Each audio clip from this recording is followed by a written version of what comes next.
Turn to race 5. Race 5, number 5, Song of World Peace. Change the driver to Hank Levan.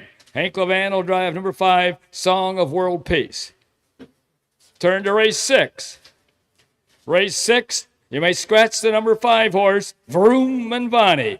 Personal. Scratch personal, number 5, Vroom and Vani.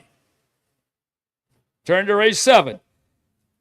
Race 7, number 4, Money Shot. Change the driver to Ryan Stahl. Ryan Stahl will drive number 4, Money Shot. Number 5, Peter Butter Cupcake. Change the driver to Drew Neal. Drew Neal will drive number 5, Peter Butter Cupcake. Number 6, Country Behave. Change the driver to Harvey Hirschberger. Harvey Hirschberger will drive number 6, Country Behave. Turn to race 8. Race 8, number 5, Smoke on the Water. Change the driver to Jim Ersom. Jim Ersom will drive number 5, Smoke on the Water. Turn to race 9. Race 9, number 5, Dublin's Date Night. Change the driver to Ed Greeno Jr. Ed Greeno Jr. will drive number 5, Dublin's Date Night. Turn to race 10. Race 10, number 2, Stone Creek Girl. Change the driver to Nick Clegg. Nick Clegg will drive number 2, Stone Creek Girl. And we need a driver on number 4, Racing Artist. We need to know who's driving number 4, Racing Artist in race 10. Turn to race 11. Race 11, number 3, Petra. Change the driver to Harvey Hirschberger. Harvey Hirschberger will drive number 3, Petra. Number 5, Count on Kenna. Change the driver to Mark Hedworth. Mark Hedworth will drive number 5, Count on Kenna. Turn to race 12. Race 12, number 2, Race On. Change the driver to Hank Levan. Hank Levan will drive number 2, Race On. Turn to race 13. Race 13, number 1, Southwind Onyx is in to be claimed for $4,000. Number 1, Southwind Onyx is in to be claimed for $4,000, and we need to know who's driving Southwind Onyx. Turn to race 14. Race 14, number 4, Pink Lily. Change the driver to Pierce Henry. Pierce Henry will drive number 4, Pink Lily. And we need to know who's driving the number 3 horse, Ray's Parlay Girl. Turn to race 15. Now, race 15, there'll be win and exacta wagering only. Win and exacta wagering only in race 15. You may scratch the number 2 horse, Duck Dragon, Sick. Scratch the number 2 horse, Duck Dragon, Sick. And scratch the number 5 horse, Lucky Star, Personal. Both 2 and 5 are out of race 15, and there'll be win and exacta wagering only.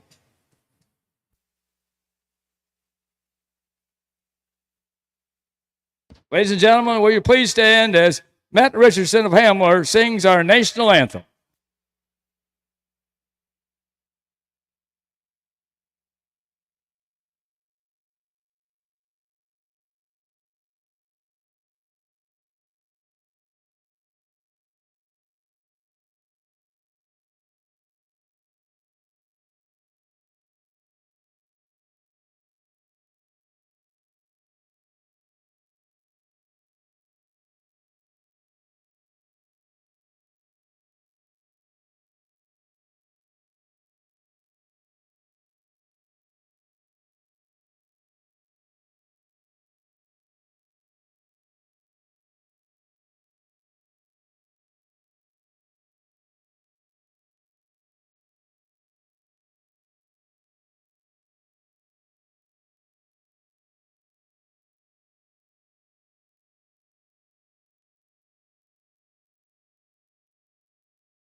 Attention to the barns. You can start hooking your horses for race 1 and bring them on out. That's I'm a Sissy 2, Fearful Ginger, She's So Fast, City of Fear, and T Swifty Babe. Hook your horses for race 1 and bring them on out. We'll need a representative of Bean Creek Cattle trackside after the first race for the trophy presentation. Again, this evening, we're being entertained by Matt Richardson from Hamburg. Okay, Matt, you can go ahead and sing one before the post parade.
Three out. That leaves two to come.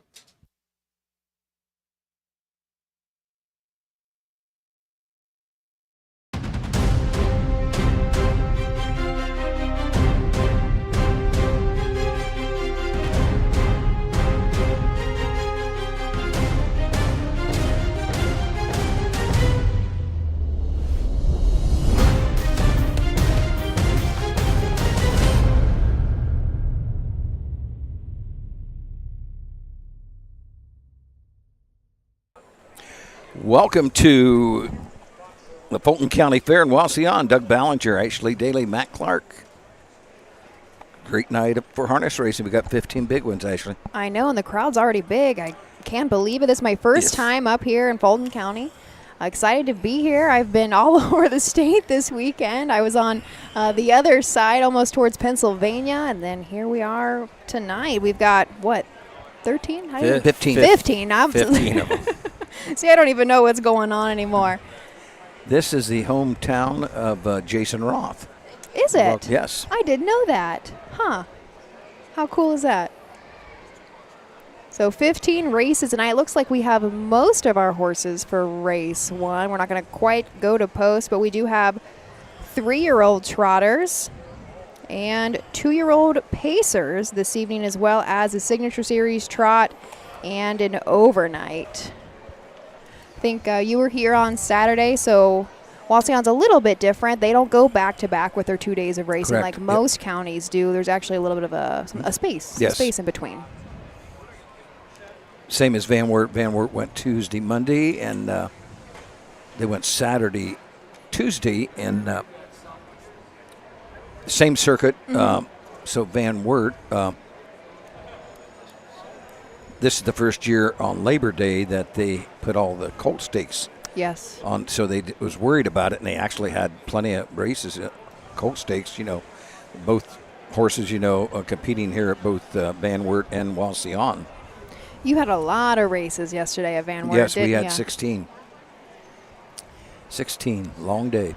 I think I only had, look, I can't even remember what day I'm on, what fair I'm at. I think I only had 12 yesterday. You were at Canfield, Charlie May. Yes, that was so cool. I really enjoyed my time up there over Labor Day weekend. I spent Friday at Burton, Saturday at Canfield, was just up there for, had a day off but stayed up there on Sunday, and then finished out my day yesterday at Canfield. And what a place that takes a lot of pride in their racing. That's what I've heard. Is that your first time there? It is, yep. Okay.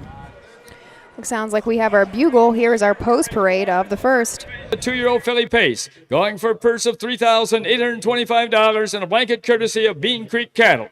Number 1 is I Am a Sissy 2, owned by Kimber Clegg of Matamoros, Pennsylvania, trained by Betty Clegg, the driver, Harvey Hirschberger. Number 2 is Fearful Ginger, owned and trained by David Warnstaff of Ashley, Ohio, the driver is Drew Neal.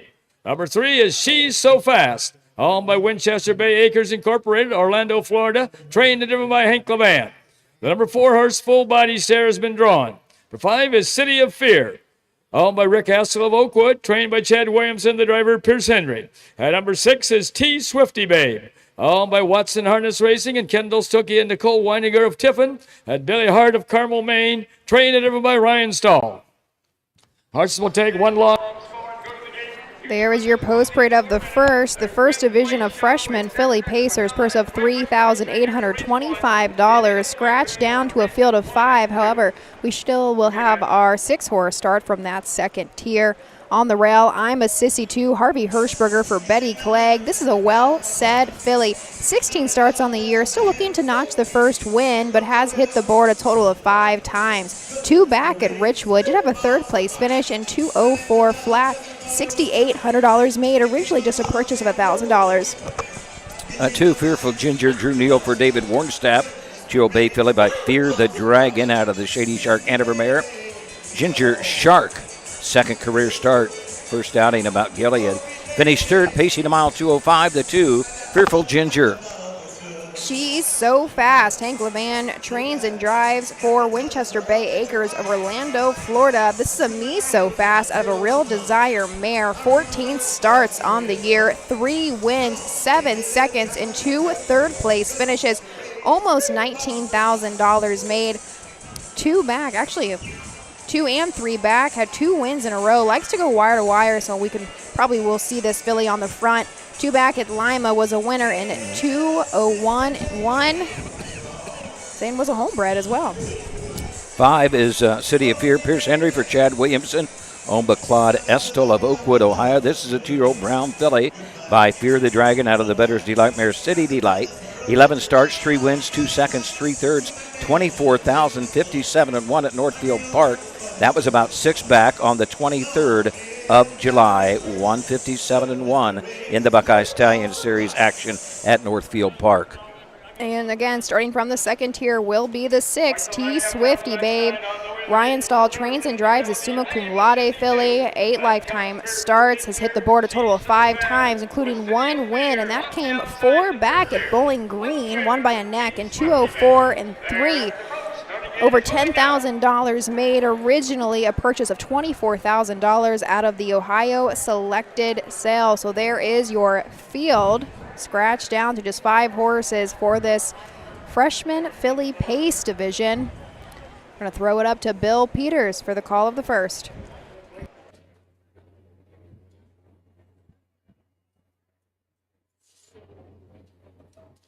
Here they come. They're off and pacing. The first horse away is City of Fear as She's So Fast goes off stride. That's City of Fear driven by Pierce Henry with the lead. Moving up on the outside second. Now is T Swifty Babe driven by Ryan Stahl. At the rail third, that's Fearful Ginger driven by Drew Neal. Fourth, that's I'm a Sissy 2 driven by Harvey Hirschberger. And the last horse, She's So Fast, driven by Hank Levan. Horses are strung out a wee bit, heading down the backside over to the quarter-mile mark. City of Fear shows on top by about 4 lengths. T Swifty Babe now closing in second. Racing third, that's Fearful Ginger. Fourth, going down the backside is She's So Fast, and the last horse is I'm a Sissy 2. First quarter paced in 30 seconds. As they race around that upper turn to come down past the stand for the first time. City of Fear now by 2 lengths over T Swifty Babe. Still racing third is Fearful Ginger. Edging up on the outside fourth is She's So Fast. The last horse is I'm a Sissy 2.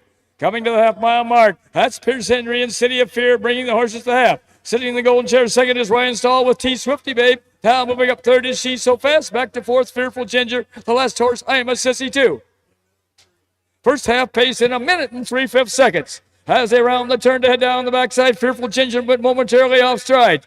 Still with the lead is City of Fear. T Swifty Babe second along the rail with She's So Fast on the outside third. Front three well bunched as they head toward that 3/4 mile mark. City of Fear answers the call now and paces right on to about 2.5 lengths. Still pacing second, T Swifty Babe. She's So Fast third. Then comes Fearful Ginger and I'm a Sissy 2. 3/4 in 1:30 and 3/5 as they race around that upper turn to head for pay dirt. City of Fear now opens up about 6 lengths on T Swifty Babe. Still racing third, She's So Fast, followed by Fearful Ginger and I'm a Sissy 2. As they race toward home, it's going to be City of Fear, and here the outcome. T Swifty Babe's going to get up for place. And up for show is Fearful Ginger. 1 mile in 1:59 and 4/5. 1:59 and 4/5. City of Fear. That is the 4th win in just 12 lifetime starts for that Fear the Dragon filly. Back half and 59 and 1 fractions. 30 seconds, 1 minute and 3/5, 1:30 and 3/5. Pierce Henry for Chad Williamson. An $11,000 Buckeye Classic purchase last fall. Earnings now go to about $26,000 to $27,000. Pretty decent final quarter there. Came home in 29 and 1 for City of Fear. I don't think we mentioned it when we introduced her, but this is her first start on Lasix as well. Yes. And I'm a believer. Yes. Every time I see one get put on Lasix. But she's been a nice filly. I mean, all year she's already coming into this, had already made $24,000. It hit the board numerous times, and she was even racing up a couple starts back in the Buckeye Stallion Series. So she had proven herself a little bit. That extra edge, I think, helped her get home a little bit faster than normal. That will do it. That's all it takes sometimes. So Pierce Henry gets the winning drive for Chad Williamson and Claude Estel of Oakwood. 4th of the season for City of Fear. The first of 15 tonight here at the Fulton County Fair in Wauseon. The winner's circle, where the winners go. Coming in from Oakwood, Ohio, comes number 5, City of Fear, owned by Rick Essel, trained by Chad Williamson, and driven to victory this evening by Pierce Henry. The blanket for this race is courtesy of Bean Creek Cattle.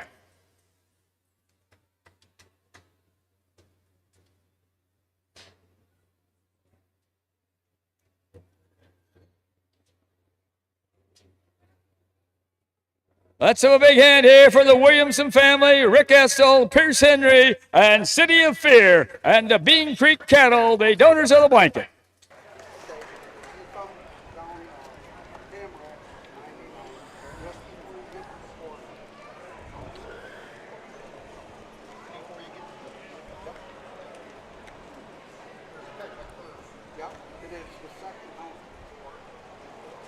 We await our rundown here.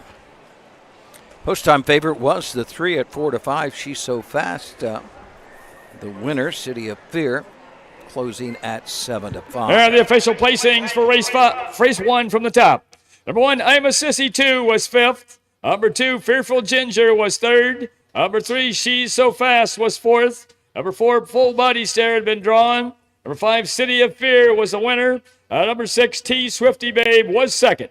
Time of the first quarter was 30 seconds. The half was in 1 minute and 3/5. The 3/4 in 1:30 and 3/5, with a mile in 1:59 and 4/5. From the top, it should read 5, 3, 4, scratch 1, 2 in the bottom. The mile in 1:59 and 4/5.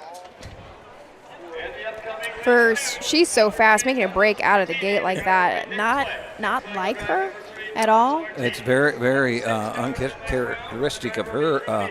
She made up a lot of ground, but she went the long mile for sure, didn't she? Yes. Well, up next, Ashley, second race, 3-year-old filly trotters for $4,827. First of 3 divisions. We'll be back to take a look at all 7 of these filly trotters right after this. Dublin Valley Farms, home of Volstead sire of 2024 Ohio Horse of the Year Sugar Instead. Also standing at Dublin Valley Farms, Slay, a promising young son of Chapter 7 and Coach K Hanover by world record holder Walner. Looking for your next winner? Dublin Valley Farms and our clients are offering an exciting lineup of yearlings with current and fashionable pedigrees. Available at public auctions this year. Backed by a team that cares, Dublin Valley Farms, Fredericksburg, Ohio. When you need supplies for your horse, one name stands out, Big D's. Since 1976, Big D's Tack and Vet Supply has been the equine experts you can trust. Whatever your horse needs is available at Big D's Tack and Vet Supply. Visit the retail outlet in Streetsboro, Ohio, or order online at BigD'sWeb.com. Sign up for text messaging and receive $10 off your order. Big D's Tack and Vet Supply. At Ohio State's Galbraith Equine Center, our veterinary champions are here for your champions 24/7, 365 days a year, providing advanced specialty care for sports horses from all stages and disciplines. Our expert team of boarded surgeons and sports medicine and rehabilitation specialists, together with veterinary cardiologists, internal medicine, and ophthalmologists, make our hospital your best resource for all sports horse performance issues. The Ohio State Veterinary Medical Center's Galbraith Equine Hospital. Call us today at 614-292-6661.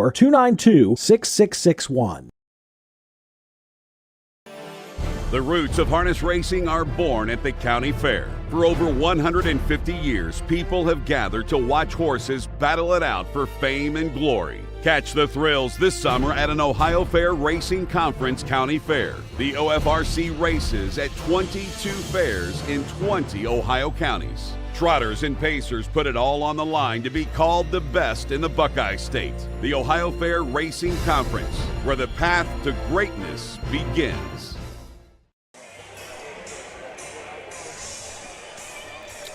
We are back here at Wauseon, the Fulton County Fair. Fair Racing Conference action coming at you tonight. We got 15 of them. We got 1 down, 14 to go.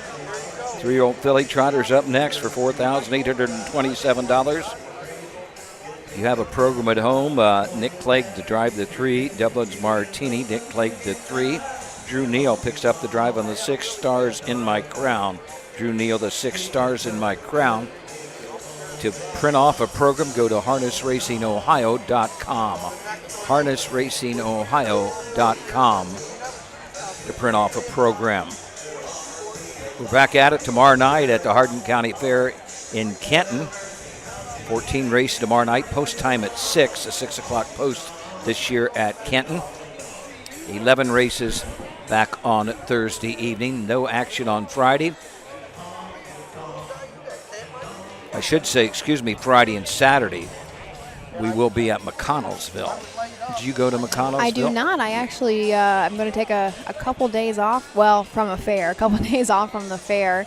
But I will be at Scioto on Saturday evening. That's going to be a great night. They've had the last few weekends there are just jam-packed with great horses, aren't they? We've had, the Grand Circuit, some nice invitationals, and of course they've been hosting quite a few legs of the Ohio Sire Stakes per usual. This upcoming weekend, though, in conjunction with some of the Sire Stakes, I think the Ewart should be this weekend. The Charlie Hill, and the Jug Preview, I'm sure. Yes, and the Jug Preview. I don't know exactly how long ago that went. That just disappeared. It's probably been 25 years. Has it really? I would say. I didn't think it was. Wow.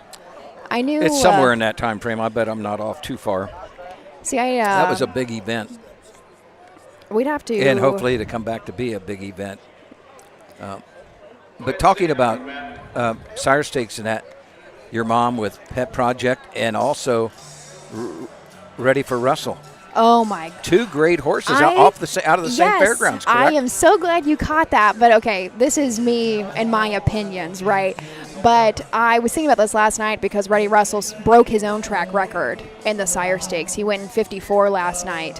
And the 2-year-old, that was the 5th leg. I think, was he undefeated through 5 legs? He made a break in 1. No, he made a break in 1. But I think that wasn't a Sire Stake. That was the State Fair. Oh, okay. That was. You're right on that. So I think he's 5 for right 5. Okay. And the track record was Big Ranger set the track record for Colts in the next gen at 154. And the gelding track, he's a gelding, Ready for Russell, I'm pretty sure. Yeah, correct? I think so. Yep. But Ready for Russell and Big Ranger have not met up. Yeah. So we don't know how we'll see that in the final, right? If not before at Delaware. So we will see them come head to head, which I'm sure I'm one of many that are excited to see. But I was thinking this last night when I saw that horse won again. What are the odds? Again, this is my opinion, but what are the odds that Champaign County holds the best 2-year-old colts in the state? Yeah. Could be. Oh, wow. You think about that. Yeah. Think about that, really. And they both probably raced at Champaign County matinee, most probably. I'm pretty sure they did. And talking about... I know Russell did. I went back and talked to Swartz after that. Because, Russ totally stiffed him that day. I was like, man, he is a nice horse, isn't he? He's like, yeah, he is. And Russell Swartz is 1 win away, and they think maybe tomorrow night at Kenton he might get 2,000. Perfect. Good for him. And another thing, not every year do we do freshman focus at Urbana. What are the odds that those 2 horses were in freshman focus as well? Yes. It's just, how cool is that? Everything sometimes happens for a reason, and we saw them very early on in their season. I was just telling Doug, we didn't think Pet Project was that special. All winter, we actually had another 2-year-old colt that my mom was a little bit higher on that Pet Project could not keep up with.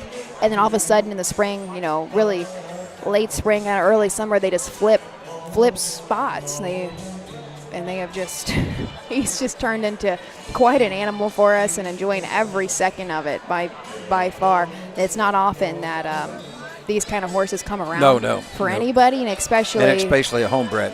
Yeah, yep, exactly. So he will compete in the final leg for the 2-year-old colt pacers this Saturday as well, alongside the Ewart, the Hill, and the Jug Preview.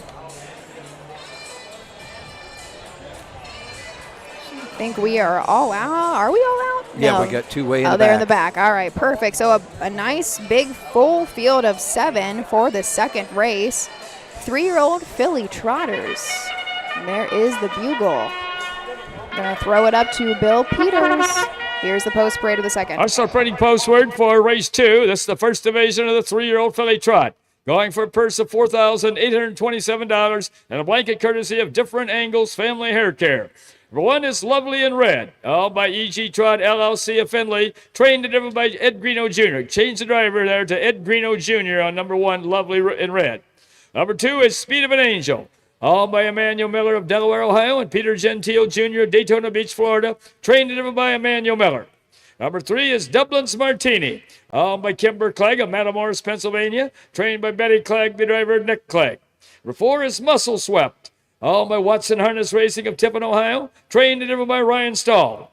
Number 5 is Gone in a Flash. Owned by Tom Moore Jr. and Peyton Moore of Napoleon. Trained and driven by Tom Moore Jr.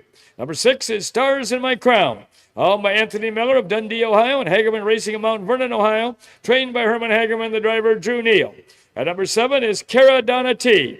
Owned by Ivan and Duke Sugg of Deschler. Trained by Duke Sugg, the driver, Mark Hedworth. The horses will take one long score and go to the gate. Future windows closing. Well, Ashley's second race, trio filly trotters, a field of 7, beginning with a 1, Lovely in Red. Ed Greeno Jr. trains and drives for E.G. Trot. 3-year-old bay filly by Third Pat, has 13 starts, has a second and 4 thirds, 12,718 lifetime, the one, Lovely in Red. Speed of an Angel will lead from the 2-hole. Manny Miller trains and drives this Marseille filly out of a Muscle Mass mare, Keystone Angel. 14 seasonal starts, 3 wins, 1 second, and 4 third-place finishes. Despite a break, actually, right behind the gate last time out at Canton, did finish second in 2:06 and 3. Earlier this year, did go a mile in 2:01 and 2 up there at Northfield. $36,000 made lifetime for Speed of an Angel. Nick Clegg drives a 3, Dublin's Martini. Betty Clegg trains. This is a 3-year-old bay filly by Uncle Peter out of the Credit Wintermare, Perfect Martini. 7 wins this year, 4 seconds, 4 thirds, lifetime 46,852, but only has a mark at Bucyrus of 2:01 and 2, raced mainly at the county fairs this year. 4 horses, Muscle Swept. Ryan Stahl trains and drives. This is a Muscle Up the Go, owned by Wauseon Harness Racing of Tiffin, Ohio. 14 starts this year, has hit the board a total of 6 times, including 2 wins. Last go out at Richwood, had a third-place finish, back by a couple of lengths in 2:01 and 4. Final quarter there, 30 and 4, $23,000 made lifetime, $12,000 this year. 5 Gone in a Flash. Tom Moore Jr. trains, drives, and owns in partnership with Peyton Moore of Ohio. The 3-year-old bay filly by Uncle Peter out of the Mr. Levesque mare, Action on Levesque. Has a win this year, 2 seconds, has 5 thirds, $21,792 lifetime. A mark is a 2-year-old at Scioto Downs of 158 and 2. 3 back was a winner by 5 lengths in 2:03 and 1 at Napoleon the 5. Gone in a Flash and Tom Moore Jr. Starting from the second tier, looks to be the heavy favorite at 4-5. Stars in My Crown. Drew Neal now up for Herman Hagerman. This is a Marseille filly, 2 back at Mount Gillian. Went wire to wire to win by over 8 lengths in 2:03 flat. 22 starts on the year, 9 wins and $60,000 made. 7 Cara Donna T. Mark Hedworth for Duke Sugg. Ivan and John Duke Sugg of Deschler own. 3-year-old bay filly by Long Tom. 2 wins this year, a second and a third, right at $25,157 earlier in the year at Miami Valley. Field of 7 3-year-old filly trotters are in behind the Mike Wepkenberg starting gate. Let's go upstairs to Bill Peter to give us a call. Here they come. They're off and trotting. The first horse away is Dublin's Martini. At the rail second is Speed of an Angel. Dropping in their third is Muscle Swept. In their fourth is Stars in My Crown. Moving up fifth is Cara Donna T. Gone in a Flash is sixth. The last horse off stride is Lovely in Red. As they make the turn now to head down the backside to race over toward that quarter-mile mark, Emmanuel Miller has Speed of an Angel on top by about 3.5 lengths. Trotting second is Dublin's Martini, driven by Nick Clegg. In their third is Muscle Swept, driven by Ryan Stahl. Moving along fourth is Stars in My Crown, driven by Drew Neal. Fifth is Cara Donna T, driven by Mark Edwards. Sixth, Gone in a Flash, driven by Tom Moore Jr. And farther back seventh, Lovely in Red, driven by Ed Greeno Jr. First quarter was trotted in 30 and 4/5 seconds. As they race around that upper turn to come down past the stand for the first time, now Stars in My Crown moves up to take over. Dropping back second is Speed of an Angel. Dublin's Martini is in there third. Moving up on the outside fourth is Muscle Swept. Caradonna T is at the rail fifth. On the move on the outside sixth. Gone in a flash. The last horse dealt lovely in red. Past the half-mile mark. That Stars in My Crown with the lead. Racing second, Speed of an Angel.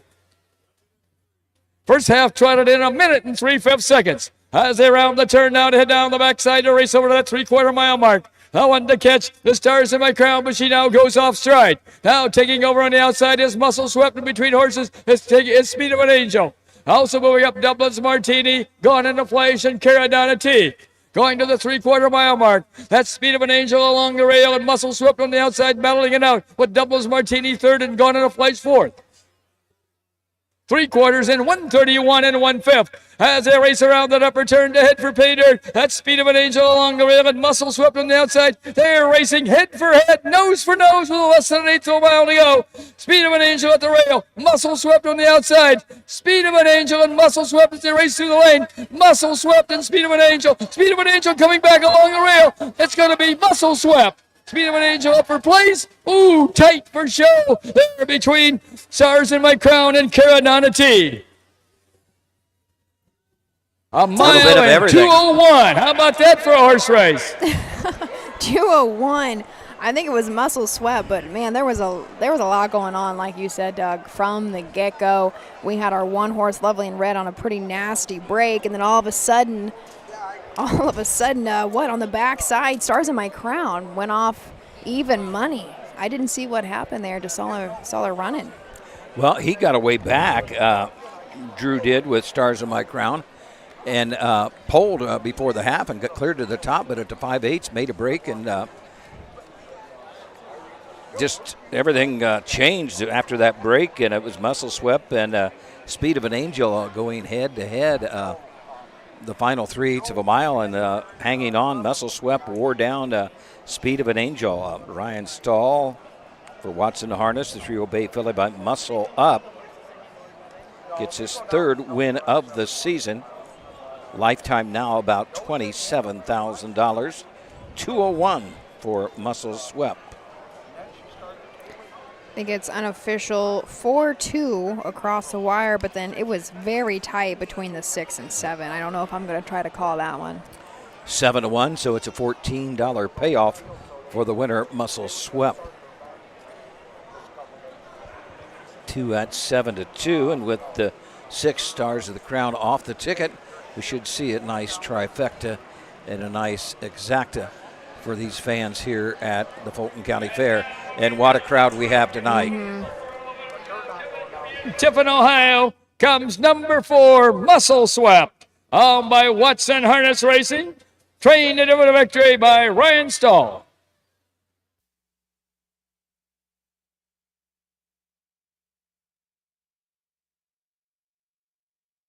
The blanket for this race is courtesy of Different Angles Family Hair Care.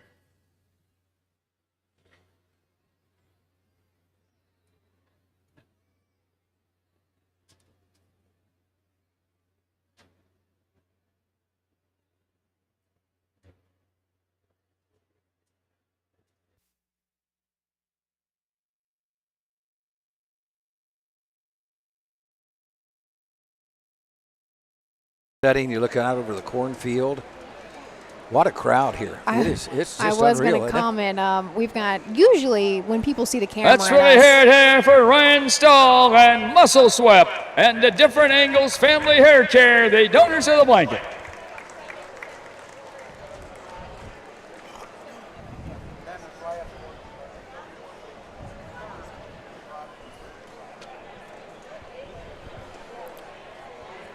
So while we wait for that official rundown, kind of finishing my thoughts there, is usually when people see us, there's a little bit of a bubble, right? They're not going to get right up on us, but we've got people directly in front of us. I've got a person directly beside me, directly behind me. Everybody in these stands right beside one another, it would definitely be 75 to 85% full. And this is a big grandstand. This is a big grandstand. It really is. I know we talk about the great crowd that, Chamber Night at Urbana can pull and the big night at Greenville can pull, but I did not expect this kind of crowd in Wauseon. This is some fair. It was probably the same crowd as Saturday afternoon. Really? Yep. In Red was 7th. Number 2, Speed of an Angel was 2nd. Number 3, Dublin's Martini was 5th. Number 4, Muscle Swept was the winner. Number 5, Gone in a Flash was 6th. Number 6, Stars in My Crown was 4th. And number 7, Caradonna T was 3rd. Time of the first quarter was 30 4/5. The half was in 1 minute and 3/5. The 3/4 in 1:31 1/5 with a mile in 2:01. From the top, it should read 7:25. 1:64, 3 on the bottom, the mile in 2:01.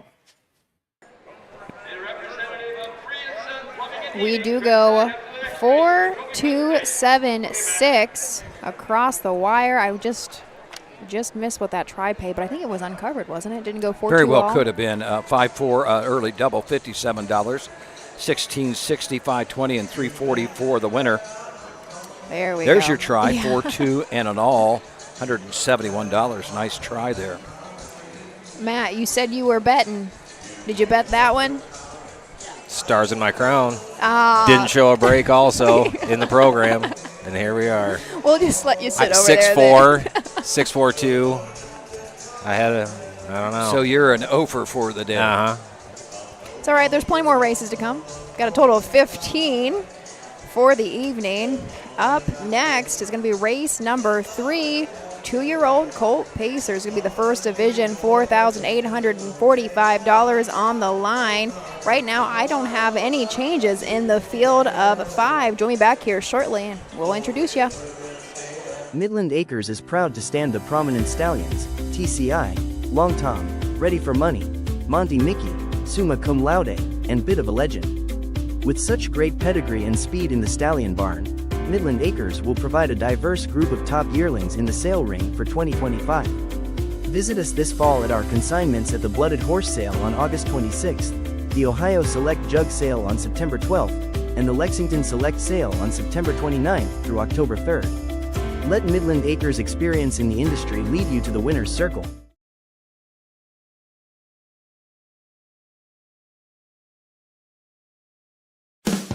With more than 300,000 horses in Ohio, the economic impact of the equine industry in the state is over $2.8 billion. Much of that value comes from standardbred horse owners, breeders, trainers, and drivers who participate in the sport of harness racing. The mission of the Ohio Harness Horsemen's Association is to preserve, protect, promote, and serve the entire standardbred industry in Ohio and beyond. To learn more about the Ohio Harness Horsemen's Association, go to OHHA.com. That's OHHA.com.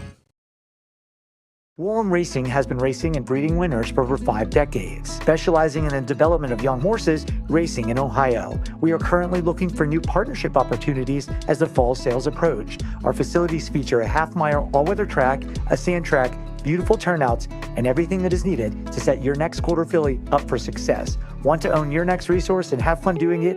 If so, contact us today and join in on the thrill of Ohio harness racing. Have you heard about Bob? It's the Buckeye Owner Bonus, the Ohio Harness Horsemen's Association's new incentive program. The program is for people who purchase yearlings or retain their homebreds out of mares registered and eligible for the OHHA's Breeders' Award program at the upcoming 2025 sales. The total bonus will be 1/2 the amount designated for that year's Breeders' Award program. For more information about the Buckeye Owner Bonus, visit OHHA.com or call 614-221-3650. Matt, this crowd tonight, is it bigger than Saturday, do you think? I think it is. I do. I think there's a lot more people around the track also right now watching the races. It is unreal. I think they're going to have a big night handle-wise here again. When does the fair end here, do you think? I can open that up. I got my Yeah, notes guide. I don't know. Is today the 2nd? It ends the 4th. Ends the 4th. We've got a couple Okay. more days. Yes, it is. I think this is my 4th year here. And it is an amazing fair. They love their fair. They love their racing. They do it upright. It does look like we have, at least one actual speed barn, permanent speed barn. Yes. Maybe a tent, and then we do have a few people racing out of their trailers in the infield. I don't know how many would train here offhand, if anybody really. I don't think anyone anymore. Okay. There's some guys, Max Shaw and Maynard Raker, I think were like the last guys I remember here. those names. Matt, where did your dad train horses out of? Adrian, Michigan, and Okay. then there was a place up in Deerfield, got a private farm up there, Tamberlane. But this was the fair circuit that you guys you grew up on. Very cool. Thinking about just this fair in general, this shape of the track is kind of unique. It's not tight, but I don't think I've ever seen turns that wide. The infield's quite big. Do you have I did not print off our track records. Do you have those on you? You remind us what our all-age. Our all-age track record is, we tied the 3-year-old filly trotters, I believe or 3-year-old filly pacers, we tied Saturday 56-3. Okay. All-age track record is 153. Ooh. Pretty good mile. Wow, really, yeah. That's in 2001. And actually going back that far, 24 years ago, 53 is a good mile now, but 24 years ago, 53 was pretty much unheard of. Thinking about equaling track records, I, of course, spent all weekend, but yesterday was Monday, up there at Canfield, and Charlie May. They made such a huge deal about that horse coming up. They put on such a good program. They had the news come and interview everybody, and Woody had this big, nice poster set out in front of the speed barns that was like, this is a double millionaire and his lifetime mark, and it was very, very cool for the crowd to come by and take pictures. Now, did you work on set with Don Tiger? I did. Okay. Don stepped away for a couple races so he could enjoy himself, but he equaled the all-age pace up there. Tan Man said it a couple years ago. Tan Man was in the same race yesterday with Charlie as well, and you could tell Brett had such a massive hold on this horse for, the first 3/4 of a mile, right? And he is quite the creature as well. I think equaled the record in 53 and 3. I believe that's what it is, yeah. And Don was honest. He's like, I'm not really aiming for a track record at all. He just wants, he is the kind of owner that wants to make sure the horse will race again next week. Yes. And I appreciate that tenfold. The track was good. They just do such a great job. And we got to watch mule races yesterday too. That was interesting. Did Roger call the mule races? He did. He did.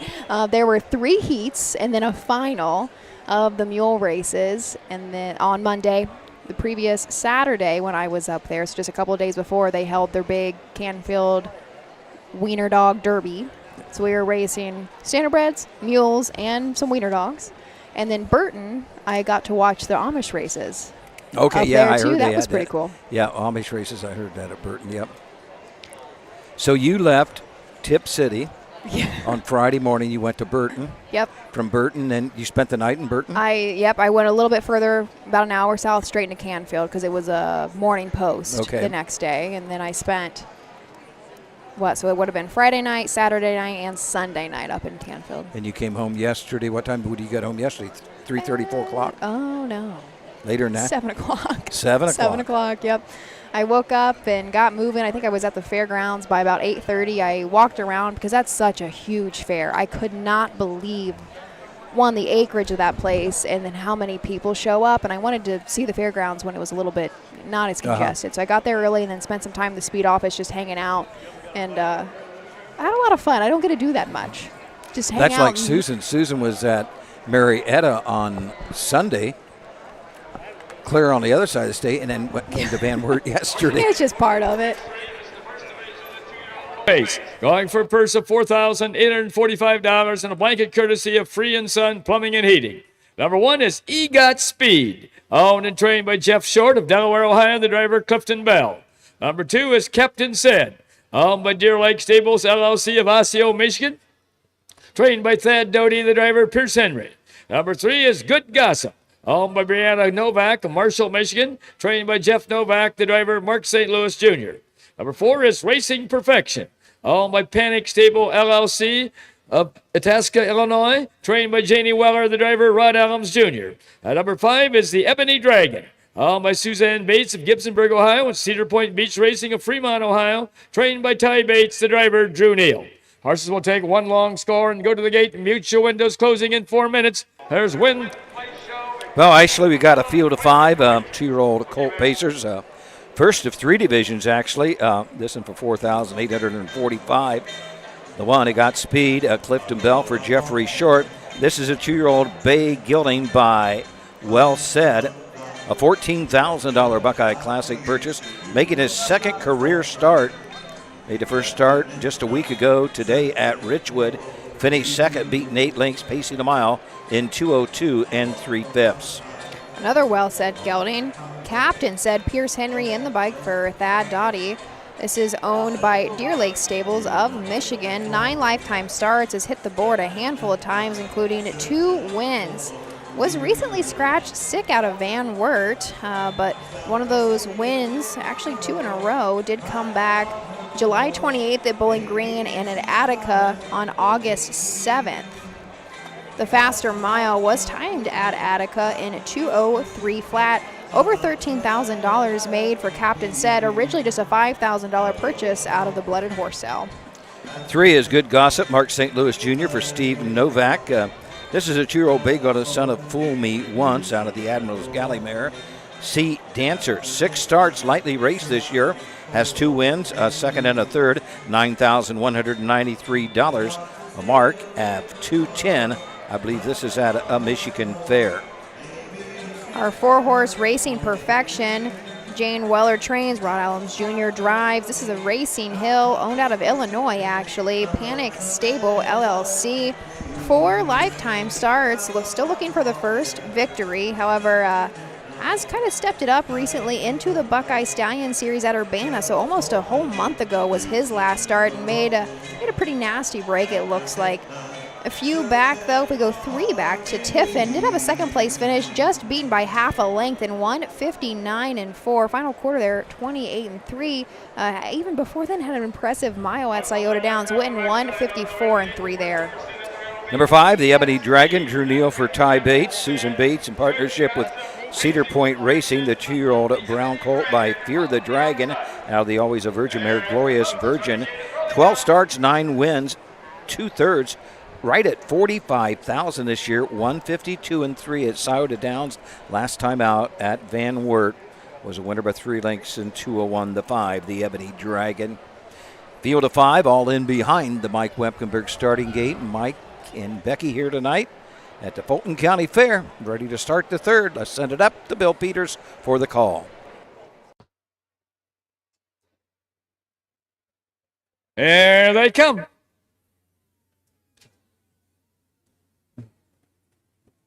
They're off and pacing the first horse away, as Captain Said. On the outside second is Good Gossip. At the rail third, that's Got Speed. 4 wide around the turn is the Ebony Dragon, and the last horse is Racing Perfection. As they make the turn now to head down the backside to race over toward that quarter-mile mark, Pierce Henry has Captain Said on top by 2.5 lengths. Pacing second, it's Got Speed, driven by Clifton Bell. Charging up on the outside third, now comes the Ebony Dragon, driven by Drew Neal. Racing fourth is Good Gossip, driven by Mark St. Louis. And the last horse is Racing Perfection, driven by Rod Allums. First quarter paced in 28 2/5 seconds. Now the Ebony Dragon takes over by about 2 lengths over Captain Said, with Got Speed right there third. Good Gossip a little farther back fourth. Fifth and on the move on the outside is Racing Perfection. As they race down toward the half-mile mark, that's the Ebony Dragon by about 2 lengths over Captain Said. Still racing third, Got Speed. Up on the outside fourth is Racing Perfection. The last horse, Good Gossip. 5 colts pretty well bunched. They race past the half-mile mark. The Ebony Dragon shows on top by 1.5 lengths over Captain Said. At the rail third, Got Speed. On the outside fourth, Racing Perfection. First half paced in 57 4/5 seconds. As they round the turn now to head down the backside to race over that 3/4 mile mark. They've got to catch the Ebony Dragon. The closest horse second along the rail is Captain Said. Racing Perfection now third, now second as they race down the backside. Also on the move is Got Speed, and farther back fifth is Good Gossip. Front 4 well bunched going to the 3/4 mile mark. It's the Ebony Dragon with the lead. On the outside second, Racing Perfection. Captain Said at the rail third, and Got Speed is fourth.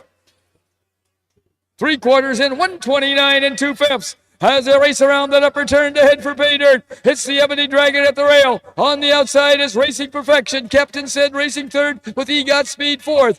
As they race toward home, it's the Ebony Dragon and Racing Perfection. The Ebony Dragon and Racing Perfection. It's going to be the Ebony Dragon, and here the outcome. Racing Perfection up for place. Captain Said for show.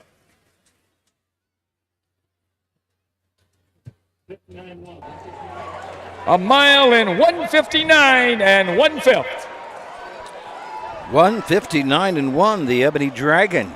10th win in 13 tries now. 28-2, 57-4, 129-2. Home in 1:59 The 2-year-old Bay Colt by Fear the Dragon was a $12,000 Buckeye Classic purchase 2 years ago. Is owned by Susan Bates and Cedar Point Racing. Ty Bates trains. Drew Neal gets the winning drive.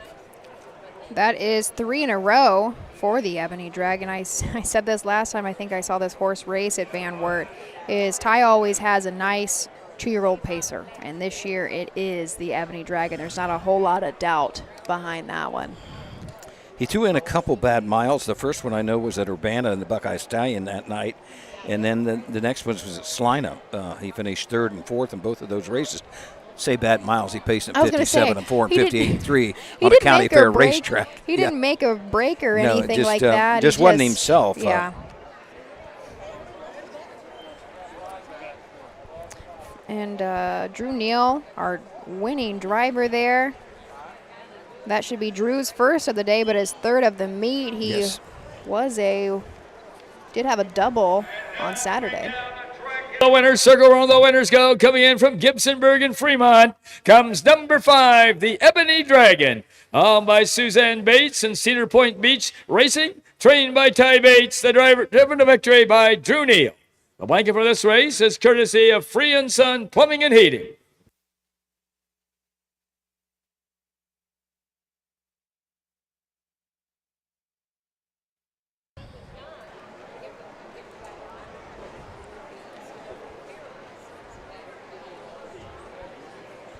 Let's have a big hand in for Ty Bates, Drew Neal, and the Ebony Dragon. And to Free and Son Plumbing and Heating, the donors of the blanket. There are the official placings for race 3 from the top. Number 1, EGOT Speed was 4th. Number 2, Captain Said was 3rd. Number 3, Good Gossip was 5th. Number 4, Racing Perfection was 2nd. At number 5, the Ebony Dragon was the winner. Time of the first quarter was 28 2/5. The half was in 57 4/5. The 3/4 in 129 2/5, with a mile in 159 1/5. From the top, it should read 4, 3, 5, 2, 1 on the bottom. The mile in 159 1/5. Well, up next, actually, the 4th race, 3-year-old Colt Trotters, $6,530. Hank Levan will drive number 2, Nelly Up. We've got a field of 5. Big Dilly Billy, Nelly Up, Watch Shakin', Hydroplane and Henry, and Spend the Prize. We'll be back to take a look at these 3-year-old Colt Trotters right after these important messages. In Ohio, Hickory Lane Farm has the stallions you are looking for, like What the Hill, Uncle Peter, and In Range, as well as Branded by Lindy, Jug Winner Luz Pearlman, Racing Hill, and Guardian Angel Oz. Hickory Lane will offer a host of Ohio-sired yearlings this fall, including 6 by In Range, 5 by Uncle Peter, 4 by Guardian Angel Oz, and 1 by What the Hill. Find out more at hickorylanefarm.com.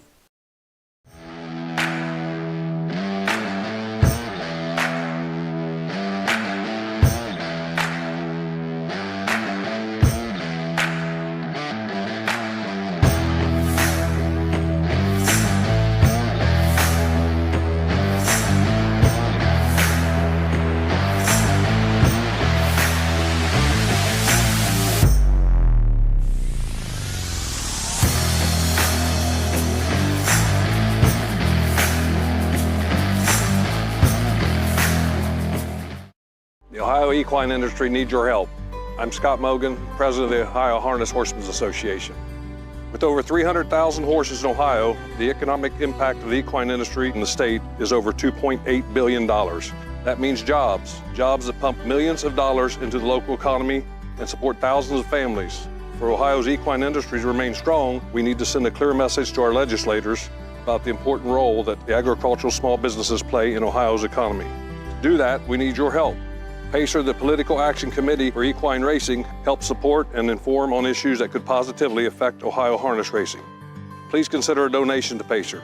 To donate, visit our website at ohha.com or call 614-221-3650.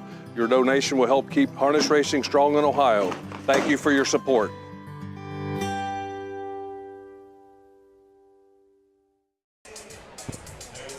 We are back here at the Fulton County Fair.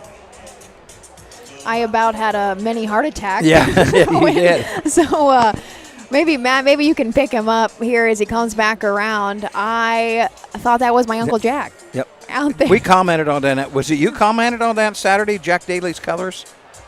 Somewhere somebody did. I was like, holy smokes, I didn't even know he was going to be here. And I was like, Jack Daly? That's definitely his colors, though. I don't know who is using them. That looks to be an older pair by all means. Are you sure? No, I can't see it. That's not him. No. That's not him. But that's his colors. Dave Myrick actually just asked me yesterday in a comment on the Canfield broadcast if Jeff, my other uncle that was involved, Jeff or Jack are involved in the business anymore, and they're not. I think Jack, or at the time when my dad passed, Jeff was our second trainer. He really... Yes, that's right. Yeah, they had a nice stable together. He lasted a little bit longer, and then I think he might have one season helped Mark Winters break out a couple colts because Mark really needed the help, but truthfully, I don't think either of them stayed in the game much longer after my dad had passed away. And I was having this conversation with Don Tiger yesterday. And part of the reason, you're not saying that, my dad's passing really had a whole lot of hand in that, but they're all getting older. This is a young man's game, especially when it comes to driving. Mm-hmm. And that's what Jack was known for. He was the fair driver, right? Yes. Oh, yes. He would. I don't actually think Jack was probably around when we started keeping track of fair wins. I mean, that's only been 3 or 4. This might be probably the 4th year. Right. So, yeah, Jack hadn't been around the scene probably for 4, definitely 5 years. I really think that, so my dad passed early of 2018, and I think I saw Jack at a couple races in 2019 before I started working for OHHA. That very well I think could that have been was his last year, yes. We could definitely get on to USGA and see what the last time he was put up on one, but it has been some time, that's for sure. But I think he was more of a staple as a county fair driver before Nysonger was, before, Ronnie G. When Ronnie G, this is what he was doing, was the county fair racing. But well, Ronnie Gillespie has only been here for in the Ohio scene probably maybe 5 years. I think he came like COVID, like 2020. Okay. I think it has been 5 years now. Ronnie here with us tonight. He was at Van Wert yesterday afternoon, had a win, and drove a couple races, 2 or 3, and then he went to Sauda Downs and won with Big Ranger. Big Ranger has not been beat. 183,000, I believe, this year for Big Ranger. Yeah, because he showed up and showed out. But he had all he wanted to do to win yesterday, but he had it timed just right. He got there, a 47-1 shot. Had him beat right on the wire, but Ronnie got there and got him just in time. How fast did they go? Do you remember that division? 54-2. Oh, 54-2. Gotcha. Yeah, I talked to Ronnie a little bit. He changed his bridle a little bit and opened him up a little bit more. He said he got a little funny behind the gate and actually almost put in a step right at the start. He said his heart about stopped. Thought he might have made a mistake, but he raced good. Just a little bit of a learning curve for him. But, yeah, when he asked around that last turn, he was digging in. He looked good. Ronnie always has a nice one, doesn't he? Yes, he does. Always, always. Actually, the horse last year that was so nice is in this race. What's shaking? Okay. Well, let's go to Bill Peters for post parade. So printing postword for race 4. This is the first division of the 3-year-old colt trot. Going for a purse of $6,530 and a blanket courtesy of Fulton County Hoofbeats 4-H Club. And one is Big Dilly Billy. Owned by Tricia Hohenstein of Hillsdale, Michigan. Trained by Brian Boring. The driver is Emmanuel Miller. Number 2 is Nelly Up. Owned by Miller Racing Stable of Greenville, Ohio, and Horseplay Racing Stable of Grove City, Ohio. Paul Hirschberg of Pennsylvania, Ed Marin of Ohio, trained by Ryan Miller, the driver Hank Levan. Number 3 is What's Shakin', owned by W.J. Donovan of Delray Beach, Florida, trained and driven by Ronnie Gillespie. Number 4 is Hydroplane and Henry, owned, trained and driven by Bob Rowland of Jackson, Michigan. Number 5 is Spend the Prize, owned by Heartland Acres of Wauseon, Ohio, Rosie Weaver of Beach City, Ohio, trained by Rosie Weaver, the driver Drew Neal. Horses will take one long score and go to the gate. There's your field of 5 3-year-old colt trotters, purse of $6,530. Big Dilly Billy, Brian Boren trains, Manny Miller in the bike. This is one I think we are just trying to get to stay flat here. 12 lifetime starts, has only hit the board one time. That was a single third place finish. Actually, last time out, despite some miscues at Van Wert, ended third at distance. $5,400 made lifetime. A 2 Nelly up. Hank Levan picks up the drive. Ryan Miller's trains his 3-year-old bay, to son of Muscle up the goal. Is owned by Miller Racing Stable, Horseplay Racing, Pete Hirschberger and Eden Merriman of Ohio. 14 starts, has 5 wins, a second, 3 thirds, 44,000 this year, 75,152 lifetime, 156-1 at Miami Valley earlier this year. Ronnie G trains and drives the 3. What's shaking? This is that powerhouse, really. He was as a 2-year-old last year. He is a What the Hill gelding out of the Conway Hall mare, Broadway's sister. 12 seasonal starts this year with 3 victories.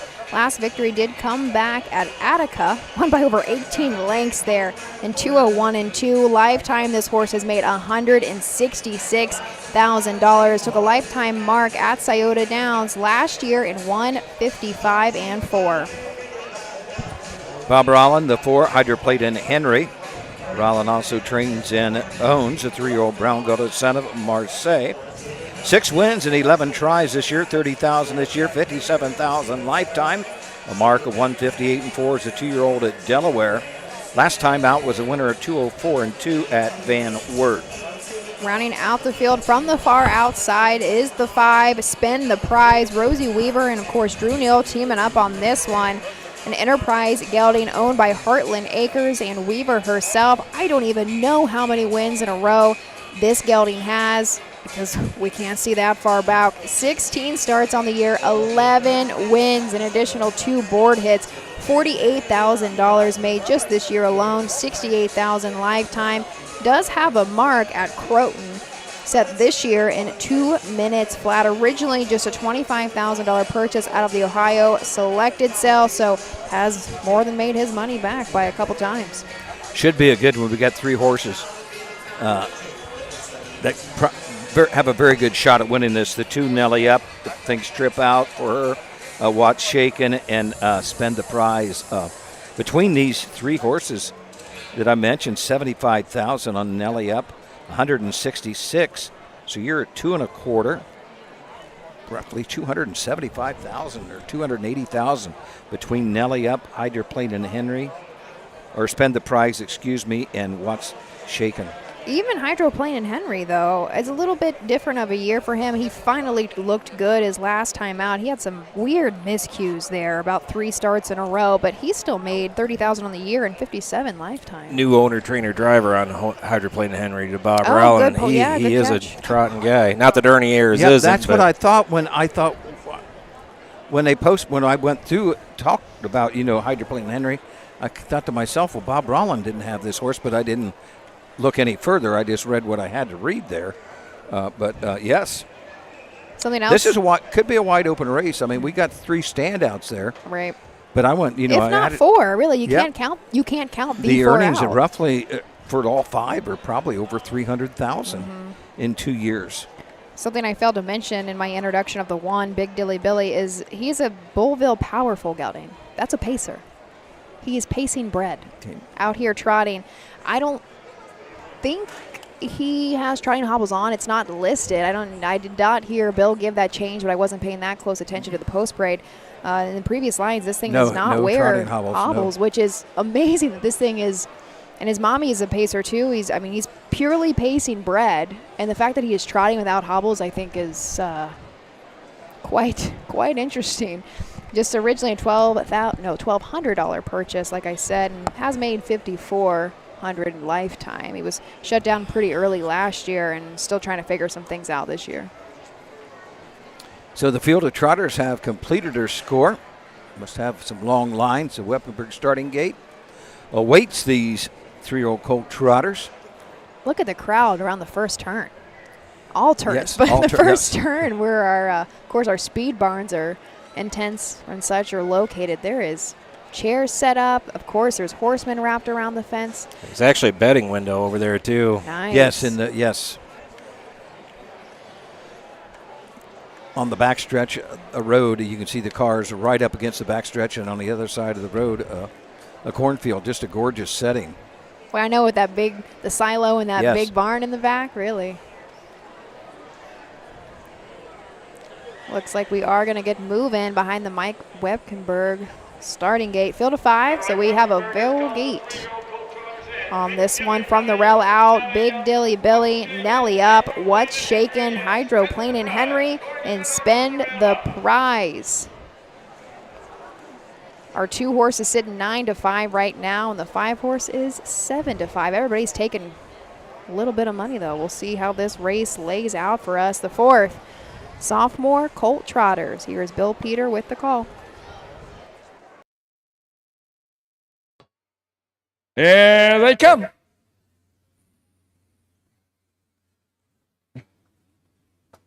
The year off and trotting. The first horse away is What's Shaking. On the outside, second is Hydroplane and Henry. 3 wide is Spend the Prize. At the rail, 4th, that is Nelly Up. And the last horse off stride is Big Dilly Billy. As they make the turn now to head down the backside to race over toward that quarter-mile mark, Ronnie Gillespie has What's Shaking on top by 3 lengths. Trotting second is Hydroplane and Henry, driven by Bob Rowland. In their third is Nelly Up, driven by Hank Levan. Racing 4th is Spend the Prize, driven by Drew Neal. And farther back, 5th off stride is Big Dilly Billy, driven by Emmanuel Miller. First quarter trotted in 29 seconds. As they race around that upper turn to come down past the stand for the first time, What's Shaking shows on top by a length and a half over Hydroplane and Henry, with Nelly Up third. 4th is Spend the Prize, and then comes Big Dilly Billy.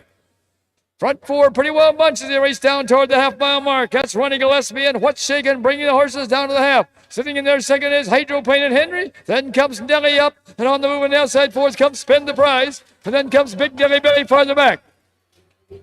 First half trotted in 58 and 1/5 seconds. As they round the turn now to head down the backside to race over that 3/4 mile mark.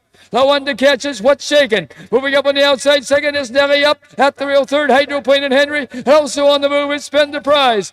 Going toward that 3/4 mile mark. That's What's Shaking with a lead, but Nelly Up is flying on the outside second. Third on the outside is Spend the Prize, with Hydroplane and Henry at the rail 4th. Going to the 3/4 mile mark. Nelly Up now takes over at the rail second. What's Shaking on the outside third, Spend the Prize. Also on the move, Hydroplane and Henry.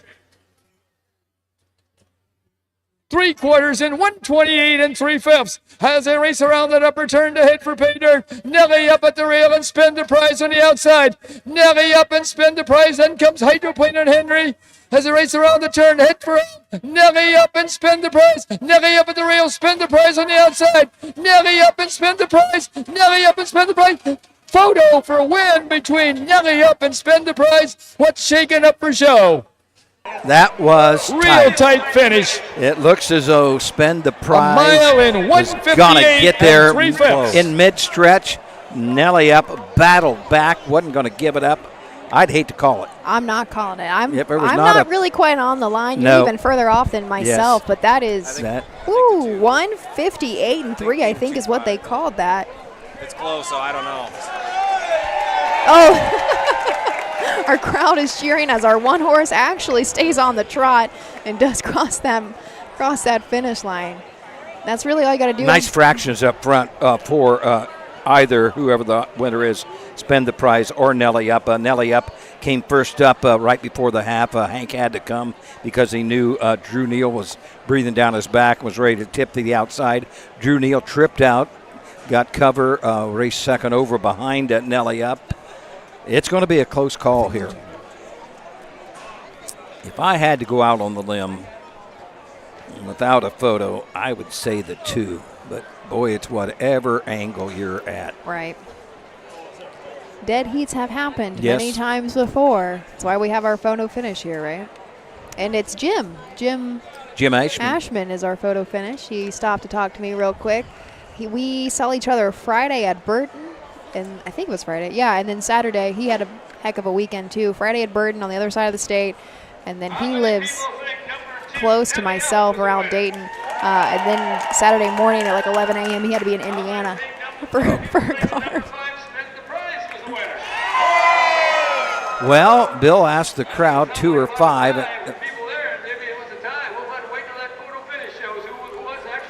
Oh, they don't have the photo finish yet. He's just getting the crowd involved, isn't Getting he? the crowd involved. There was a loud cheer for the 2 Nelly Up, but maybe a little louder for the 5 Spend the Prize. Man, if Nelly Up kills Spend the Prize's win streak, that'll be. Yes. Both horses on the track yet. Drew Neal and Hank Levan actually are 2 top drivers. Drew Neal, the leading driver. Hank Levan in second. Is Hank in second? I'm sure he is. I don't know that for sure, but. Because he was leading for a minute. He was leading.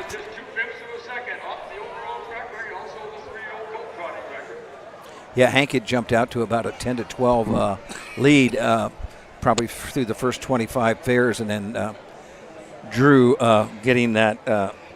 He drives a lot for Rosie Weaver, and boy, she's got some good ones this year, so he's getting a lot of wins there, and he is our leading driver right now. Right. And part of the reason that Hank, I guess you want to say, slowed down is because he's got some nice horses going to the pari-mutuals. Yeah, he's going so to the Raceway. He's not constantly at a fair, you know? Correct. It's part of the logistics of this industry, right? Must be a close one. Yeah. I was really looking forward to this race, and it did not disappoint. No, There was some nice trotters in there. This next Signature Series race is going to be awful good, too, coming up next. I can see it. Judge Paul Combs is at the top of the grandstand. They're not up in the booth.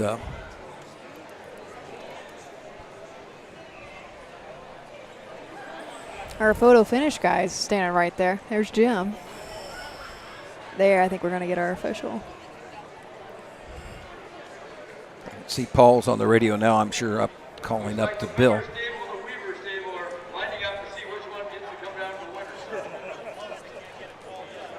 Well, both stables are.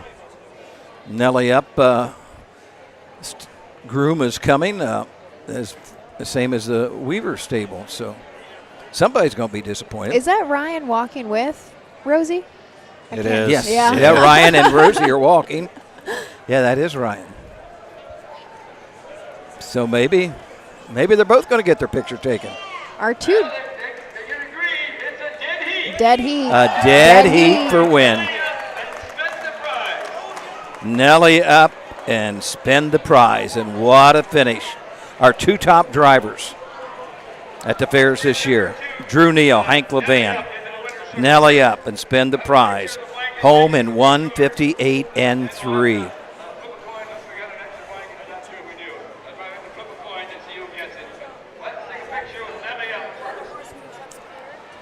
I haven't seen too many dead heats at the county fairs, though. Nope. You know, we had one at Hicksville. This year? Yes. Nice. Maybe a dead heat for maybe second or third, but. Well, you saw a dead heat at Eaton the day I was calling the races. Oh, I did. A 2-horse race. I did. It was a Greenville, 2-horse Ohio, race. Grove City, Ohio, Pennsylvania, and Dayton, Ohio comes number 2, Nelly Up. Owned by Miller Racing Stable, Horseplay Racing Stable, Paul Hirschberger and Ed Marinan, trained by Ryan Miller, and driven to victory in a dead heat this evening by Hank Levan. Now, the blanket for this race is courtesy of Fulton County Hoofbeats 4-H Club.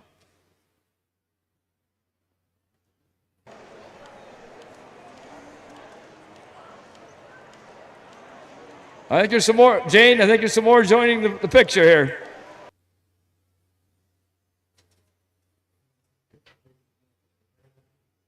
That's neat when they do that. Got And maybe they will. We got a lot of people in this one picture, though, for Nelly Up.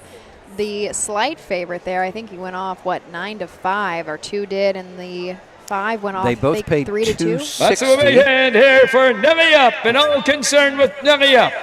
And now let's bring Spend the Prize into the winner's circle.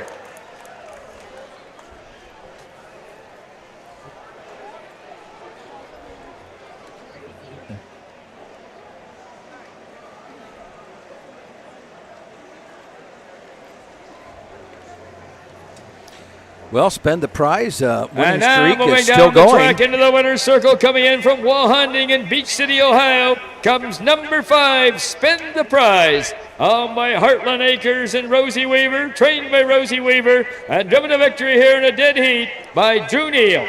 And that's a new lifetime mark on Spend the Prize of 158 3/5.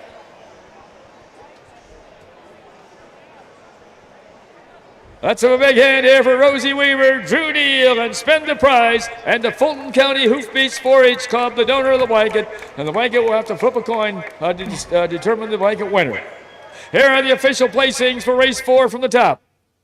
Number 1, Big Dilly Billy was 5th. Number 2, Nelly Up was the winner in a dead heat. Number 3, What's Shakin' was 3rd. Number 4, Hydroplane and Henry was 4th. And number 5, Spend the Prize was 1st in a dead heat. Time of the first quarter was 29 seconds. The half was in 58 1/5. The 3/4 in 128 3/5. With a mile in 158 3/5. From the top it should read 5-1-3-4-1. A mile in 158 3/5.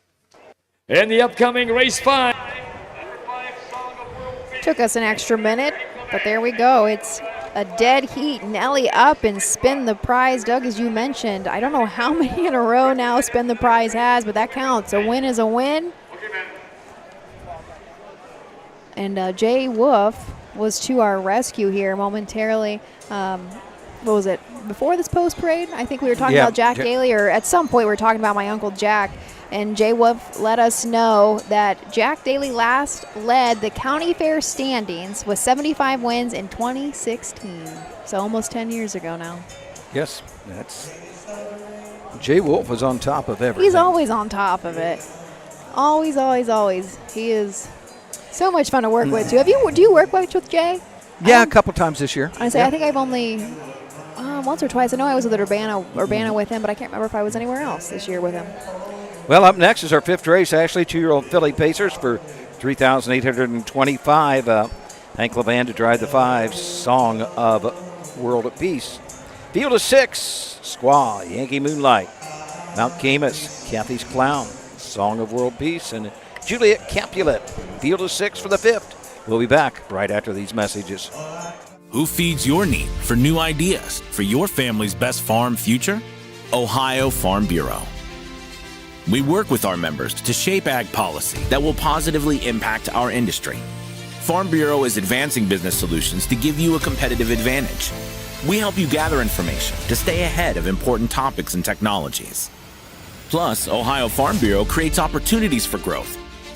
Ohio Farm Bureau, feeding your need for new ideas. Cool Winds Farm is one of Ohio's premier standardbred breeding farms. Cool Winds stands the popular Dancin' Yankee, jug winner Southwind Aussie, and the royally bred Western Fame. Cool Winds Farm is proud to present our yearling consignments at the Ohio Selected Jug Sale at Pickaway on Friday, September 12th, and at the Standardbred Horse Sale in Harrisburg during the cool winds of November. In Ohio, we know a thing or two about greatness. It's in our blood. It's in our horses. Ohio Standardbreds are built to win, racing for nearly $23 million in Ohio Stakes races. See Ohio's top yearlings at the Ohio Selected Jug Sale Friday, September the 12th at the Pickaway County Event Center. Show day is Thursday. Experience the thrill and invest in the future with the Buckeye Owner Bonus. Eligible Ohio sired yearlings get a bonus after their 2- and 3-year-old racing season. Learn more at OhioHarnessHorseBreeders.com. Own a little and love it a lot. TheStable.ca is an award-winning fractional ownership operation. Buy as little as 1% of a racehorse and experience 100% of the thrill. TheStable.ca makes ownership easy, accessible, and affordable. Communication and customer service are at the heart of everything we do. Get started at TheStable.ca.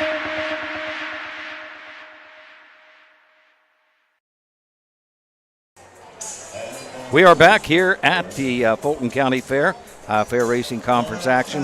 2-year-old filly Pacers, field of 6. Boy, we've had an exciting night so far. Have we ever, right? We were seeing some very nice miles put up here already had a dead heat in the last race. I think not yesterday, whenever the last day we raced here, Saturday. Didn't you say we equaled a track record as well? Equaled a track record, I think, for Philly Pacers, I believe.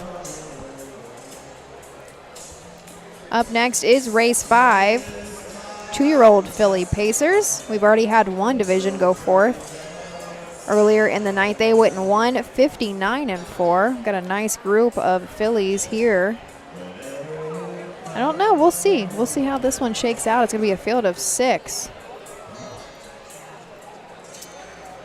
I know we talked about it, but just look at the crowd. They're waiting to get up the, aisleway, and everybody bringing food. They got great food here. There's a ton of food. Got a As great I walked milkshake. through, I walked through from where I parked. I was like, I might have to leave you here momentarily. Maybe a race or two, go get dinner, Doug. But I'm feeling a little claustrophobic myself. There's a lot of people in the grandstand, which is great, especially because this county, nice enough track, but it's not known for harness racing like a few of the other bigger fairs are, Well, harness racing fairs, I should say.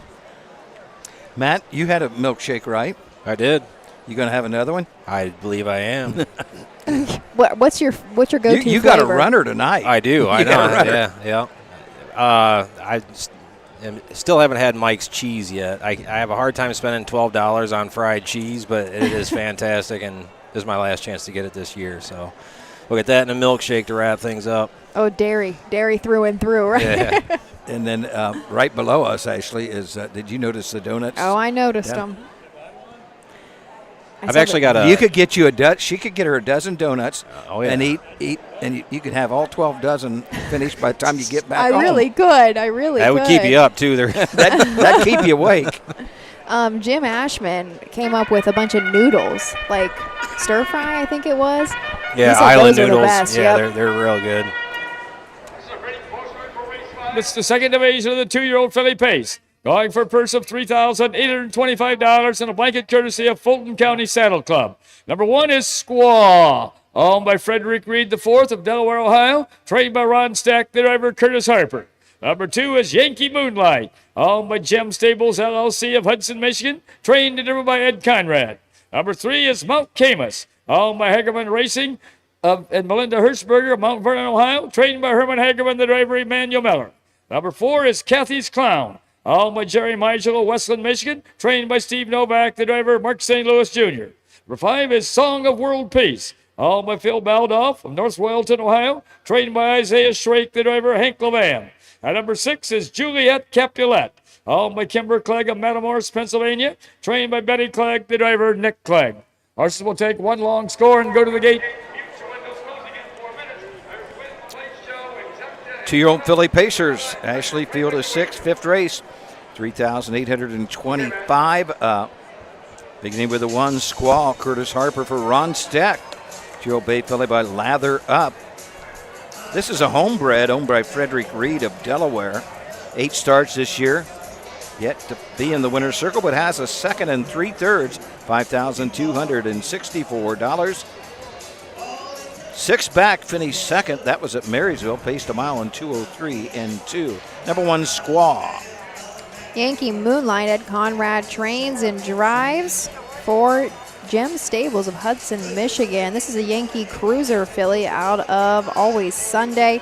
7 lifetime starts and has notched 4 third-place finishes. Last time out, got the bad draw. Actually started from the 2nd tier in the 6th hole and just, I don't think, could shake loose there at Hicksville. Last third-place finish, though, did come 2 back at Napoleon and at 2:03 and 1 final quarter, 30 and 2, $34,000 made for Yankee Moonlight. Emmanuel Miller, the 3, Mount Cabus for Herman Hagerman. This is a 2-year-old Bay Philly by Catch the Fire. 10 starts, has 5 wins in 4 seconds. $25,962. 2:03 and 3 at Hicksville, 3 back. The 4-horse, Kathy's Clown, Mark St. Louis Jr. We don't have a change, right? He is here? There, yep, he is here. Mark St. Louis Jr. up for Steve Novak. This is a Dancing Yankee filly. Last time, man, she looked like she went 1.5 miles. Van Wert was a winner there. Ended up 3 wide on the backside. Timed her mile in 1:59.3. Final quarter, 29 flat. 10 lifetime starts, 2 wins, 3 second-place finishes, and 2 third-place finishes. $13,000 made. 5 is Song of World Peace. This is following you around, Ashley. She raced at Burton on a Friday night where she was 4th, beaten 5 lengths, 2:06 and 4. Hank Levan drives for Isaiah Shrake. 8 starts in a year, 3 thirds, $5,800. Our 6 horse, Juliet Capulet. Nick looked like he had his hands full trying to make sure that she posts were rated in order when they first came out. Nick Clegg and Betty Clegg for this one. This is a Fear of the Dragon. Last time out at Canfield, had a 3rd place finish in 2:02 and 1. 18 lifetime starts, 8 victories, 5 wins, and 1 third place finish. $34,000 made. Actually took a lifetime mark at Northfield in a qualifier in 2 minutes 2/5. Originally a $6,000 purchase out of the Buckeye. Here is Bill Peters, field of 6. Clown and Song of World Peace scoring in that order from the rail out in the first tier. 1 trailer, Juliet Capulet. Here they come. They're off and pacing. The first horse away is Mount Camus. At the rail second is Squaw. In their third, it's Kathy's Clown. At the rail fourth is Juliet Capulet. Racing fifth is Song of World Peace. And the last horse after going off stride is Yankee Moonlight. As they make the turn now to head down the backside to race over toward that quarter-mile mark, Emmanuel Miller has Mount Camus on top by a length and a half. Up on the outside second is Kathy's Clown, driven by Mark St. Louis. At the rail third is Squaw, driven by Curtis Harper. Fourth is Juliet Capulet, driven by Nick Clegg. Farther back fifth is Song of World Peace, driven by Hank Levan. The last horse, Yankee Moonlight, driven by Ed Conrad. First quarter paced in 28 3/5 seconds. Still with the lead is Mount Camus, but up on the outside to pour on the pressure is Kathy's Clown. At the rail third is Squaw. Fourth is Juliet Capulet. Yankee Moonlight now fifth, and the last horse, Song of World Peace. Coming down to the half-mile mark, Kathy's Clown now shows on top by about 2.5 lengths. In their second is Mount Camus. Third is Squaw. Fourth is Juliet Capulet. Fifth is Yankee Moonlight, and Song of World Peace trails. First half pace in 57 3/5 seconds. As they round the turn now to head down the backside to race over that 3/4 mile mark. They've got to catch Kathy's Clown. A length and a half back second is Mount Camus. Squaw still racing third. Fourth is Juliet Capulet. Yankee Moonlight slipping through at the rail fifth. And the last horse is Song of World Peace. Going to that 3/4 mile mark. Kathy's Clown still shows on top. But here comes Mount Camus up on the outside. Still racing third is Squaw with Yankee Moonlight now fourth. 3 quarters in 1:28 4/5 as they race around that upper turn to head for pay dirt. Mount Camus now takes over. Dropping back second is Kathy's Clown. Squaw on the outside turn with Yankee Moonlight at the rail fourth. As they race for home, it's Mount Camus and Kathy's Clown. Mount Camus and Kathy's Clown. Mount Camus and Kathy's Clown. It's going to be Mount Camus. Kathy's Clown up for place with Yankee Moonlight for show. A mile in 1:59 4/5. 1:59 4, Mount Camus. Herman Hagerman, Emmanuel Miller team up once again. It'll be 2 in a row for the 2-year-old Bay Filly by Catch the Fire. Ashley, her 6th of the season. 2 in a row. And she is a bargain, $4,500. Right. Catch the Fire. Last year at the Blooded Horse sale. The Catch the Fires, I've really been noticing them lately. They've been nice all season, but I think they are going to end the season on top as well. She was at Burton like you mentioned. She was a winner last time out at Burton, and every pace at Burton was a Catch the Fire. Every winner of the pace was a Catch the Fire up there, and does it again. Goes back to back, 1:59 4. That is going to actually equal the first division as well. They both went the same time. Sent off at 6-5.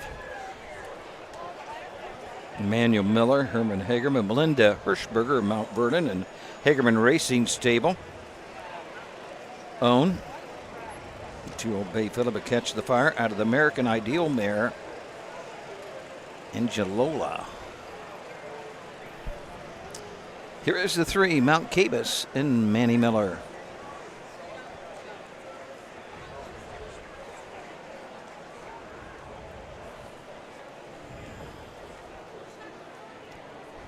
Is this Manny? This is Manny's first driving victory of the meet, right? I'm not sure if he probably wasn't here on Saturday because I think he with me at Canfield? I would say he most likely would have been.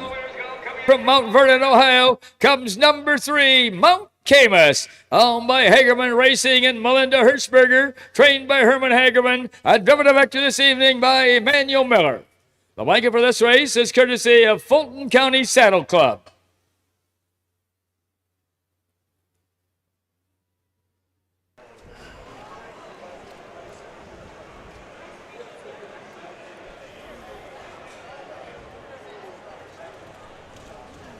Let's really hear it here for Emmanuel Miller, Morgan Hagerman, and Mount Camus and the Fulton County Saddle Club, the donors of the blanket.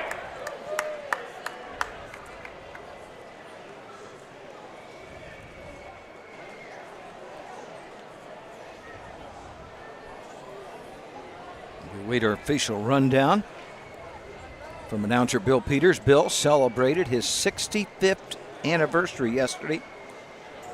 September 1st of calling races. He called his first race at the Paulding County Fair. The Paulding County Fair, 65 years ago, was held over Labor Day.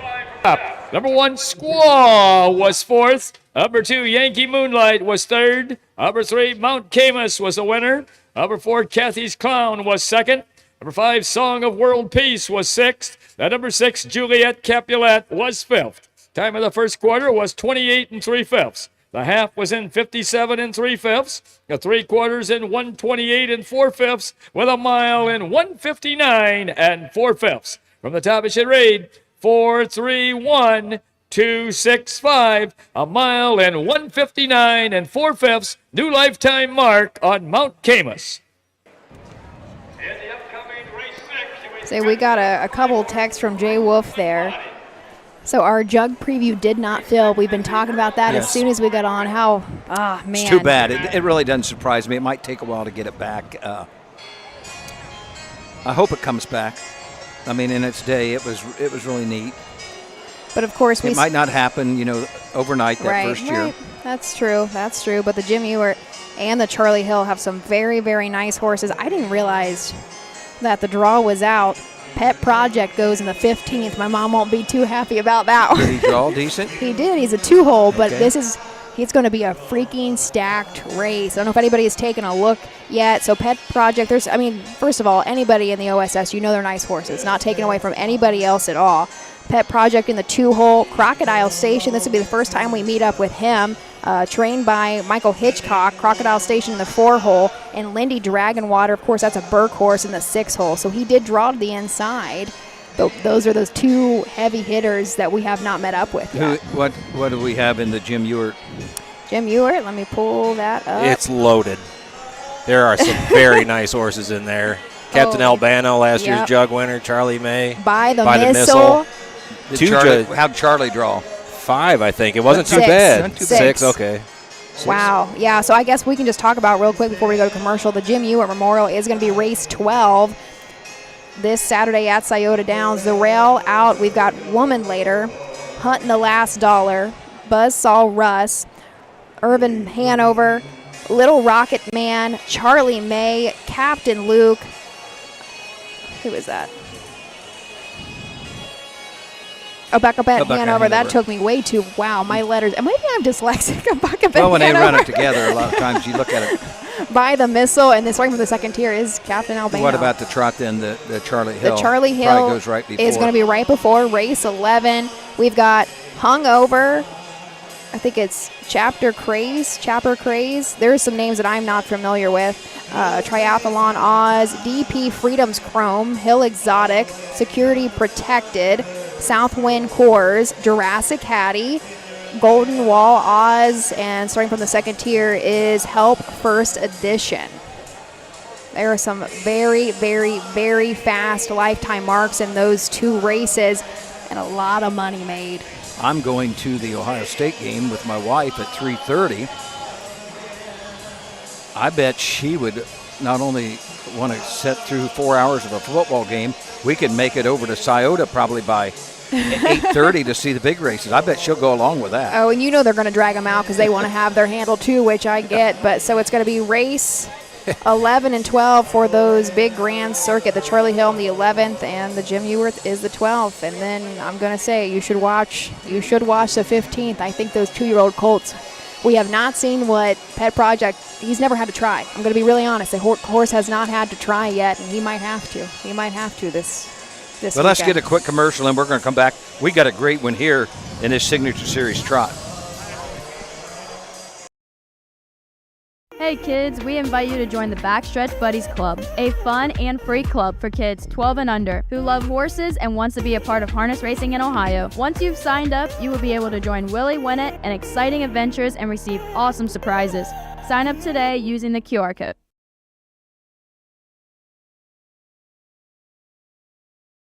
Dublin Valley Farms, home of Volstead's sire of 2024 Ohio Horse of the Year, Sugar Instead. Also standing at Dublin Valley Farms, Slay, a promising young son of Chapter 7 and Coach K Hanover by world record holder Walner. Looking for your next winner? Dublin Valley Farms and our clients are offering an exciting lineup of yearlings with current and fashionable pedigrees, available at public auctions this year. Backed by a team that cares, Dublin Valley Farms, Fredericksburg, Ohio. When you need supplies for your horse, one name stands out: Big D's. Since 1976, Big D's Tack and Vet Supply has been the equine experts you can trust. Whatever your horse needs is available at Big D's Tack and Vet Supply. Visit the retail outlet in Streetsboro, Ohio, or order online at BigD'sWeb.com. Sign up for text messaging and receive $10 off your order. Big D's Tack and Vet Supply.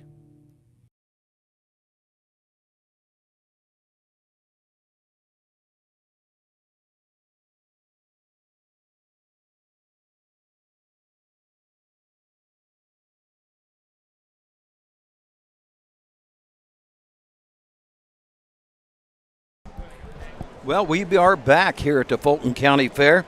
Sixth race, Signature Series trot, Earl Hallett Memorial for $4,700. We're going to be scratched down to a field of 6 with a scratch of the 5, Vroom and Vonnie. And we have a nice field here. We're going to go right to the post parade with our announcer, Bill Peters. Our separating post word for race 6. This is the Earl Hallett Memorial Trot. This is for 4-year-olds and up, a part of the Signature Series, going for a purse of $4,700. One is Long Tom Chess. He's a bay gelding, 5 years old, by Long Tom, out of She's a Jessie by Jailhouse Jessie. Owned by Joe Yoder of Millersburg, Ohio. Trained by Rosie Weaver. Driven this evening by Drew Neal. Lifetime earnings over $120,000. A lifetime mark 154 3/5. Number 2 is Keisha's Lane. He's a bay gelding, 9 years old, by Kay Shaw, out of Winning Colors K by American Winner. Owned by Nick Clegg in Northfield, Ohio. Trained by Betty Clegg. Driven this evening by Nick Clegg. Lifetime earnings over $394,000. A lifetime mark 153. Number 3 is Team L. She's a bay mare, 8 years old, by Team 6, out of Ariana Hall by Angus Hall. Owned by Levan Stables Incorporated of Woodstock, Ohio, and Rosemary Levan of Lewistown, Ohio. Trained and driven by Hank Levan. Lifetime earnings over $189,000. A lifetime mark 156 1/5. Number 4 is Gotta Have Rhythm.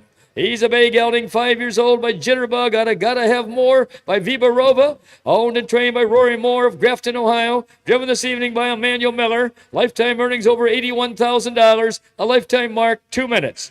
The number 5 horse, Vroom and Vonnie, has been drawn. Number 6 is Stony Ridgetop.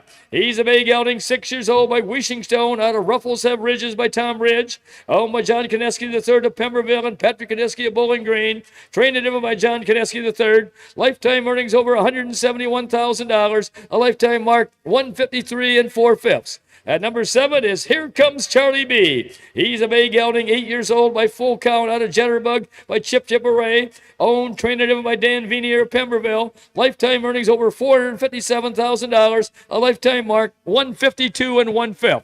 Those are your horses for the 2025 Earl Hallett Memorial Trot. Should be a good one, Matt. Our favorite right now at 3 to 5, the 7, Here Comes Charlie B, will come off the second tier. Matt, these 6 trotters have earned $1,443,000. Wow. In their lifetime. The 1, Long Tom Jess, Drew Neal for Rosie Weaver. Drew looking for his second win on the card. 120,000 lifetime, 154 and 3 at Northfield. 2, Cassius Lane, Nick Clegg for Betty Clegg, 394,000 lifetime, 153 at Hoosier Park. Team L, Hank Levan, 189,000 lifetime, 56 and 1 at Northfield Park. 4, Gotta Have Rhythm, Manny Miller for Rory Moore, $81,000 a mark at Miami Valley of 2 minutes. Number 6, Vrooman Bonnie is scratched. 6 is Stony Ridge Top, John Kineski III, trains drives, 171,000 lifetime, 153 and 4 at Northfield Park earlier this year. And rounding out the field, our richest horse in the field, number 7, Here Comes Charlie B, Dan Veneer, $457,000 lifetime. Earlier this year, 152 and 1 at Scioto Downs. Ashley Daly, I just went through the field. I mentioned to Matt, $1.4 million, $1,443,000. Just the field of 6 with the scratch of the 5 Vrooman Bonnie. There's another 100,000. Yeah. That would take it to $1.5 million if we would add the scratch in there. So a lot of nice horses for this Earl Hallett Memorial Trot. And our favorite, Here Comes Charlie B, will be a trailer coming from the second tier, as well as the 6 Stony Ridge Top. So actually our 2 favorites now, Stony Ridge Top 5-2, and Here Comes Charlie B at 3-5. Both are trailers. So there's a couple horses in here that are looking to go 3 in a row. Both the 2, Cassius Lane and Stony Ridge Top, have already won 2 in a row, looking to go 3 here. Cassius Lane just came over into the Clegg barn. I think that was a private purchase from the Burks. Just saw him for the very first time on Friday at Burton, and actually Kenny Livengood, he was so upset this horse was going off at pretty big money. He's like, how are people not betting this horse? Like, you know, because he's a nice horse, as proven by almost $400,000 in earnings.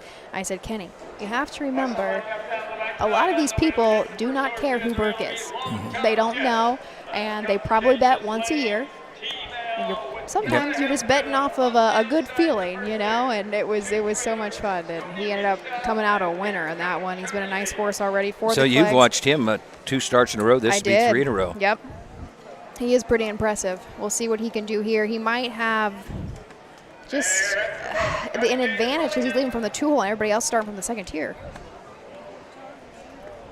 Tough spot for Stony Ridge Top. He grabs on a little bit and he likes to go off the gate. So Oh, look at him right now already. it does look, it does look like the one can leave some, but with a horse on the outside of him in the second tier, he's kind of at the mercy of that one. Cassius Lane, Team L, Gotta Have Rhythm, Stony Ridge Top, and Here Come Charlie B. Should be a good one. Sit back and enjoy. Let's send it up to Bill Peters.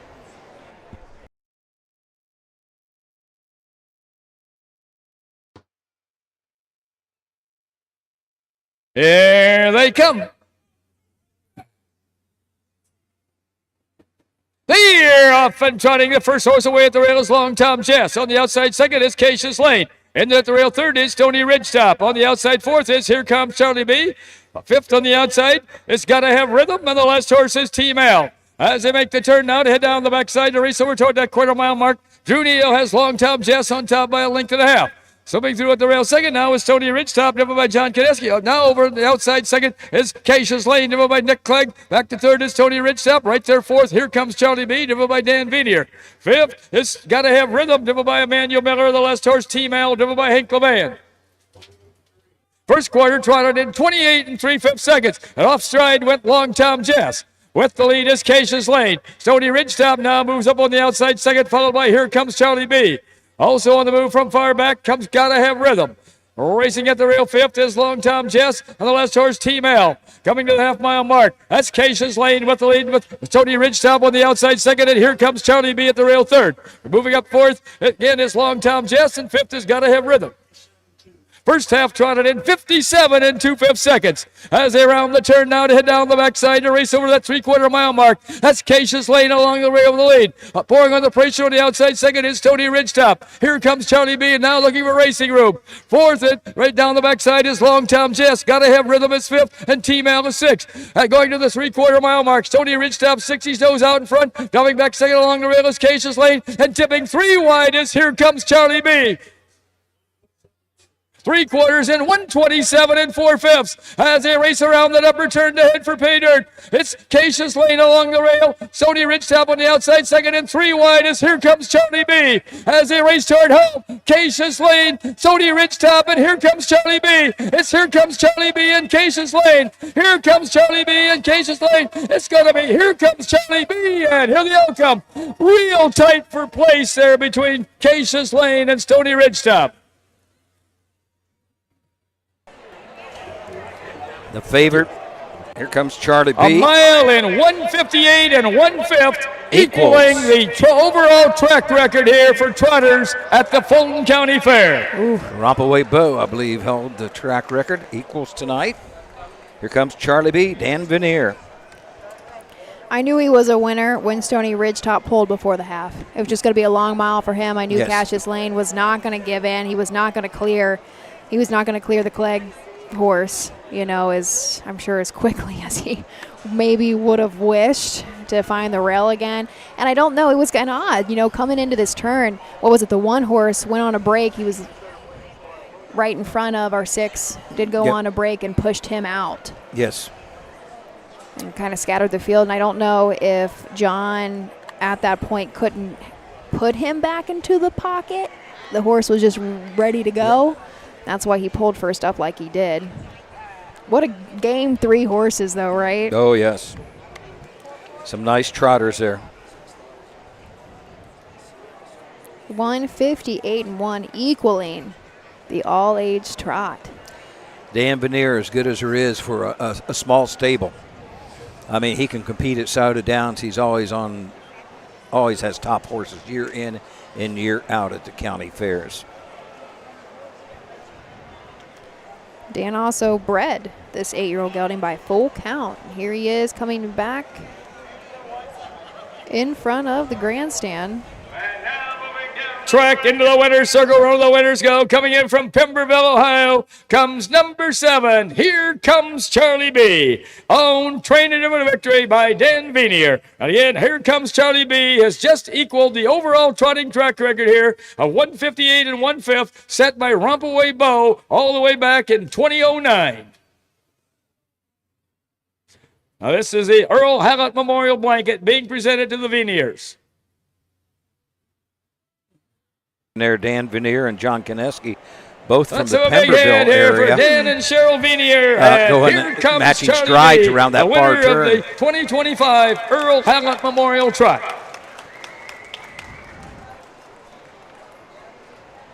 I'm glad you're probably glad you made the trip up here to watch Honestly, these races tonight. this is a good night by all means. They're not spread out by at all.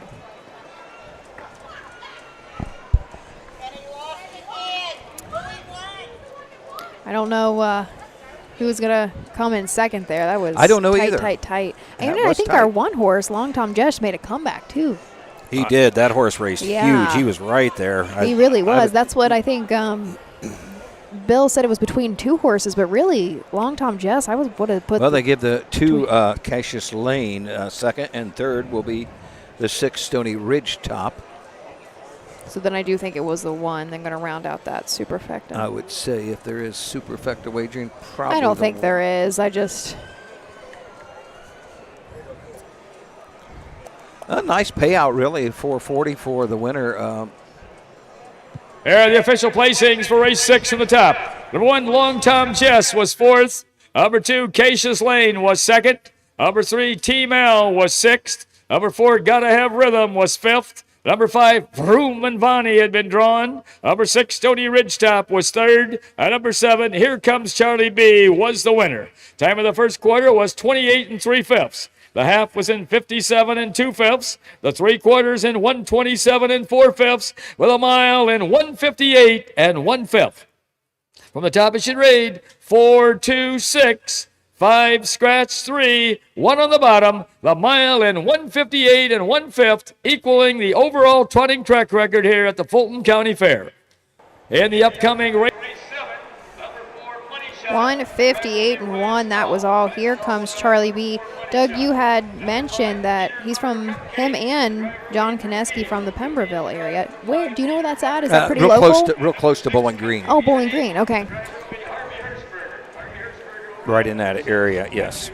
Gonna flip the page now. Race 7 up next. 3-year-old filly trotters. Another very full field. 7 gonna go behind the gate. Join us back here momentarily, and Doug and I will introduce you to the field.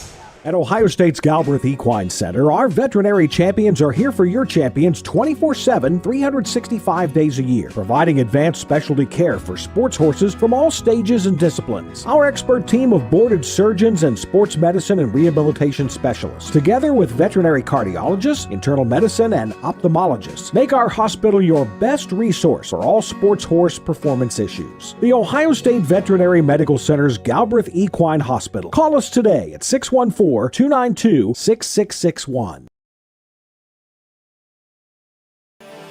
The roots of harness racing are born at the county fair. For over 150 years, people have gathered to watch horses battle it out for fame and glory. Catch the thrills this summer at an Ohio Fair Racing Conference County Fair. The OFRC races at 22 fairs in 20 Ohio counties. Trotters and pacers put it all on the line to be called the best in the Buckeye State. The Ohio Fair Racing Conference, where the path to greatness begins.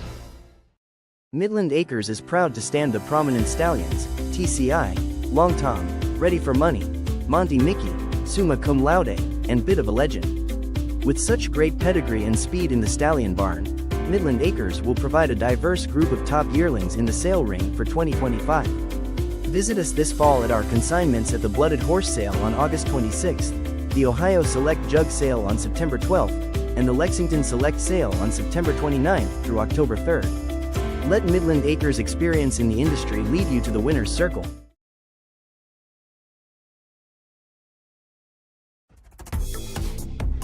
The future is bright in Ohio. Ohio Sire Stakes, Buckeye Stallion Series, 66 county and independent fairs. Whether it's the Ohio Sire Stakes, the Buckeye Stallion Series, or the county fairs, Ohio has a place for your racehorse. This year, Ohio breds are racing for nearly $23 million in stakes purses. Be part of the winning. Breed, buy, race, win in Ohio.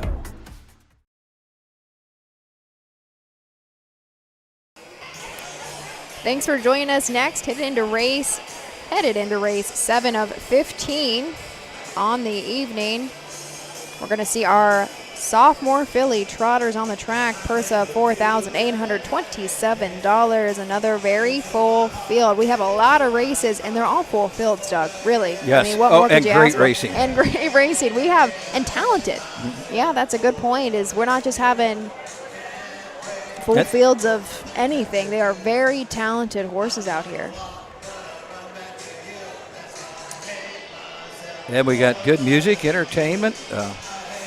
Was it crowded? You went downstairs and The restrooms are underneath the grandstand, and so I had to pass where the windows are set up, and there was a line. I think there's 5 tellers. Okay. Which is more than normal. Yes. I usually only see maybe 3 to 4 at bigger fairs, and there's 5 downstairs, and there was still a line.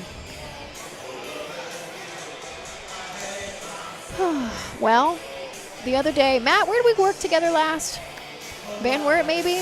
No, not Finley. Probably Van Wert. Yeah. I was telling you that I was trying to buy a Michigan bred, right, to bring down here. Yeah. I claimed my first horse last night. You did. Who'd you get? I did. Something that's already been in our barn.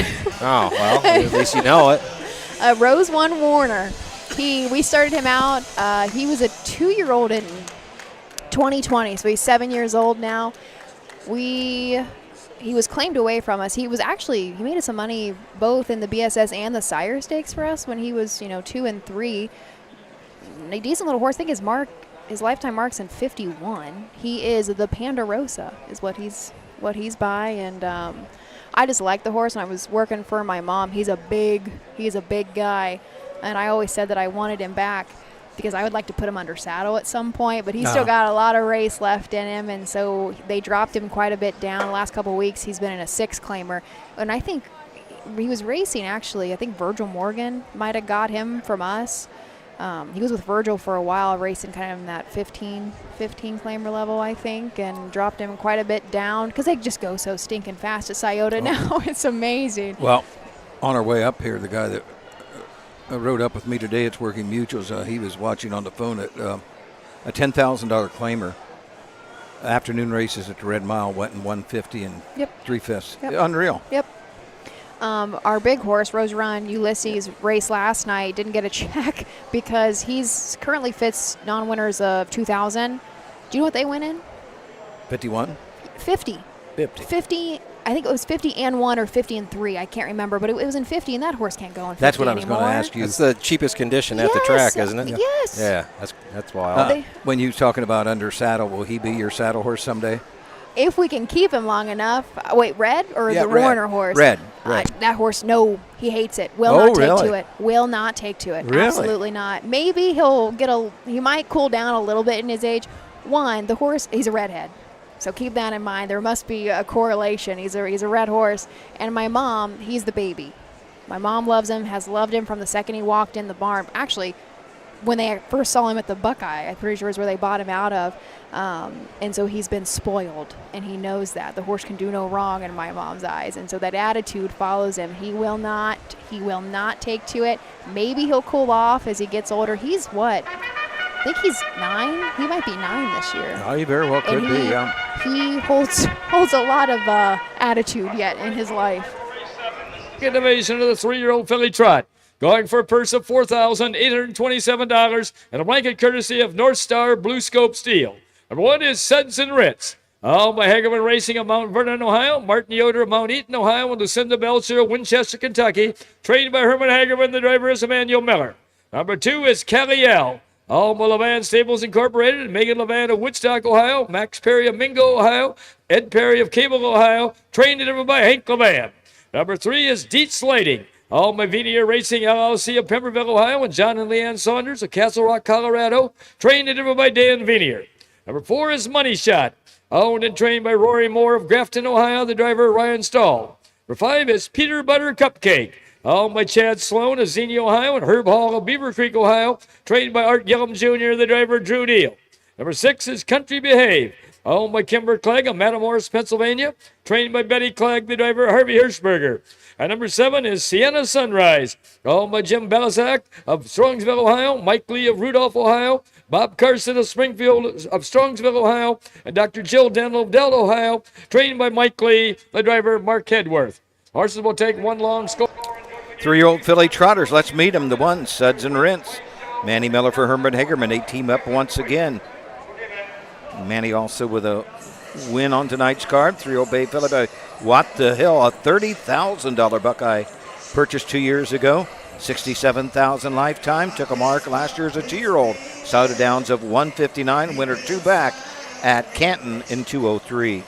Caliel, talk about the second place curse here. Hank Levan trains and drives this What the Hill filly. She's had 2 second places in a row, but 21 starts this season, has been second 11 times. She did notch a single win earlier in the year, and an additional 2 third-place finishes. Last go was at Findlay, and again, second, back by about 4 lengths in 2:03.2. Final quarter there, 29.2. She has made $24,000 on the year, $43,000 lifetime. 3 Dietz Lightning. Dan Veneer drives the 3-year-old bay filly by, and away we go. 4 wins and 15 tries this year, 3 seconds and a third. Lifetime $50,483. Took a mark this year earlier at Souda Downs, 156-1. Rory Moore bred, owns, trains, Money Shot. Ryan Stahl now going to drive this Muscle Up the Goal filly. Last go at Findlay, did have a second place finish in 2:06 flat. Final quarter 29.2. 11 starts on the year, 1 win, an additional 8 hits on the board. $12,000 made. Took a mark at Eaton earlier this year in 2:06.1. 5 Peter Butter Cupcake. Art Gillum Jr. trains. Drew Neal will drive. The 3-year-old bay filly by Uncle Peter. 19 starts, 2 wins, 6 seconds, 2/3, 38,000 lifetime, 30,000 of it coming this year. 158-3 earlier in the year at Northfield Park, but 2 back in a non-winners at Scioto Downs on the 19th of August. Just got beat trotting a mile in 1:55. Starting from the second tier now, the 6, Country Behave, Betty Clegg and Harvey Hirschberger up on this Enterprise filly, of course owned by daughter Kember of Pennsylvania. 18 starts on the season with a single win. That came 3 back at Mount Gilead. Went wire to wire there in 2:07-2. Last start out was not as great though there at Burton. Did make a break out of the gate, stayed on it for a brief moment in time there. Finished 6th at distance, so I don't have a time to give you, but $14,000 made on the year. And actually, gotta say that lifetime mark was made at Mount Gilead, as I said. 7, Sienna Sunrise, Mark Edwards for Mike Lee. 3-year-old Chestnut fillies by Enterprise. 2 wins in 13 starts, 3 seconds, 2/3. 82,000 lifetime, 58,000 last year, 56-4 at Northfield Park. Was a winner 2 back in 2:03 at Hicksville. Field of 7, 3-year-old filly trotters completed their score. They're walking on the backside and making their way to the Mike Wepkenberg starting gate. We're back at it tomorrow evening. I'll be calling the races. You'll be on the broadcast tomorrow night at the Hardin County Fair at Kenton. I believe we have 14 tomorrow night, post time at 6. Yep, I was going to ask. I don't even know what post time it is. I had 6 to o'clock, go into our Huff Sky. Here it is. Both. Russell Swartz, I'm sure, is going to be there, what I've been told. He needs one more win to get that magic number 2,000. How many is he slated to drive? Have you looked at the program? I don't know that. No, I don't. I'll have to look at the entries here. Very well could get it tomorrow night or the next night at Kenton. He drove a lot of his trotters last year. Not near as many this year. Not near as many. Especially, I think Frank was giving him a hard time over at Scioto Downs. Like, why don't you get your 2,000th win on Ready Russell? Yeah. Come on. He just laughed it off. Here is Bill Peters, the call of the 7th, 3-year-old filly trotters. They come.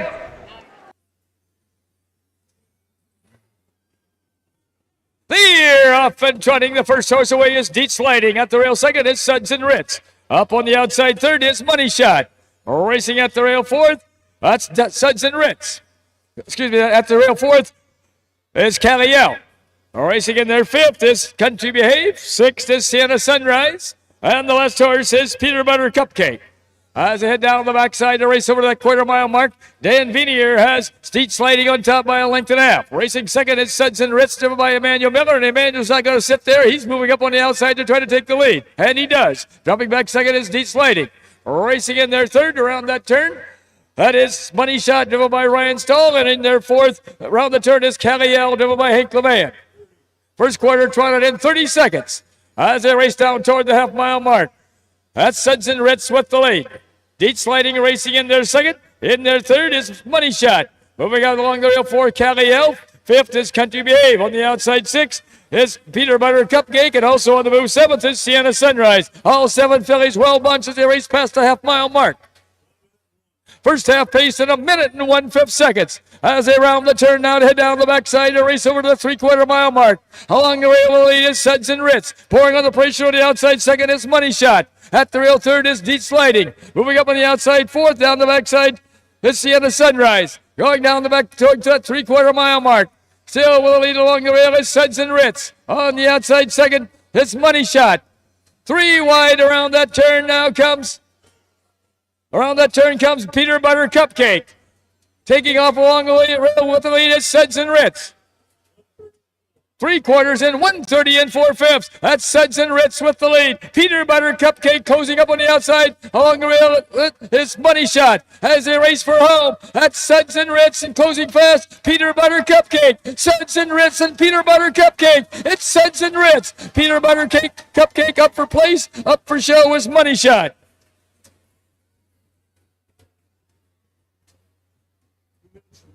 A mile in 2 minutes and 1/5. 2 minutes and 1/5. They were stacked up 3 deep at the half.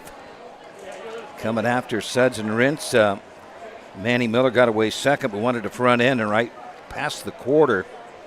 He pulled and got the lead from Dietz Lightning. Suds and Rince, 3-0 Bay Philly. Manny Miller and Herman Hagerman team up once again this evening.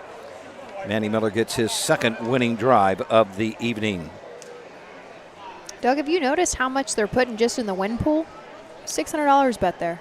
Really? Yeah. They're betting some money tonight. They really are. I noticed the last race was almost. So many fairs you see 197, 215. Right. No, this was $607 just alone in this win pool here. I think the last race was like 440 or. Well, if you or notice, something. we don't have any headset or walkie-talkie to, the officials, what they're talking about.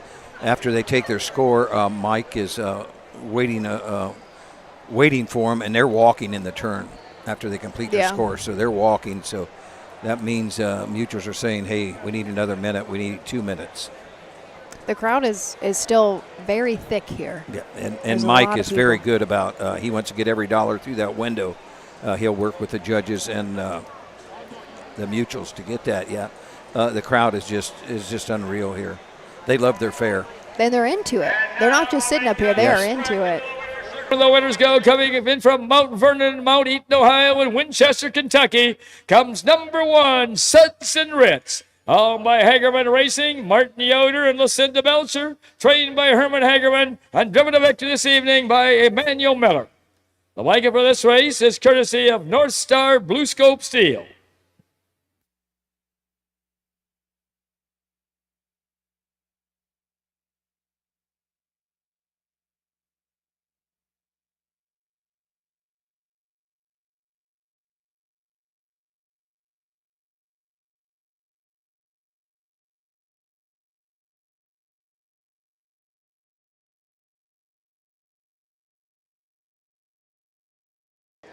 The try goes 154. We are official $54. That's what I hear there for Morgan Hagerman, Emmanuel Miller, and Suds and Ritz, and the North Star Blue Scope Steel, the owners of the blanket.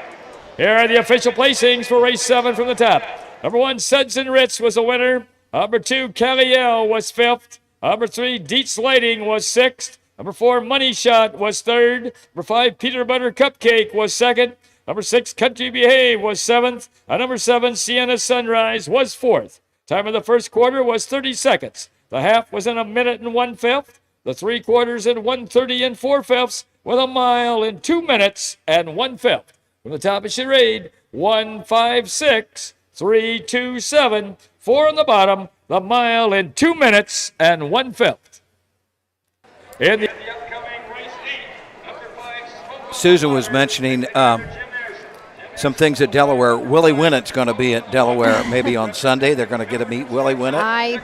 I don't know the dates exactly, but I do think Willie will be there. Maybe on Wednesday, but I think he's for sure going to be on the trailer on Sunday. He'll be on the trailer. He'll be on the trailer. Willie Winnett. Was he named after Rambling Willie or anything like that? Where'd he get his name? I don't know. I don't even know if he's a trotter or a pacer. I couldn't tell you. So you might get to see Willie Winnett Sunday. Would Matt Clark maybe going to be driving him? Oh. There you go. You want to pick up a catch drive? Yeah, sure. Probably still faster than I'd like to go. So it's on to the 8th race, 2-year-old Colt Pace for $4,845, field of 5. We'll be back right after this. Wauseon Racing has been racing and breeding winners for over 5 decades, specializing in the development of young horses racing in Ohio. We are currently looking for new partnership opportunities as the fall sales approach. Our facilities feature a half-mile all-weather track, a sand track, beautiful turnouts, and everything that is needed to set your next quarter filly up for success. Want to own your next resource and have fun doing it? If so, contact us today and join in on the thrill of Ohio harness racing.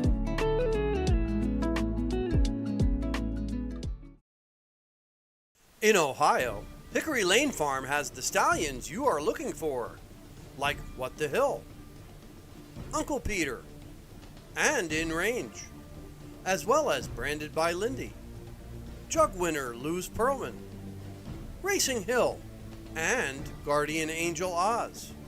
Hickory Lane will offer a host of Ohio sired yearlings this fall, including 6 by In Range, 5 by Uncle Peter, 4 by Guardian Angel Odds, and 1 by What the Hill.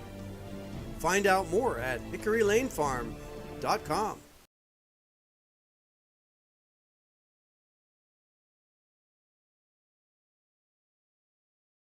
Have you heard about Bob? It's the Buckeye Owner Bonus, the Ohio Harness Horsemen's Association's new incentive program. The program is for people who purchase yearlings or retain their homebreds out of mares registered and eligible for the OHHA's Breeders' Award program at the upcoming 2025 sales. The total bonus will be 1/2 the amount designated for that year's Breeders' Award program. For more information about the Buckeye Owner Bonus, visit OHHA.com or call 614-221-3650.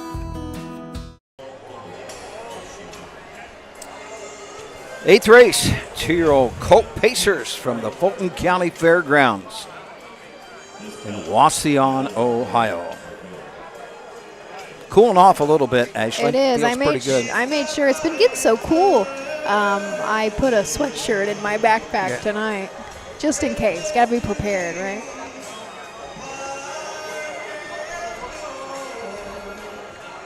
I can never remember this guy's name. Our singer, Matt Richardson. Richardson. I don't know why. Not Matt Not Clark. Matt Clark cannot sing. I don't know. Can you, Matt? Definitely not. Definitely I would not. never even attempt it.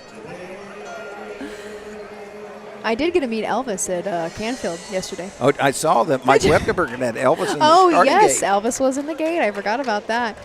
He was good. He was pretty good. He was right in front of us, so we were a little worried that our mics were going to pick it up poorly, and you couldn't be able to hear us. But Don and I had a great time, and then I actually got to walk Elvis out to his car yesterday too when I was helping Steven pack up. You're going back in time. When did he passed in the 70s, I think. Don and I were talking. 70s? No, 80s. 70s. I think it was in the 70s. August of 70s, I think it was. I got a memory on things, and this is one thing I think he died. I was announcing races at the Troy Fair. Pretty sure it was in August in the 70s. Could be 78 or early 80s, but I believe it was in August. Well, let's just see. That's what our phones are for, right?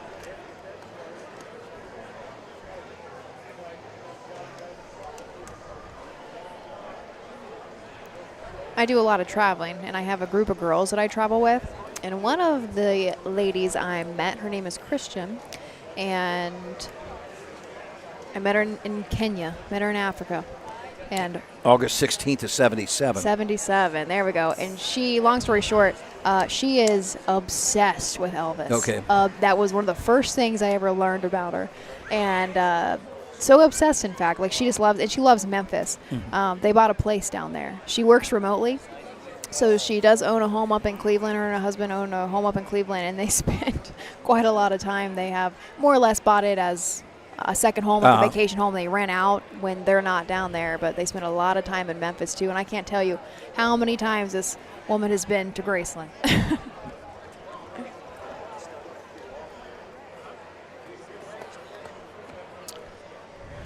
think we're still waiting for a couple to come out, aren't we? We need a field of 5 2-year-old Colt Pacers.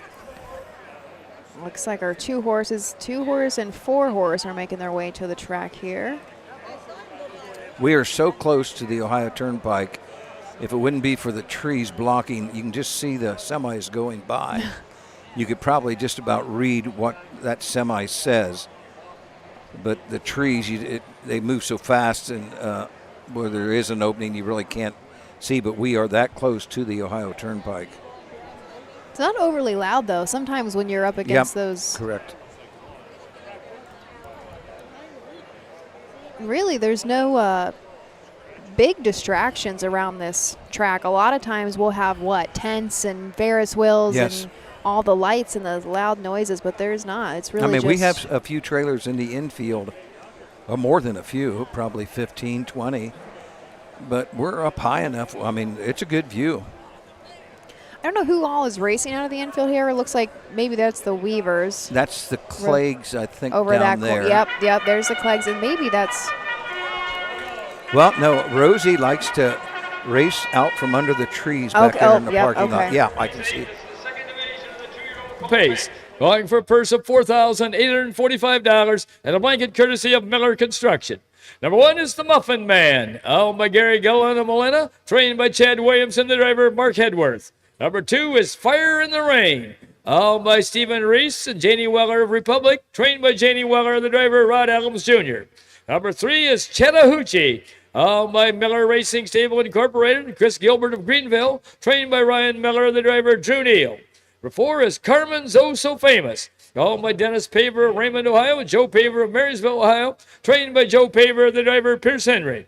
And number 5 is Smoke on the Water, owned by Mike Lee of Rudolph and Dr. Jill Dental of Delta, trained and driven by Jim Harrison.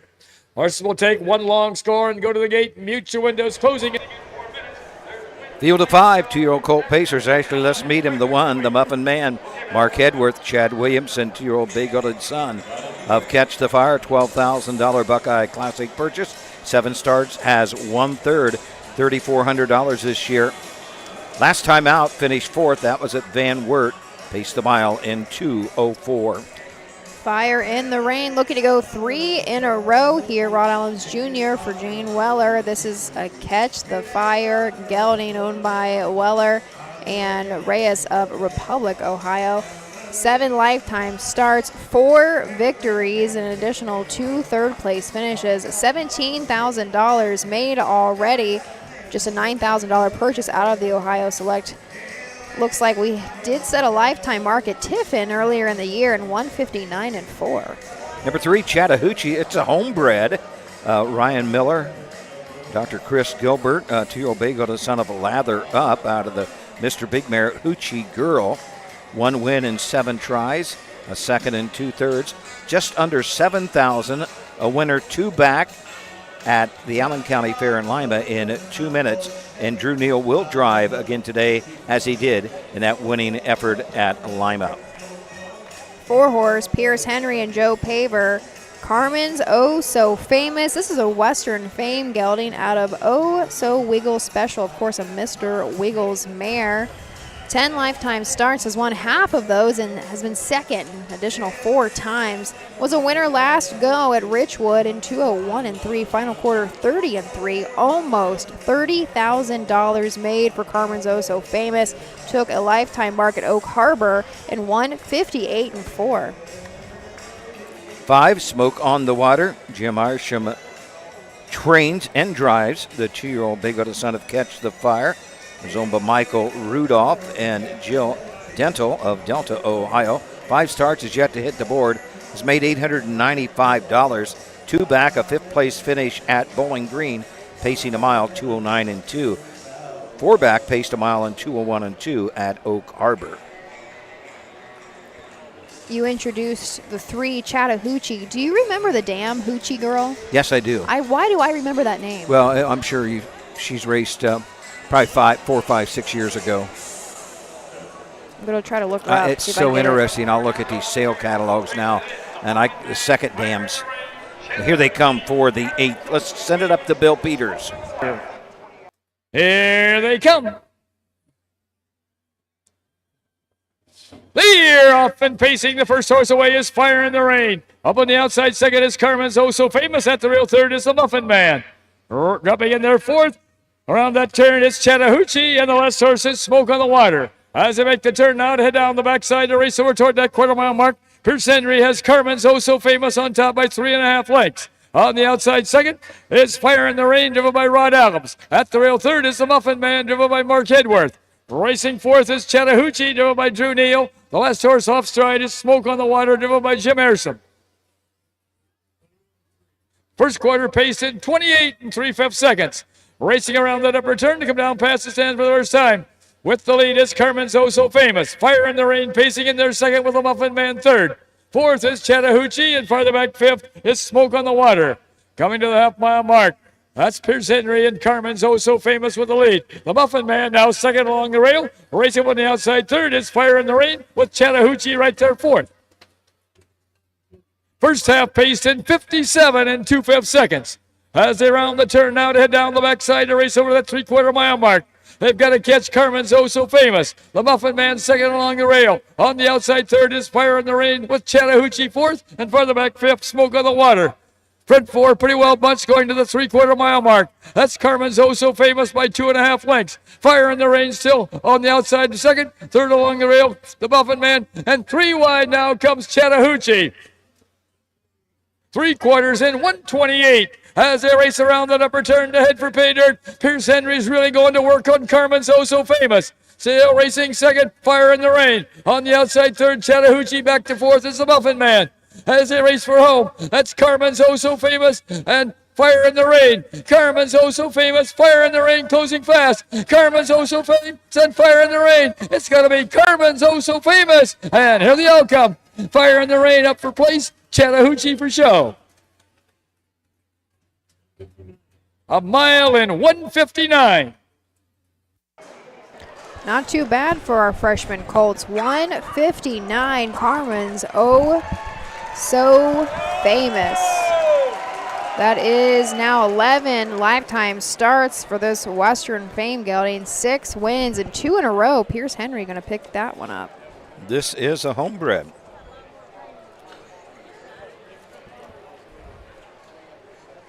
That was the first division, of course, of these freshman colt pacers. So they're going to set the standard at 1:59.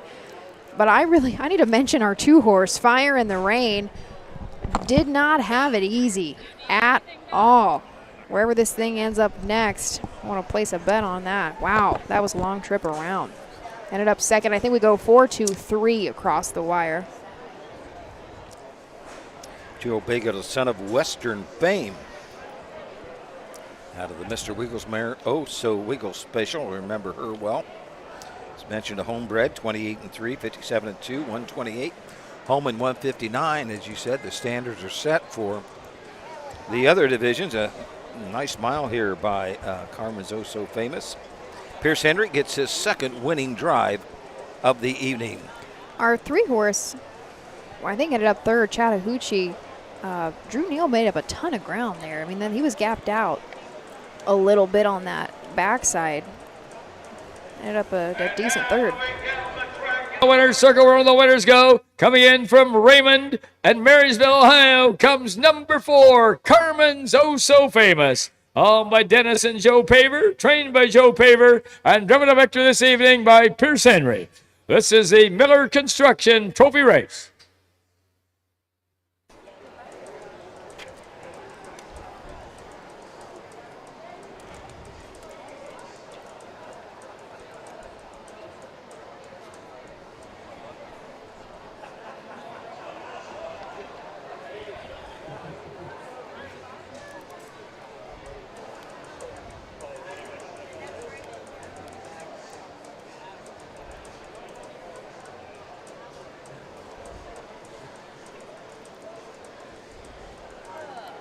Let's have a big hand here for Joe Paver, Pierce Henry, and Carmen's Oh So Famous. And the Miller Construction, the donors of the blanket.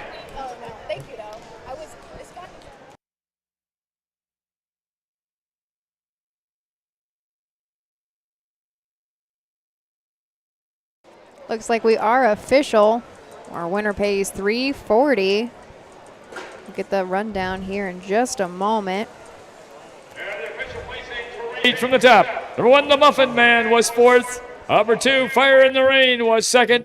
Number 3, Chattahoochee was 3rd. Number 4, Carmen's Oh So Famous was the winner. Number 5, Smoke on the Water was 5th. Time of the first quarter was 28 3/5. The half was in 57 2/5. The 3/4 in 128 with a mile in 159. From the top it should read 4-2-3. 1, 5 on the bottom, the mile in 159.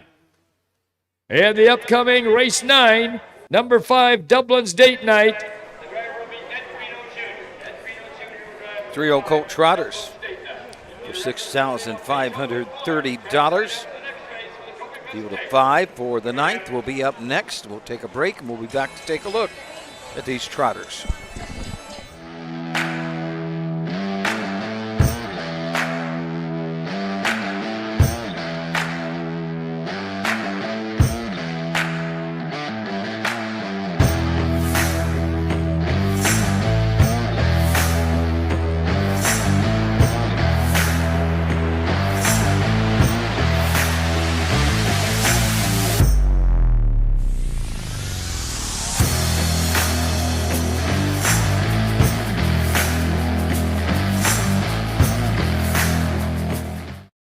Who feeds your need for new ideas for your family's best farm future? Ohio Farm Bureau. We work with our members to shape ag policy that will positively impact our industry. Farm Bureau is advancing business solutions to give you a competitive advantage. We help you gather information to stay ahead of important topics and technologies. Plus, Ohio Farm Bureau creates opportunities for growth. Ohio Farm Bureau, feeding your need for new ideas. Cool Winds Farm is one of Ohio's premier standardbred breeding farms. Cool Winds stands the popular Dancin' Yankee, jug winner Southwind Aussie, and the royally bred Western Fame. Cool Winds Farm is proud to present our yearling consignments at the Ohio Selected Jug Sale at Pickaway on Friday, September 12th, and at the Standardbred Horse Sale in Harrisburg during the Cool Winds of November. In Ohio, we know a thing or two about greatness. It's in our blood. It's in our horses. Ohio Standardbreds are built to win, racing for nearly $23 million in Ohio Stakes races. See Ohio's top yearlings at the Ohio Selected Jug Sale Friday, September the 12th at the Pickaway County Event Center. Show day is Thursday. Experience the thrill and invest in the future with the Buckeye Owner Bonus. Eligible Ohio sired yearlings get a bonus after their 2- and 3-year-old racing season. Learn more at OhioHarnessHorseBreeders.com.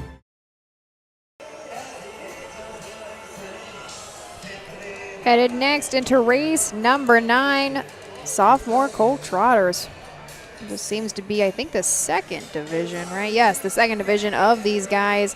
$6,530 on the line. Another field of 5. I was going to say good thing that we have some track lights here because it got dark quick. I think today was the last day until April. Oh, don't say that. I know. Don't say that. And that we're going to have a sunset after 8 p.m. So I think we have unfortunately run through the sunlight and the summer already. I can't believe it. Doug, you were talking earlier, just between us, not on air, but how fast time goes. Oh, yes. And you've put in many, many years doing what you do. I'm just thinking about the year total, the season, not even, I life thought in about general. that on the way over. I made a comment when we went through Paulding. It seems like a long time since the Paulding Fair, but yet it seems like it was just last week. Right. I know. I should count. I think there's 12 more fairs left. I was going to say I should count how many are actually left. After today, starting with Kenton, I think there's 12 more fairs. That includes Jug Week. And actually, next Wednesday, you're going to have Worcester. You're going to have Montpelier, Old Washington, and Upper Sandusky all in one day. I think that should be, other than Delaware. That's our biggest Then biggest you have week, Ashland, Delaware, Lancaster being the last fair. Coshocton, Dayton Fair races at Dayton, Dover. I don't think we missed anybody. This weekend they'll be at McConnellsville. Yep. Thinking about Dayton. You've done Dayton with me before, right? Yes. Yeah. Do you announce there? No, Barry does it. It is Barry. Okay. Yeah, Barry will be there. Matt and I'm actually that Sunday. I announce mule races at Lancaster. Oh, yes. So if I want to do the harness races on Wednesday and Thursday, I got to drive down and do the mule races. Yeah. So it is what it is. But we was talking also about Lancaster, how cold it can be there, and it's just. I think this will be my 4th year maybe at Lancaster, but it's just about due for cold weather where it could be. I know. 40, 42 degrees, and you have gloves on. Whew. I don't know if I'm looking forward to that. But no, Matt and I were talking last week. We realized, well, I'll finish my thoughts in a moment. Let's go to the post parade of the 9th. For race 9, this is the second division of the 3-year-old colt trot. Going for a purse of $6,530 and a blanket courtesy of Beethoven Farm. One is Uncle Rat, owned by Railroad Express Stable, Grable, Indiana, trained by Leroy Eicher, the driver, Mark St. Louis Jr. Number 2 is Uncle Johnny's Secret, owned by Mike Sweeney of Delaware, Ohio, and Lemmer Racing LLC of Rockwood, Michigan, trained by Mike Sweeney, the driver, Emmanuel Miller. Number 3 is Silverton, Owned by Rosie Weaver of Beach City, Ohio, and David Jury of Bucyrus, Ohio. Trained by Rosie Weaver, the driver Drew Neal. Number 4 is RC Enterprise. Owned by Levan Stables Incorporated of Woodstock, Ohio, and Hank Levan also, Harrison Levan also of Woodstock, Ohio, Max Perry of Mingo, Ohio, and Richard Fries of Northfield, Ohio, trained and driven by Hank Levan. And number 5 is Dublin's Date Night, owned by E.G. Trot LLC of Findlay, Ohio, trained and driven by Ed Greeno Jr.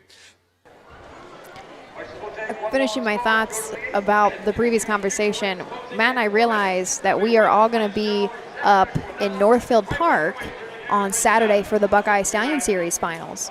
And it's not really possible. I mean, it is possible, but it's going to be absolute killer for us to be back at Dayton at 11 a.m. And they have a lot of races. They always do. Dayton Raceway always holds a lot of races for their fair. So we got to figure that out. I don't know how we're going to figure it out, but we do need to figure that out because we're getting towards the end. It's coming close. Oh yeah. Well, the one you're saying, the Buckeye Stallion Series, goes on one night and the next day. Next morning. And you know how late Northfield runs. And it is the next morning. It is. It's next morning. So Northfield probably won't finish till midnight because that's what happens. And then we'll drive 3.5, if not more, back to Dayton, like I will, probably that same night if I can't stay. Okay. And we've got to work at 11 a.m. the next morning. Setting up, and too. I'll be there like 7. That's when the races start. We don't actually start working at 11. We get there a lot earlier. I understand. So it's going to be Friday night and Saturday night at Northfield, and then Sunday, and they poor start Matt, at 11. Yes. Yeah, so it's going to be wicked. We'll get through it. We always do, but this year it's a little funky because we're at 2 different sides of the state for some big races there. Field of 5 for the 9th. Uncle Rat on the rail, Mark St. Louis Jr. for Leroy Eicher. This is an Uncle Peter gelding coming off a second-place finish at Van Wert. 7 starts on the year, still looking to get the first seasonal win. This horse actually started last year under Bruce Walls. Might have just had some trouble with him, so that is Leroy picked him up about 3 starts ago now. Emmanuel Miller teams up with Mike Sweeney, Uncle Johnny's Secret. 15 starts, has 2 wins, 3 seconds, 5 thirds. 21,000 this year, just pushing 40,000 lifetime. Took a mark at Delaware last year as a 2-year-old of 201 and 3. Winner 2 back 203 and 2 at Hicksville.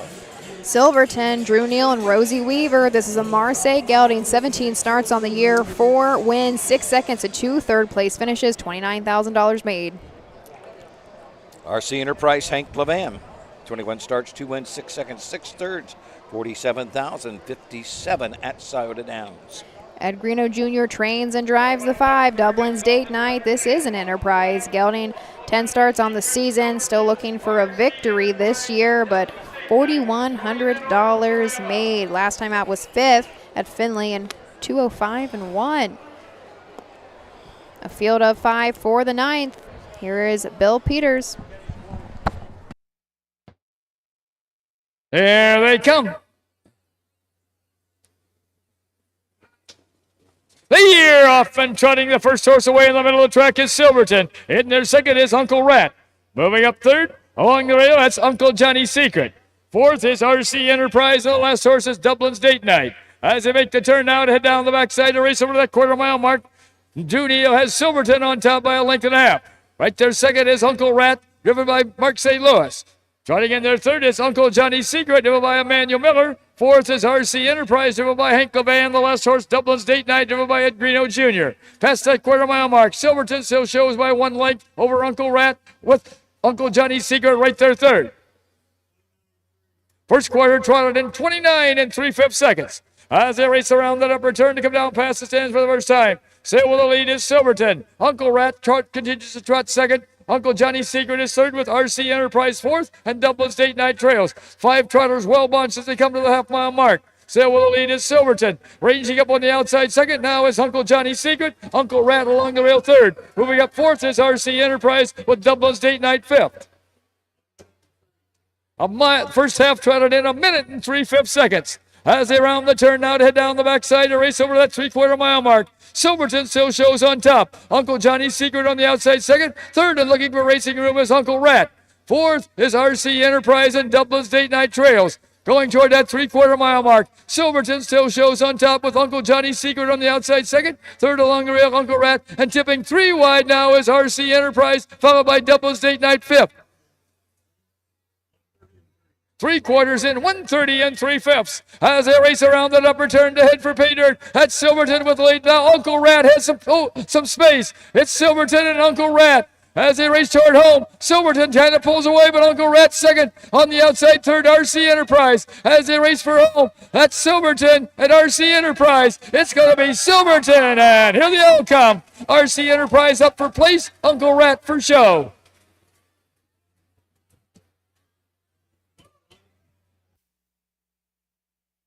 A mile and 2:01.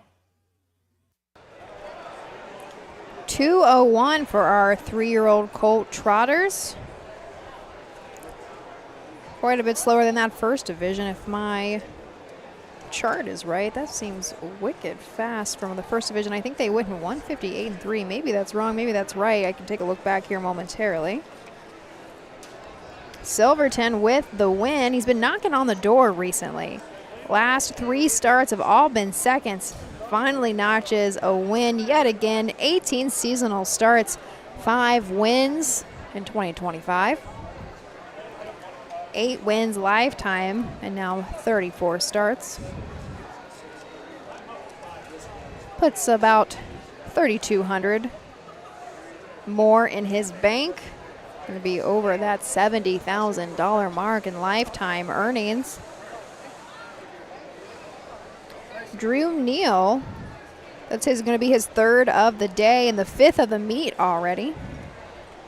And then for Rosie, that's going to be her 2nd on the day, 3rd on the meet. Stable's on fire right now. Oh, I think they raced 4 yesterday, won 3 and a second by a nose. Or maybe they raced 5 and won 4 with a second by a nose. I just know I got a text from Roger Houston on my way home that Brady won again yesterday. He did. He looked good. Cyrus comes number 3, Silverton, owned by Rosie Weaver and David Jury, trained by Rosie Weaver, and driven to victory this evening by Drew Neal. The blanket for this race is courtesy of Beethoven Farm.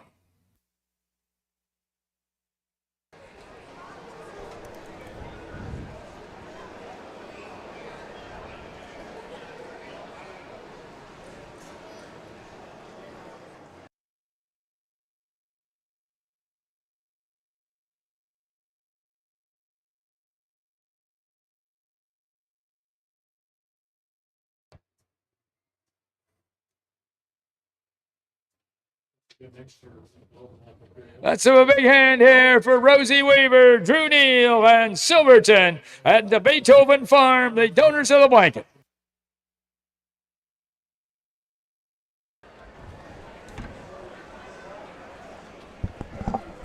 Here are the official placings for race 9 from the top. Number 1, Uncle Rat was 3rd. Number 2, Uncle Johnny's Secret was 4th. Number 3, Silverton was the winner. Number 4, RC Enterprise was 2nd.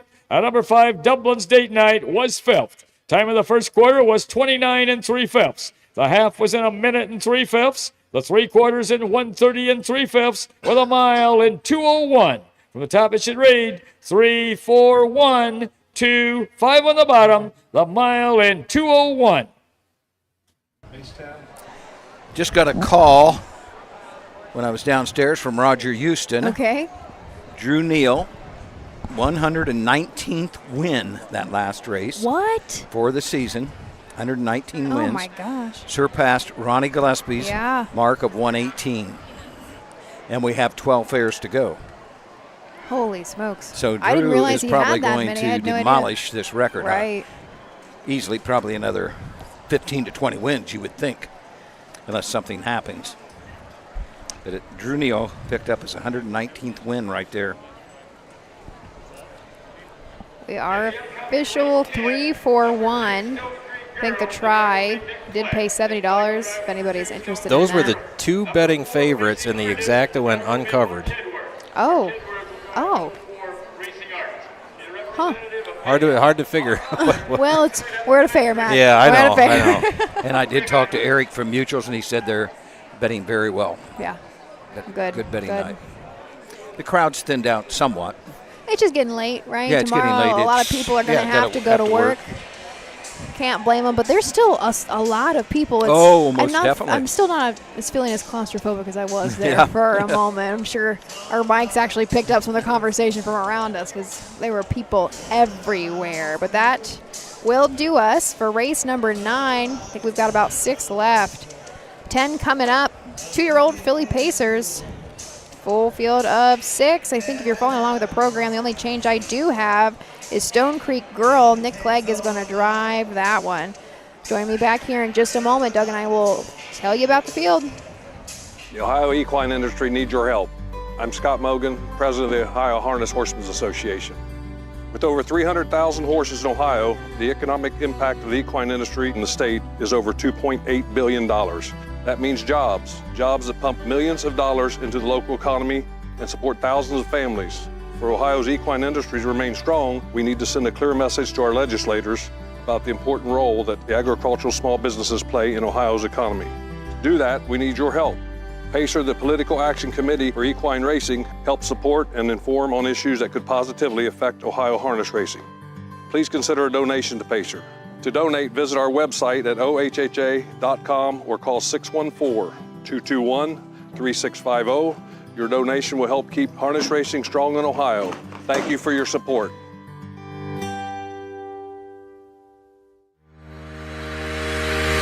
Own a little and love it a lot. TheStable.ca is an award-winning fractional ownership operation. Buy as little as 1% of a racehorse and experience 100% of the thrill. TheStable.ca makes ownership easy, accessible, and affordable. Communication and customer service are at the heart of everything we do. Get started at TheStable.ca.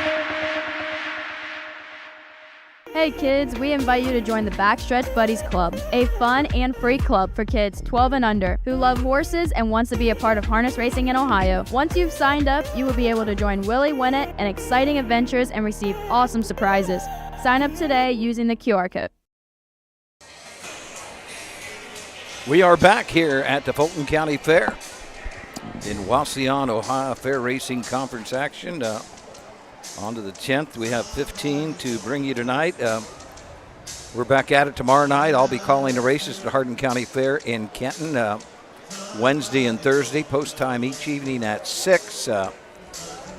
14 of them tomorrow night, Ashley. 11 of them on Thursday. You'll be there both nights. Will be. I have no idea who's with me. I guess I could pull that up.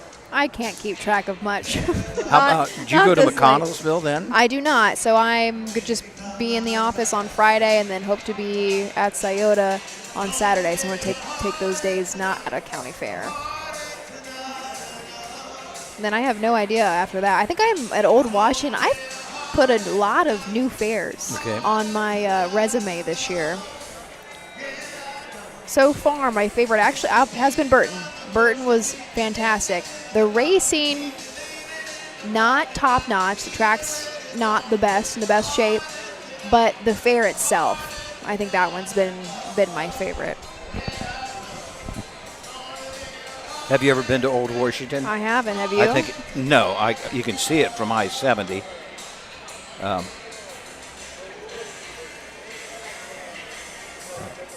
I think it's right up against I-70. That's the day we have 4 fairs going. Old Washington, Worcester, Upper Sandusky, and Montpelier. Signing passports right now. Talking about passports, I want to bring this up. Roy James, our winner last year of our passport giveaway, gets seats to the Little Brown Jug this year in the pavilion tent. Haven't noticed Roy James at the fairs here lately. I talked to him last, maybe at Tiffin. Hope everything's okay with Roy. He was having some health complications earlier in the year. So if you're listening, Roy, hope to see you at Delaware or fair here coming up soon. We have another new kind of passport contender this year. Did you bet the wrong horse? Look. Maybe didn't mark Oh, my. Oh, okay. But you got enough to buy something afterwards. Yeah, we'll get a little Mike's cheese on the way out. He's like, she didn't listen to Oh, me. okay. Yes. Boo. Boy, that would have been big bucks. Women just do not listen. Hey now. Hey now. Oh, you don't think he knows anything about horses? Well, why would he? What were you talking about? Oh, Kenton. I'm with Michael Langer. Okay. Both days, and okay. you'll be announcing. So, not a bad crew there. I'm sure. Will Mike be there himself?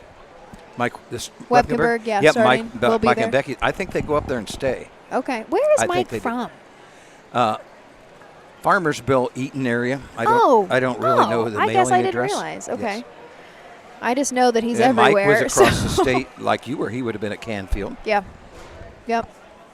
So I just know that Mike's everywhere, so I didn't know where home actually was for him. And tomorrow, Mike will probably be in the shop working on a gate or something in his building. How many gates do you think he's producing a year? Know. I doing everything that he does now. I don't know how I wouldn't have a clue how many he'll produce in a year. But he has them everywhere. He has them at the Meadows. Across the pond. Yes, across the pond. New York, Canada. How many teams? If we talk about our teams, OHHA has about 4 kits that go out. How many teams does Mike have? Well, I'll come pretty close. Kevin Beckstead starts for him. John Wiest, who's a presiding judge, will start for him. His wife Becky can start. John Ingram starts. I'm leaving somebody out, I'm sure. But, he has to have at least 4 teams because on certain days he will have 4 gates out in one time. Number 1 is Coco Motion.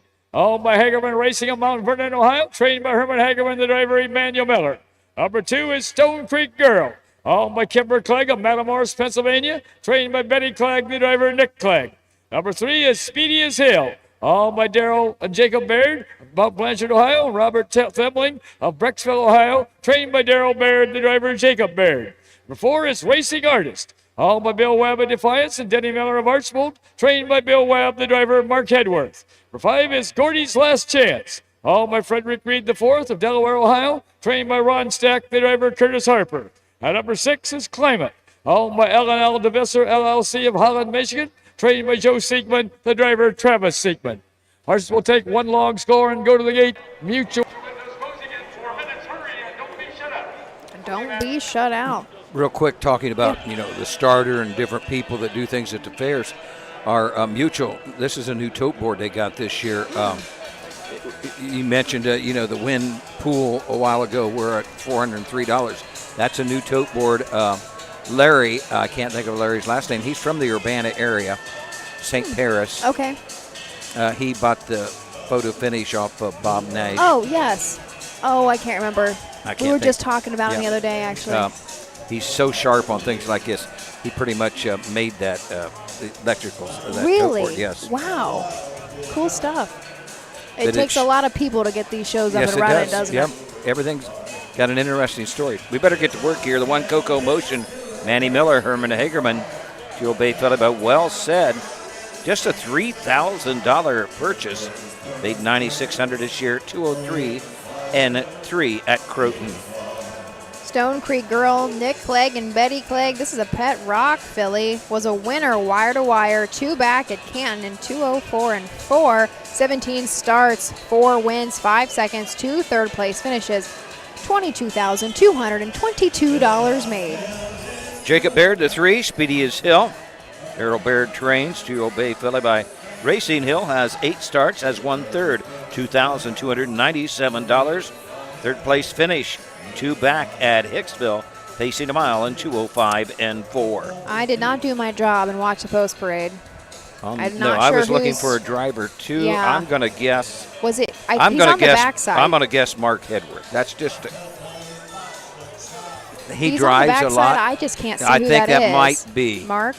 I would say that is a good All guess, right. and I think we're right. All right, we think Mark Hedworth is going to drive the 4 Racing Artist for Bill Webb, who bred and owns this Racing Hill filly, looking to go 4 in a row. There is a good chance that she's going to go right to the front here. Has won 4 times in 8 lifetime starts. Has never missed the board. Almost $18,000 made. 5, Gordy's Last Chance. Bay filly by Catch the Fire. Ron Steck trains. Curtis Harper will drive. 7 starts yet to hit the board. 2,742 this year. Last time out was 4th. That was at Mount Gilead, pacing a mile in 6 and 3. Paced a mile 3 back in 2:04 and 2 at Napoleon. Climate starting from the second tier. Travis Siekman for Joe Siekman. This is a down by the Seaside out of a rock and roll dance mare owned out of Holland, Michigan. 3 lifetime starts, has hit the board with a single second place finish, and that was the very first start out at Bowling Green. Was second just by a neck in 2:04 and 3. It spent a little bit of time over at Hoosier Park. That's where this thing qualified early on in the season. Went there early in August as well to race in the Fillies and Mares 2-year-old non-winners and won. Then recently came back into Ohio for a Van Wert start last time out. So our 5 2-year-old, 6 2-year-old filly paces, I should say, and completed her score. Making her way up the backstretch. Mike Wepkenberg waits the 2-year-old fillies to reach him. This should be the third? Probably yes, the third division of 4. 3 of 4 we're going to see this evening. We got 2 more stake races after this. A 3-year-old filly trot. 2-year-old colt pace, and then we have some condition races to close it out. Our first 2 divisions of these freshman filly pacers both went in 159 and 4. So that is what we are gunning for with this field. There are a couple heavy hitters here. Who do they like on the board? The 2 is sitting 8 to 5, and the 3 is sitting 3, or excuse me, the 4 is sitting 3 to 5. Racing Artist, Mark Hedworth, Bill Webb. Right now, our post time favorite at 3 to 5. Here, a helicopter right overhead here. I think that was the speakers breaking out on us. Really? Yeah, I think that was the announcer speakers. Here is Bill Peters with, hopefully we'll have some sound here.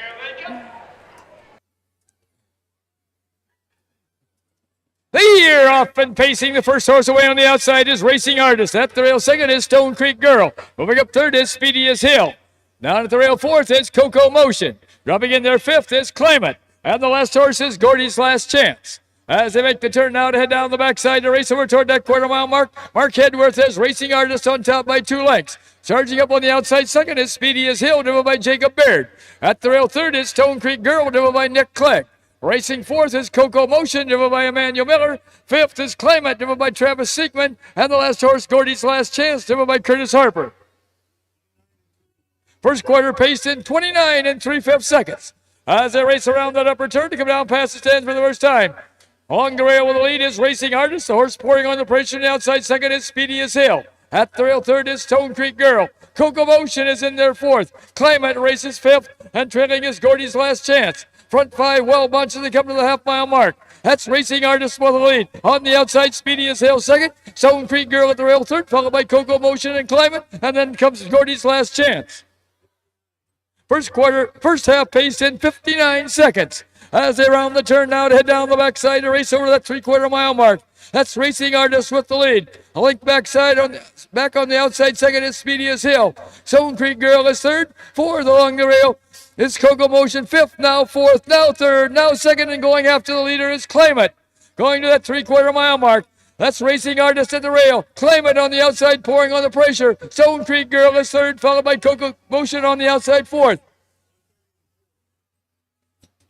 3/4 in 1:30 4/5 as they race around that upper turn to head for pay dirt. That's Racing Artist answering the call and pacing right on. Climate racing in there second. Racing Artist and Climate as they race for home. Racing Artist and Climate. It's going to be Racing Artist, and here the outcome.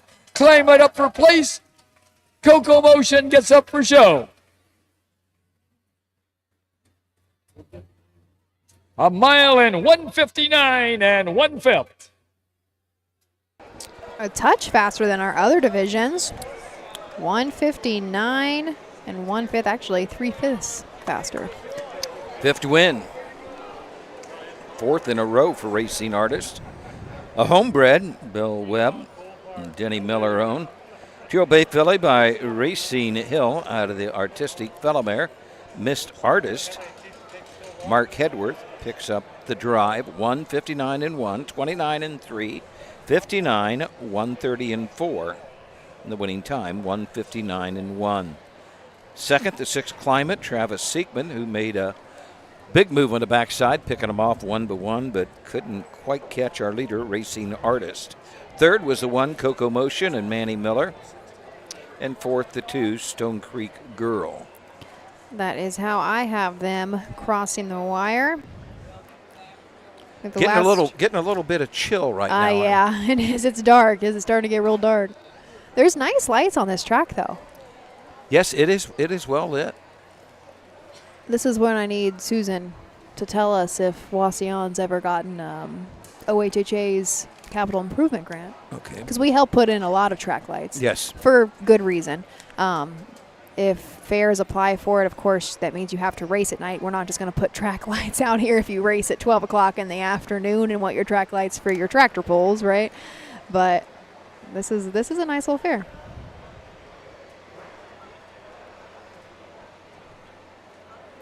Here is our winner. From Defiance and Archbold comes number 4, Racing Artist. Owned by Bill Webb and Denny Miller, trained by Bill Webb, and driven to victory this evening by Mark Hedworth. The blanket for this race is courtesy of AMRI.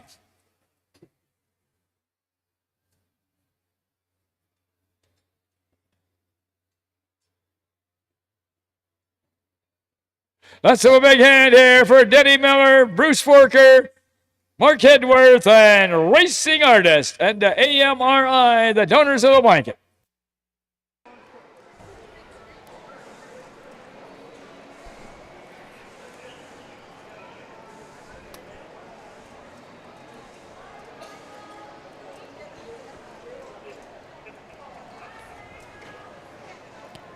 Results are official. Try 4, 6, 1. And the official placings will race 10 from the top. Number 1, Coco Motion was 3rd. Number 2, Stone Creek Girl was 4th. Number 3, Speedy as Hill was 6th.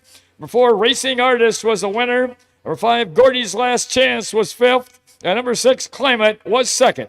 Time of the first quarter was 29 3/5. The half was in 59 seconds. The 3/4 in 1:30 4/5. With a mile in 1:59 1/5. From the top, it should read 3:46 1:52. A mile in 1:59 1/5. New lifetime mark on Racing Artist. Racing Artist now with 5 wins and 9 starts. New lifetime mark 1:59 1.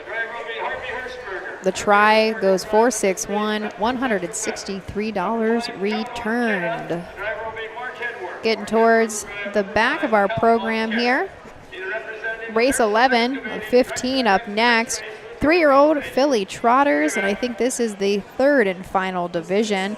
It'll be a full field of 7. But first, let's thank our sponsors.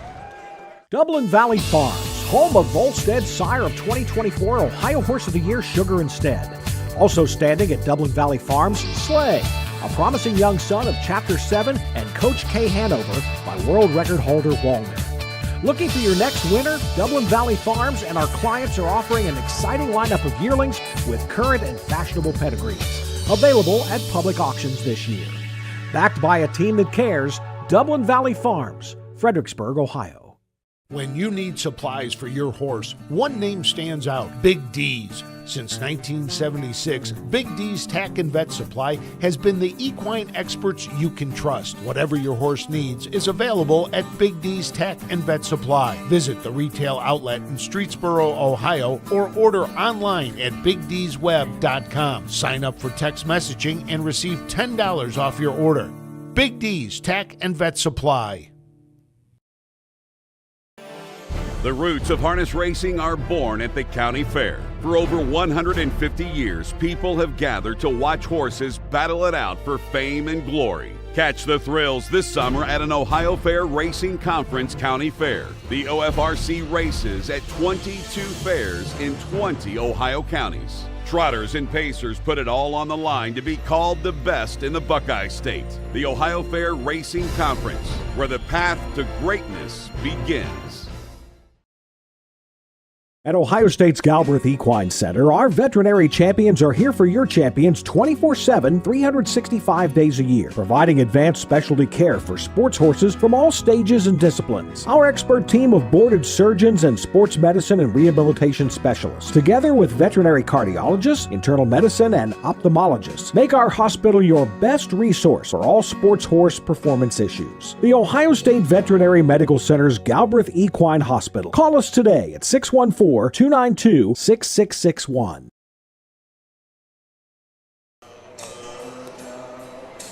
Welcome back. Race 11 here at Wauseon, the Fulton County Fair, day 2 of 2. It's been an exciting evening. The crowd's getting a little thinner as we're getting into the night. It's getting a little chillier where the track has been. Nine good. O'clock will get them on a work night. A lot of them probably have to go to work in the morning. Unfortunately. Well, I don't know what that's like anymore. To go to work early in the morning. Don't even talk to me about that. My forgot them days. My sleep schedule every year this time of year is weird because we're working such late nights, but it's terrible this year. I just cannot get it figured out. Tonight I'll probably get home about 1 a.m. if I'm lucky. Yep, I paid my dues for 46 years. Yeah, right. Calling races back a lot of times till midnight, and then would be to work at 7. And back then you would do it a lot of times 4 nights in a row. I remember I'd go to Anderson, Indiana, and their time was different then, and that's about 85 mile over to Indiana from Salina. And they would race 4 nights in July over the July 4th, and they would start at 8:30 our time. And our time would be 8:30 at night? Well, they would start at 7:30 their time and 8:30 our time, and I wouldn't get home till 1:30, sometime 2 in the morning. Yep. And be to work at 7 and do it all over again. Yeah, I know, and that's I'm lucky the office understands that we're putting all these miles and these late nights where if I do have to go in, it's fine if I can flex a couple hours in the morning, but it's killer because it takes me an hour and a half just to get in the office. Like I do not live close to the OHHA office, and so getting home at 1 a.m. and then I want to shower and not crawl into bed and be nasty after sitting at a dusty fair all night and trying to wake up and be out of the house by 6:45 is sometimes killer on me. But we are rolling right along here. I believe they're getting them out. I think they want to go home also. We got 3, 4, 5, 6. 6 out. Need one more. Got one way on the backside. I can hear the bugle. We're going to get a post parade here for the 11th. Fighting post parade for race 11. This is the third division of the 3-year-old filly trot, going for a purse of $4,827 and a blanket courtesy of Airsome Excavating. Number 1 is Tom Hands It Over, all by Jerry Migel of Westland, Michigan, trained by Steve Novak, the driver, Mark St. Louis Jr. Number 2 is Wild Child Annie, all by Heartland Acres of Walhonding, Ohio, Rosie Weaver of Beach City, Ohio, trained by Rosie Weaver, the driver, Drew Neal. Number 3 is Petra, owned by Kimber Clegg of Matamoros, Pennsylvania, trained by Betty Clegg, the driver, Harvey Hirschberger. Number 4 is A Lil Intoxicated, owned by Brad Schaefer of Bluffton, Ohio, Brad Nowakowski of Ottawa Lake, Michigan, Vicki Jennings of Weston, Michigan, trained by Brad Schaefer, the driver, Pierce Henry. Number 5 is Count on Kenna, owned by Marvin Raber of Creston, Ohio, trained by Bill Rhodes, the driver, Mark Hedworth. Number 6 is Just a Classic, owned by E.G. Trot LLC and Dr. Tom Adams of Findlay, Ohio, trained and driven by Ed Greeno Jr. At number 7 is Vanellope, owned by Jessica Rogner of Streetsboro, Ohio, trained and driven by Hank Levan. Horses will take one long score and go to the gate. Third division of these 3-year-old filly trotters. 7 in the field. Tom Hands It Over off the rail. Steve Novak trains. Mark St. Louis Jr. in the bike. 16 lifetime starts, 9 this year. Still looking to break the maiden, but has notched a couple hits on the board. If we go 4 back, had a 3rd place finish at Bowling Green in 2:06 and 4. $7,000 made for Tom Hands It Over. Wild Child Annie, Drew Neal looking for his 4th winning drive of the evening. Rosie Weaver and Drew team up once again. Heartland Acres of Hollenberg and Rosie Weaver own. Trio Bay filly by Long Tom has 5 wins and 19 tries. 65,000 lifetime, 158-2 at Northfield Park. Petra. Betty Clegg sends out Harvey Hirschberger behind this Uncle Peter filly. 16 seasonal start, 1 win, and a couple third-place finishes. This is a pretty nice 2-year-old. Coming back a touch slower, just $7,400 made this year. Last go out at Canfield, had a 4th-place finish in 2:05 and 3. For A Little Intoxicated, Pierce Henry for R.B. Schaefer. 3-0 Bay filly by Enterprise. 10 starts this year, has 1/3. Last year in 12 starts, had 3 wins. 13,470 lifetime. 207-2 as a 2-year-old at Tiffin. The 5, Count on Kenna, Mark Hedworth and Bill Rhodes. This one's raced a little bit at the county fairs, but actually hasn't been on a fair track for about a month now. Spending a little time up there at Northfield. 3 back in the Buckeye Stallion Series. Had a 3rd-place finish in 157 flat. Last go at Northfield, the non-winners of 1. Was a winner by a neck in 2 minutes and 4/5. $30,000 made this year. Significant increase over the 2-year-old year. Had 11 starts, just made $4,600. So something must have clicked for this full count filly. Number 6 is Just a Classic. Ed Greeno Jr. trains and drives for E.G. Trot. 3-0 Bay filly by Enterprise, 11 starts. Yet to find the winner's circle this year, but has a 2nd and 3/3. 4 wins last year, just a little under 25,000 lifetime, 203-2 last season at the Champaign County Fair in Urbana. Another one starting from the second tier is the 7, Vanellope. Hank Levan trains and drives for Jessica Robner's homebred here. Enterprise filly, last time out at Burden, had a 3rd-place finish. Shut down pretty early last year as a 2-year-old. 11 starts this season, looking to break the maiden, but has hit the board 8 of 11 tries. $11,000 made. It's doing all right. So field of 7, 5 on gate, 2 trailers. Starter Mike Wepkenberg has them all lined up and ready for a start.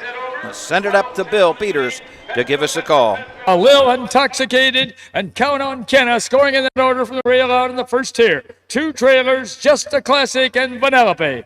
Here they come. The year off and trotting off stride at the start is Petra. Taking over along the rail as Tom hands it over. Moving up on the outside second is Count on Kenna. Out at the rail third, getting away is A Little Intoxicated. Racing in there 4th is Tom hands it over. Moving up 5th is Just a Classic.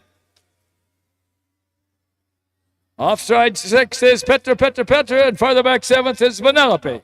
As they go down the backside over toward that quarter-mile mark. Out there on the front end, that is Wild Child Annie. Racing in there second, past is Count on Kenna.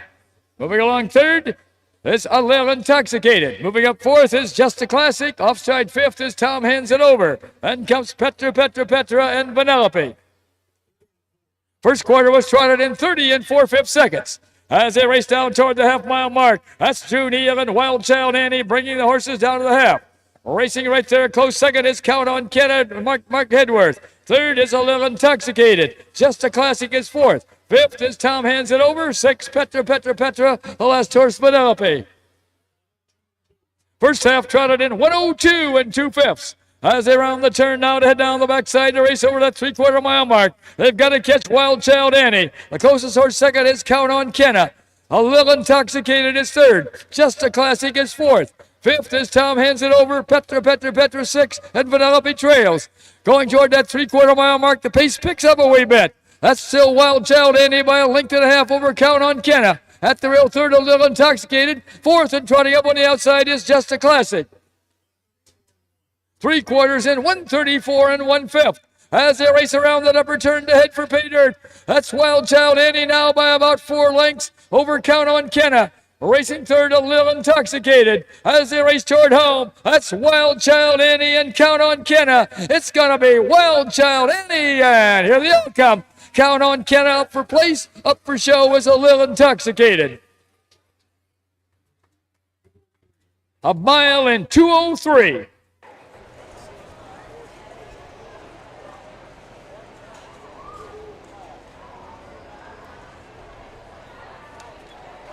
203, back half 59-3. Drew Neal gets his 4th on the card, his 120th of the 2025 County Fair racing here in Ohio. Drew Neal and Rosie Weaver team up once again. Rosie Weaver, our leading trainer, I believe. I shouldn't say that, Hank Levan, Rosie Weaver, or Betty Clegg.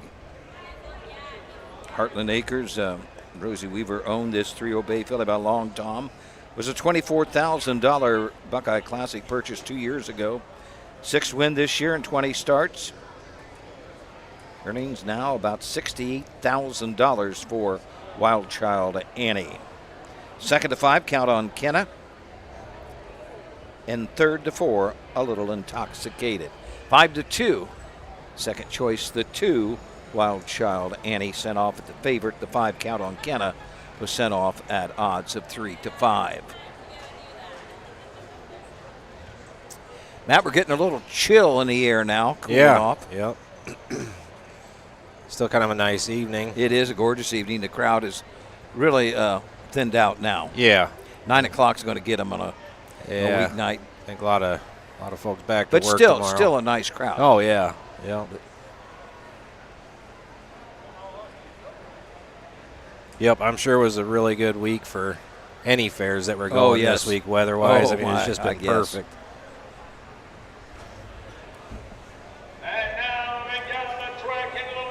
One of the winners go coming in from Wall Hunting and Beach City comes number 2, Wild Child Annie. Owned by Heartland Acres and Rosie Weaver, trained by Rosie Weaver, and driven to victory this evening by the Prince Edward Island reinsman, Drew Neal.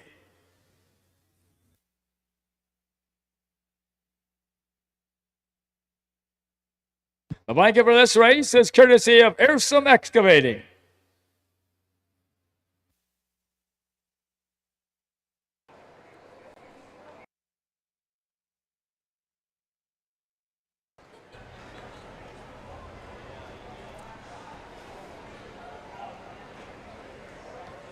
Let's have a big hand here for Rosie Weaver, Drew Neal, and Wild Child Annie, and Airsome Excavating, the donors of the blanket.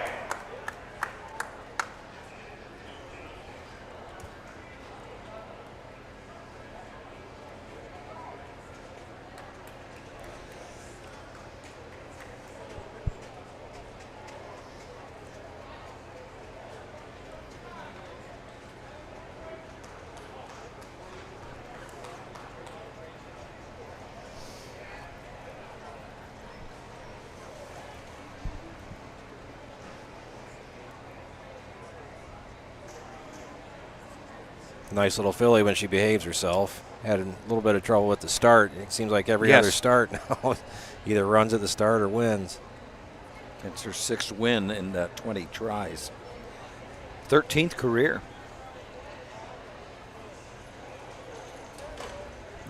$780, $210, and $210. 2.5 exacta. Your 2 favorites return $8.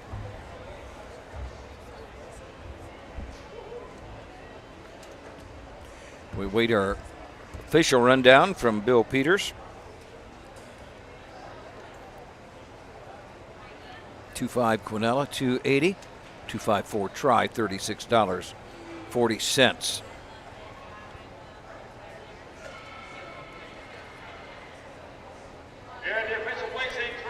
From the top, number 1, Tom Hands It Over was 5th. Number 2, Wild Child Annie was the winner. Number 3, Petra was 6th. Number 4, A Little Intoxicated was 3rd.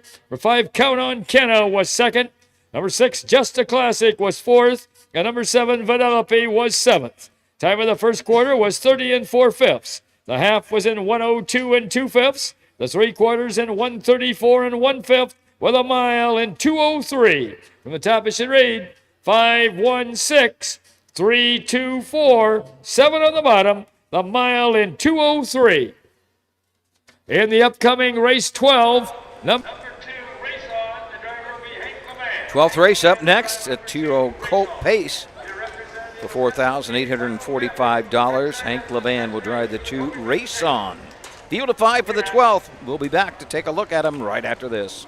Midland Acres is proud to stand the Prominent Stallions, TCI, Long Tom, Ready for Money, Monty Mickey, Summa Cum Laude, and Bit of a Legend. With such great pedigree and speed in the stallion barn, Midland Acres will provide a diverse group of top yearlings in the sale ring for 2025. Visit us this fall at our consignments at the Blooded Horse Sale on August 26th, the Ohio Select Jug Sale on September 12th, and the Lexington Select Sale on September 29th through October 3rd.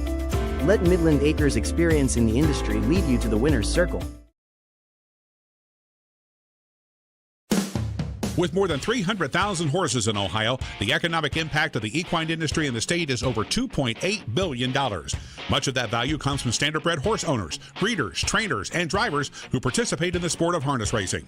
The mission of the Ohio Harness Horsemen's Association is to preserve, protect, promote, and serve the entire standardbred industry in Ohio and beyond. To learn more about the Ohio Harness Horsemen's Association, go to OHHA.com. That's OHHA.com. Wauseon Racing has been racing and breeding winners for over 5 decades, specializing in the development of young horses racing in Ohio. We are currently looking for new partnership opportunities as the fall sales approach. Our facilities feature a half-mile all-weather track, a sand track, beautiful turnouts, and everything that is needed to set your next quarter filly up for success. Want to own your next resource and have fun doing it? If so, contact us today and join in on the thrill of Ohio harness racing.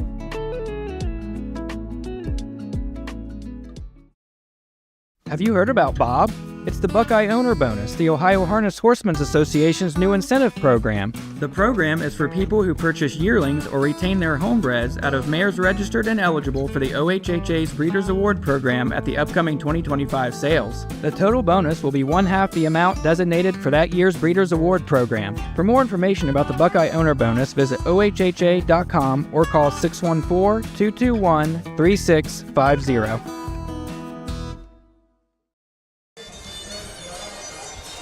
Well, we're winding things down here at the Fulton County Fairground in Wauseon. Field of 5 up next, 2-year-old Colt Pacers, $4,845.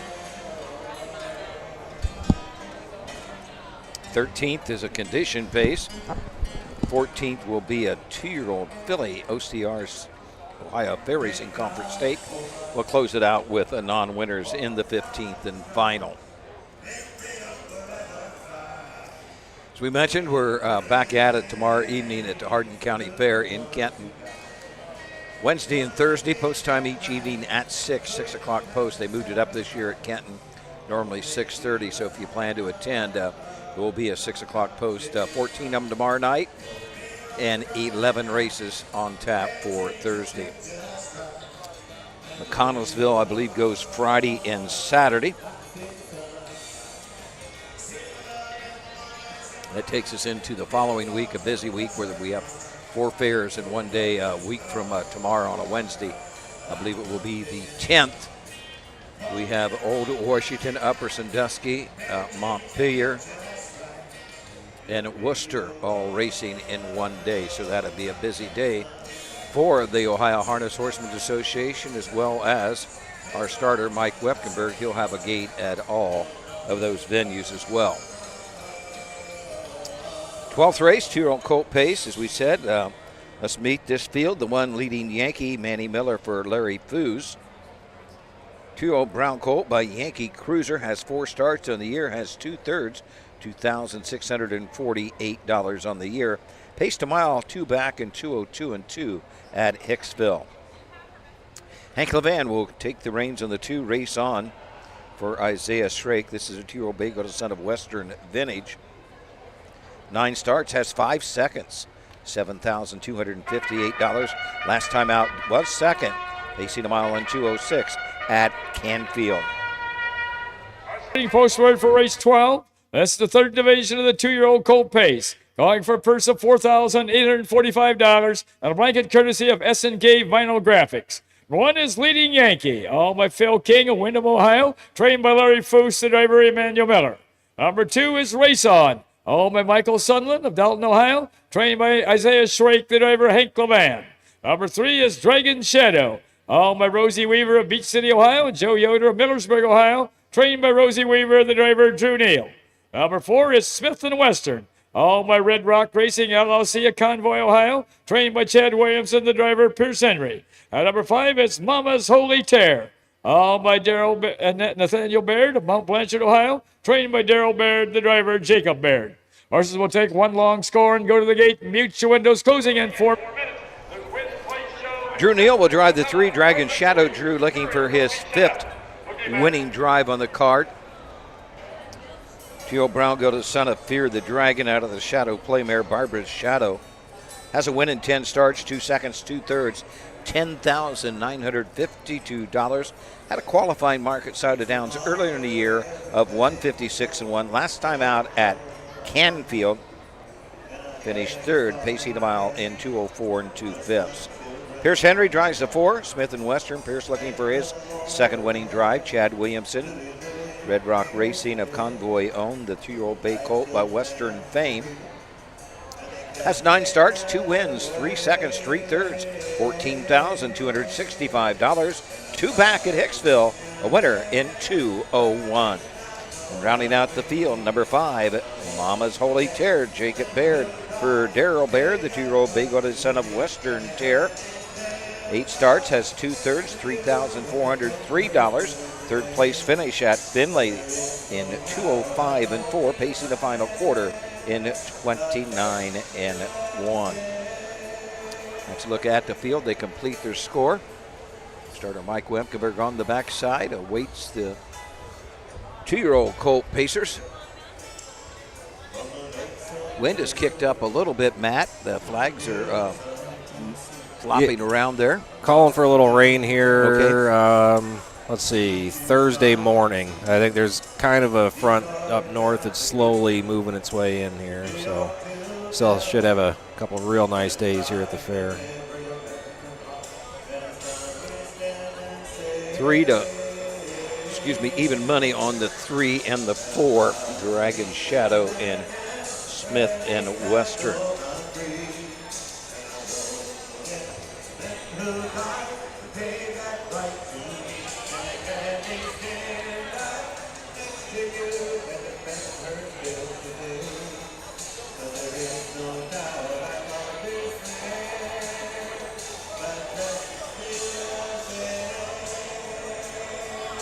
Presiding Judge Paul Combs, nice enough to come down with some with donuts. That's always a Boy, they're good donuts. Yep.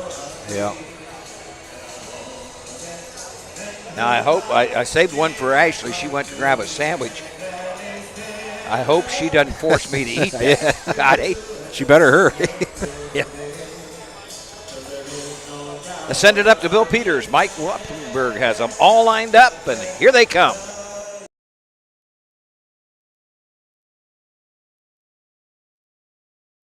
That's when I hear it for Matt Richardson. Here they come. Here off and facing the first horse away is Dragon Shadow. On the outside second is Smith & Western. At the rail third is Leading Yankee. Dropping in there fourth is Race On. And the last horse is Mama's Holy Terror. As they make the turn now to head down the backside to race over toward that quarter-mile mark, Drew Neal has Dragon Shadow on top by one length. Racing in there second is Smith & Western, driven by Pierce Henry. Third is Leading Yankee, driven by Emmanuel Miller. Down the backside, fourth is Race On, driven by Hank Levan. The last horse, Mama's Holy Terror, driven by Jacob Baird. Past that quarter-mile mark, that's still Dragon Shadow by about 2 lengths now over Smith & Western. First quarter paced in 29 seconds. Racing around that upper turn to come down past the stand for the first time. With the lead is Dragon Shadow. Right there, a close second is Smith & Western. Racing third is Leading Yankee. Fourth is Race On, and the last horse, Mama's Holy Tear. Horses are in straight alignment. As they come to the half-mile mark, with the lead is Dragon Shadow. A length and a half back second is Smith & Western, with Leading Yankee third. Fourth is Race On, and the last horse, Mama's Holy Tear. First half paced in 59 1/5 seconds. As they round the turn now to head down the backside to race over that 3/4 mile mark. They've got to catch Dragon Shadow. A length and a half back second is Smith & Western. Still racing third, Leading Yankee. Fourth is Race On, and trailing is Mama's Holy Terror. Going to that 3/4 mile mark. Still with the lead is Dragon Shadow. Edging up a little bit closer. Second now is Smith & Western. And coming a little closer third is Leading Yankee. 3 quarters in 129. And now Pierce Henry makes his move with Smith and Western. At the rail with the lead is Dragon Shadow. Pouring on the pressure on the outside. Second is Smith and Western. Leading it is Dragon Shadow at the rail. Smith and Western on the outside. Smith and Western and Dragon Shadow. Smith and Western and Dragon Shadow. It's going to be Smith and Western. And here the outcome. Dragon Shadow up for place. Leading Yankee for show. A mile in 1:58 and 3/5. 1:58 and 3. Smith and Western tripped out there. Got the trip behind Dragon Shadow, who did all the work in 29, 59 and 1, 129, 1:58 and 3. Smith and Western. Teal Bay Colt, but Western Fame was a $10,000 purchase at the Ohio Select sale. Picks up his 3rd career win in 10 tries. For trainer Chad Williamson and Red Rock Racing of Convoy, Ohio. That roll is a courtesy of our judge, Paul Combs. So you got some dessert. Ashley back from her break. Second was the 3, Dragon Shadow, and third, the one leading Yankee. Pierce Henry gets his 2nd winning drive of the evening. How did we come across the wire? 4, 4, 3, 1, 5, and a 2. Perfect. 1:58 and 3. So many sub 2-minute miles. God, back in really my gosh, back in the 70s and 80s and even early 90s, a mile under 2 minutes at the county fair was just about unheard of. Comes number 4, Smith and Western, owned by Red Rock Racing LLC, and trained by Chad Williamson, and driven to victory this evening by Pierce Henry. The blanket for this race is courtesy of S&K Vinyl Graphics.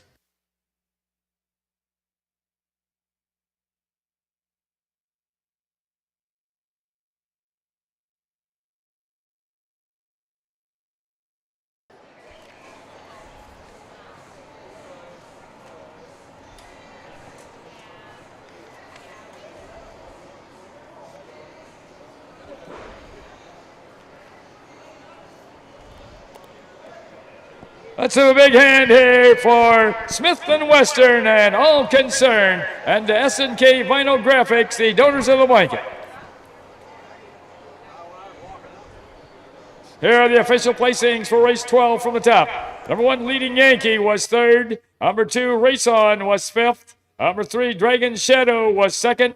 Number 4, Smith and Western was the winner. And number 5, Mama's Holy Chair was 4th. Time of the first quarter was 29 seconds. The half was in 59 and 1/5, and the 3 quarters in 129 with a mile in 1:58 and 3/5. From the top, it should read 3, 5, 2, 1, 4 on the bottom, the mile in 1:58 and 3/5. Well, we got 12 down, 3 to go. It's on to the 13th, the condition pace. Field of 5. We'll be back right after these important messages. Who feeds your need for new ideas for your family's best farm future? Ohio Farm Bureau. We work with our members to shape ag policy that will positively impact our industry. Farm Bureau is advancing business solutions to give you a competitive advantage. We help you gather information to stay ahead of important topics and technologies. Plus, Ohio Farm Bureau creates opportunities for growth. Ohio Farm Bureau, feeding your need for new ideas.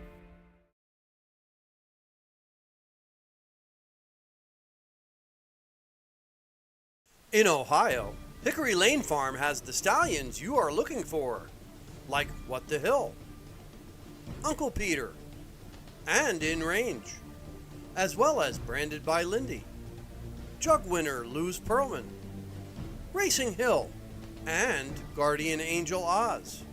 Hickory Lane will offer a host of Ohio sired yearlings this fall, including 6 by In Range, 5 by Uncle Peter, 4 by Guardian Angel Oz, and 1 by What the Hill. Find out more at hickorylanefarm.com.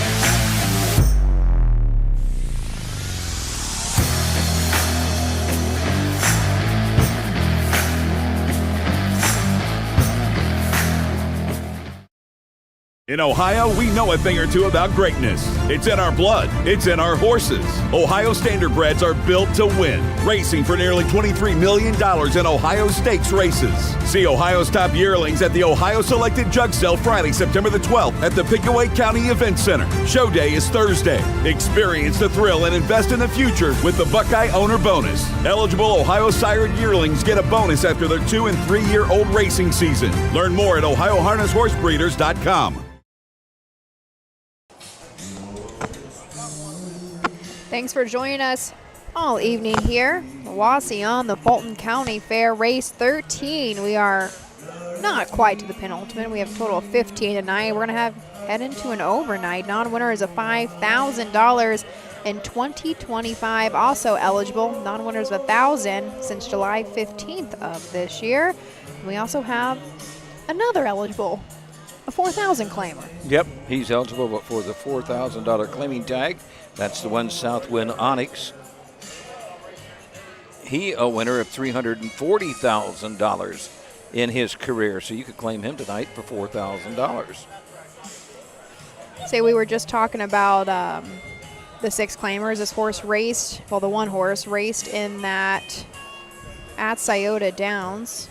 Last go out on August 26th. He went in 54. The race went in 52-3. The lowest level claimer that Scioto offers is still going in 52. It's unreal, isn't it? Unreal.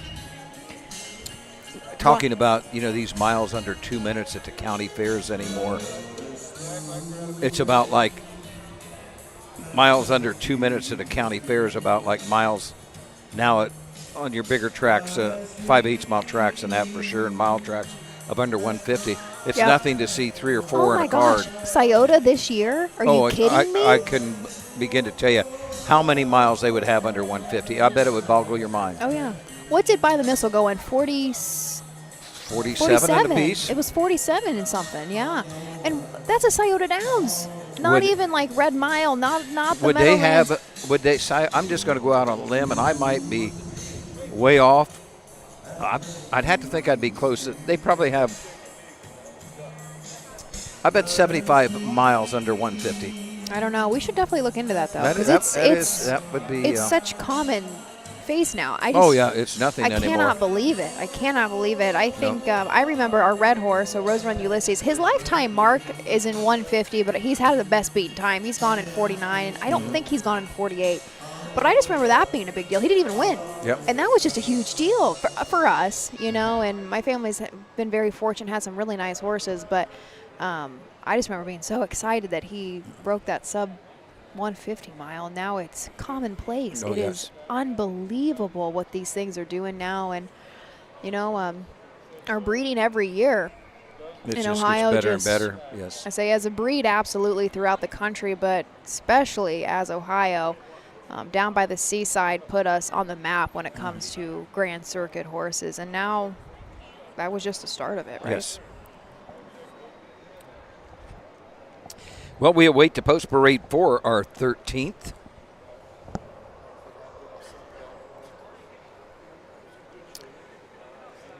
Field of 5. We got one warming up on the backside. We got one. I can't really tell. 1, 2, 3. We got 4 out. I believe we need another 4 out. I think we actually have 5. We have 5. Well, we got one warming up in a jog card over okay. there. I only see 4. Who are we missing? I see the 2. I see the 4. Now you can read the saddle pads. Well, I can see the colors a little bit. Not totally always the number, but that's the 2. I was telling Susan, boy, I didn't pay any attention the other day at Richwood. I was telling Susan on air yesterday, I'm so used to the red, white, blue that we've had the last 5-6 years. Makes it so much easier for an announcer or a charter, especially. So they come out for a post parade, and they were all red. There were so many races in the Ohio Fair Racing Conference last Tuesday that they didn't have enough pads, so Richwood got stuck using the old pads. Oh, yes, they were in the OHHA shed. And yes. And Susan's she shed. And I went home and I told my wife, I said, made me a better announcer today. I had to do my homework. I was standing up there, I know, calling the race when they was scoring down, and David Stats, the judge, said, "What are you doing?" I said, I don't want to make a fool out of myself. I got to know these horses. We know how you feel about the same color saddle pads. Yeah, you know how that goes back to Greenville, yes. Here's our post parade. Division of a pace for non-winners of $5,000 in 2025. Also eligible non-winners of $1,000 since July 15th. Also eligible $4,000 claimers. Going for a purse of $750 and a blanket courtesy of Lucky Farmers. And one is Southwind Onyx, owned and trained by Cole Fitzwater of Continental, the driver of Pierce Henry. Number 2 is Gold Chocolate, owned by Gary Gohan of Molina, trained and driven by Mark Edworth. Number 3 is McChetty, owned by Ryan Schaefer of Findlay, trained by Ryan Schaefer, the driver Kyle Ladd. Number 4 is Six Again, owned and trained by Stacy Curry of Thornville, the driver of Mark St. Louis Jr. And number 5 is Hard for One Guy, owned by Harvey Hirschberger of Worcester, Ohio, trained by Betty Clegg, the driver Harvey Hirschberger. Horses will take one long score and go to the gate. Mutual. There was your field of 5.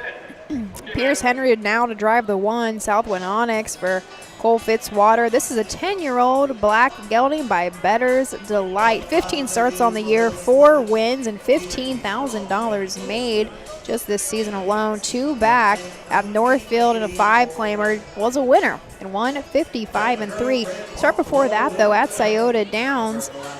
It made a check. He was 4th and won 52-1 final quarter, 28-3. $340,000 made lifetime. Gold Chocolate to 2, Mark Edworth trains and drives. This is a 4-year-old bay gelding by I Am Gorgeous. $2,693 lifetime. Took a mark this year at Hicksville, 202 and a 5th. That was the last start out. McChatty, Kyle Ladd in the bike for Ryan Schaefer. This is a 5-year-old mare by McCardle. Schaefer also owns out of Findlay, Ohio. 22 starts this season, has hit the board 4 times with a single win. Almost $18,000 made in 2025. Mount Gilead looks to be his, maybe his only fair start this year. Was in the free-for-all up there. Was 6, so just out of the money. Went in 203 and won. $64,000 made lifetime. 4, 6 again, Mark St. Louis Jr. for Stacy Curry. This is a 5-year-old big gelding by Check 6. 8 starts, 3 seconds. This year, $16,000 in earnings, $136,000 lifetime. Took a mark as a 3-year-old 2 years ago at Hoosier Park of 150 and 4/5. I like the look of this horse when he was coming across in the post parade. I like a big pacer. And I noticed him right away. I didn't realize this was going to be the first start under Stacy Curry. He's been sitting maybe just actually coming off a claim. Oh, yeah. Back in April. Right. And our 5. How do you say this? Do you say hard for one guy? Hard for one guy is what I say. That's what we were having this conversation with Kenny Livingood on Friday when this horse raced at Burton, but he says hard for or hard F one guy. I've always said hard for one guy. Harvey Hirschberger owns and drives this horse. Is a 4-year-old gelding by Fear of the Dragon. Betty Clegg is going to send this one out. Still looking for the first seasonal win. Last start out at Burton, the free-for-all had a 3rd place finish in 202 and 2. $61,000 made lifetime. Here they come. Race 13, field of 5. Here they come. They're up and pacing. The first horse away on the outside is 6 again. At the rail second is Southwind Onyx. Rubbing in their 3rd is Gold Chocolate. In their 4th is McChetty. And the last horse is Hard for One Guy. As they make the turn now to head down the backside to race over that quarter-mile mark, Mark St. Louis has 6 again on top by 3 lengths. Racing second is Southwind Onyx, driven by Pierce Henry. In their 3rd is Gold Chocolate, driven by Mark Edworth. 4th is McChetty, driven by Kyle Ladd. The last horse, Hard for One Guy, driven by Harvey Hirschberger. Plus that quarter-mile mark. That's 6 again now by only 2 lengths over Southwind Onyx. First quarter pace in 29 seconds as they race around that upper turn to come down past the stand for the first time. That's 6 again by 2 lengths. Southwind Onyx continues to pace in their second with Gold Chocolate 3rd. Racing 4th is McChetty. And the last horse is Hard for One Guy. Coming to the half-mile mark. That's Mark St. Louis and 6 again, bringing the horses down to the half. Sitting in the gold chair second is Pierce Henry with Southwind Onyx. Gold Chocolate third, McChatty fourth. Fifth and on the move on the outside, Hard for One Guy. First half paced in 59 and 2/5 seconds. As they round the turn now to head down the backside to race over toward that 3/4 mile mark. Still with the lead is 6 again. Racing in their second, Southwind Onyx. Gold Chocolate third along the way. Hard for One Guy on the outside fourth, and McChatty trails. Going toward that 3/4 mile mark. That's 6 again now by about 7 lengths. Racing second, Southwind Onyx. On the outside third is Hard for One Guy. 3/4 in 128. And 6 again doesn't seem to be letting up. 6 again now by about 8 lengths. Racing up on the outside second is Hard for One Guy. At the rail third, Southwind Onyx. Fourth as they race around that turn, that's Gold Chocolate. As they race for home, that's 6 again and Hard for One Guy. It's going to be 6 again, and here the outcome. Hard for One Guy gets up for place. Tight for show between Gold Chocolate and Southwind Onyx. A mile in 1:57. 1:57. 6 again coming off of that claim at Miami Valley back in April. Mark St. Louis Jr., Stacy Curry. 11th career win for this only a 5-year-old by check 6. Fractions of 29, 59 and 2, 128 and 157.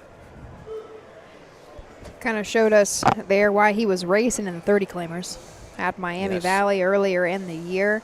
Even headed up to Northfield at the end of March and raced in the Open 2. And back qualified. Made a few bucks doing it. Really? Right? Yeah, I mean, that's right. better than going to a qualifier and not getting making any $0. money. Would that be a back half at 57 and 3? Is it? Yeah, it would be. Is it? Yeah. 57? 57 and 58? 3 back half. I'm going to let you 59 do the and numbers. 2. Yeah, that would be a back half 5 and 3. And yes, back half 57 and 3. I don't know how. I know Barry Vickroy and Roger Houston, they can do that in their mind during the race. I have no. There's got to be a formula when you can do that. I've never tried to do it. Now, if they get to the quarter and 30 and a half in a minute, I can say that second quarter 30 seconds. That's about what I stick to, too. But it's funny you bring that up. I was just thinking the other day I was listening to Barry's. I love listening to Barry Yes. announce. He is fantastic. I really think, again, I know we're from Ohio, we're a little biased, but I really think Barry's could be one of the best. He's awesome. And he can roll off those quarter times. And I was like, there must be something, a screen that he has. No, there's no screen. He just knows what he's doing. Yeah, well, and Roger does the same thing. I think Roger probably started it. Okay. Huh. In the day. I would have never thought that those guys can just, wow. I figured there had to be a timer that we weren't seeing that could just flip them up like that. That's even more impressive. I'm claps to Barry and Roger. I did not realize. Here is our 4-horse 6 again. Looks like Mark might be on his lonesome for this one. Stacy's out there. We got her hands full. Oh. Looks like Samuel's out there, too. Gotcha. And now moving down the track into the winner's circle where the winners go. Coming in from Thornville, Ohio, comes number 4, 6 again. Owned and trained by Stacy Curry and driven to victory by Mark St. Louis. Let's have a big hand here for Stacy Curry and Samuel, Mark St. Louis, and 6 again. And to Lucky Farmers, the donors of the blanket. Here are the official placings for race 13 from the top. Number 1, Southwind Onyx was 4th. Number 2, Gold Chocolate was 3rd. Number 3, McChatty was 5th. Number 4, 6 again was the winner. And number 5, Hard for One Guy was 2nd. Time of the first quarter was 29 seconds. The half was in 59 and 2/5. The 3/4 in 128 with a mile in 157. From the top it should read 4, 3, 5, 1, 2 on the bottom. A mile in 157. In the upcoming race 14, number 1, Rose Run Bella, changed the driver to Emmanuel Miller. Emmanuel Miller will drive number 1, Rose Run Bella. Number 3, Ray's Parlay Girl. The driver will be Mark Hedworth. Mark Hedworth will drive number 3, Ray's Parlay Girl. Number 4, Pink Lily. The driver will be Pierce Henry. Pierce Henry will drive number 4, Pink Lily. Need a representative of Garrow Welding and Fabricate. Well, 14th up next, 2-year-old Philly Pacers. Before 3,825. Before you dismiss us, Steve Bateson just texted me. We're talking about quarters, right? He goes, math. It's just math. Well, Steve, that's why OHHA hired me to talk, not as the accountant. I am not doing math out here. Now you can dismiss us for some important messages. 14th race is up next, but we better hear from these fine sponsors before we. The Ohio equine industry needs your help. I'm Scott Mogan, president of the Ohio Harness Horsemen Association. With over 300,000 horses in Ohio, the economic impact of the equine industry in the state is over $2.8 billion. That means jobs that pump millions of dollars into the local economy and support thousands of families. For Ohio's equine industry to remain strong, we need to send a clear message to our legislators about the important role that the agricultural small businesses play in Ohio's economy. To do that, we need your help. PACER, the Political Action Committee for Equine Racing, helps support and inform on issues that could positively affect Ohio harness racing. Please consider a donation to PACER.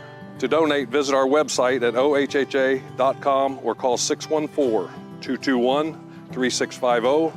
Your donation will help keep harness racing strong in Ohio. Thank you for your support.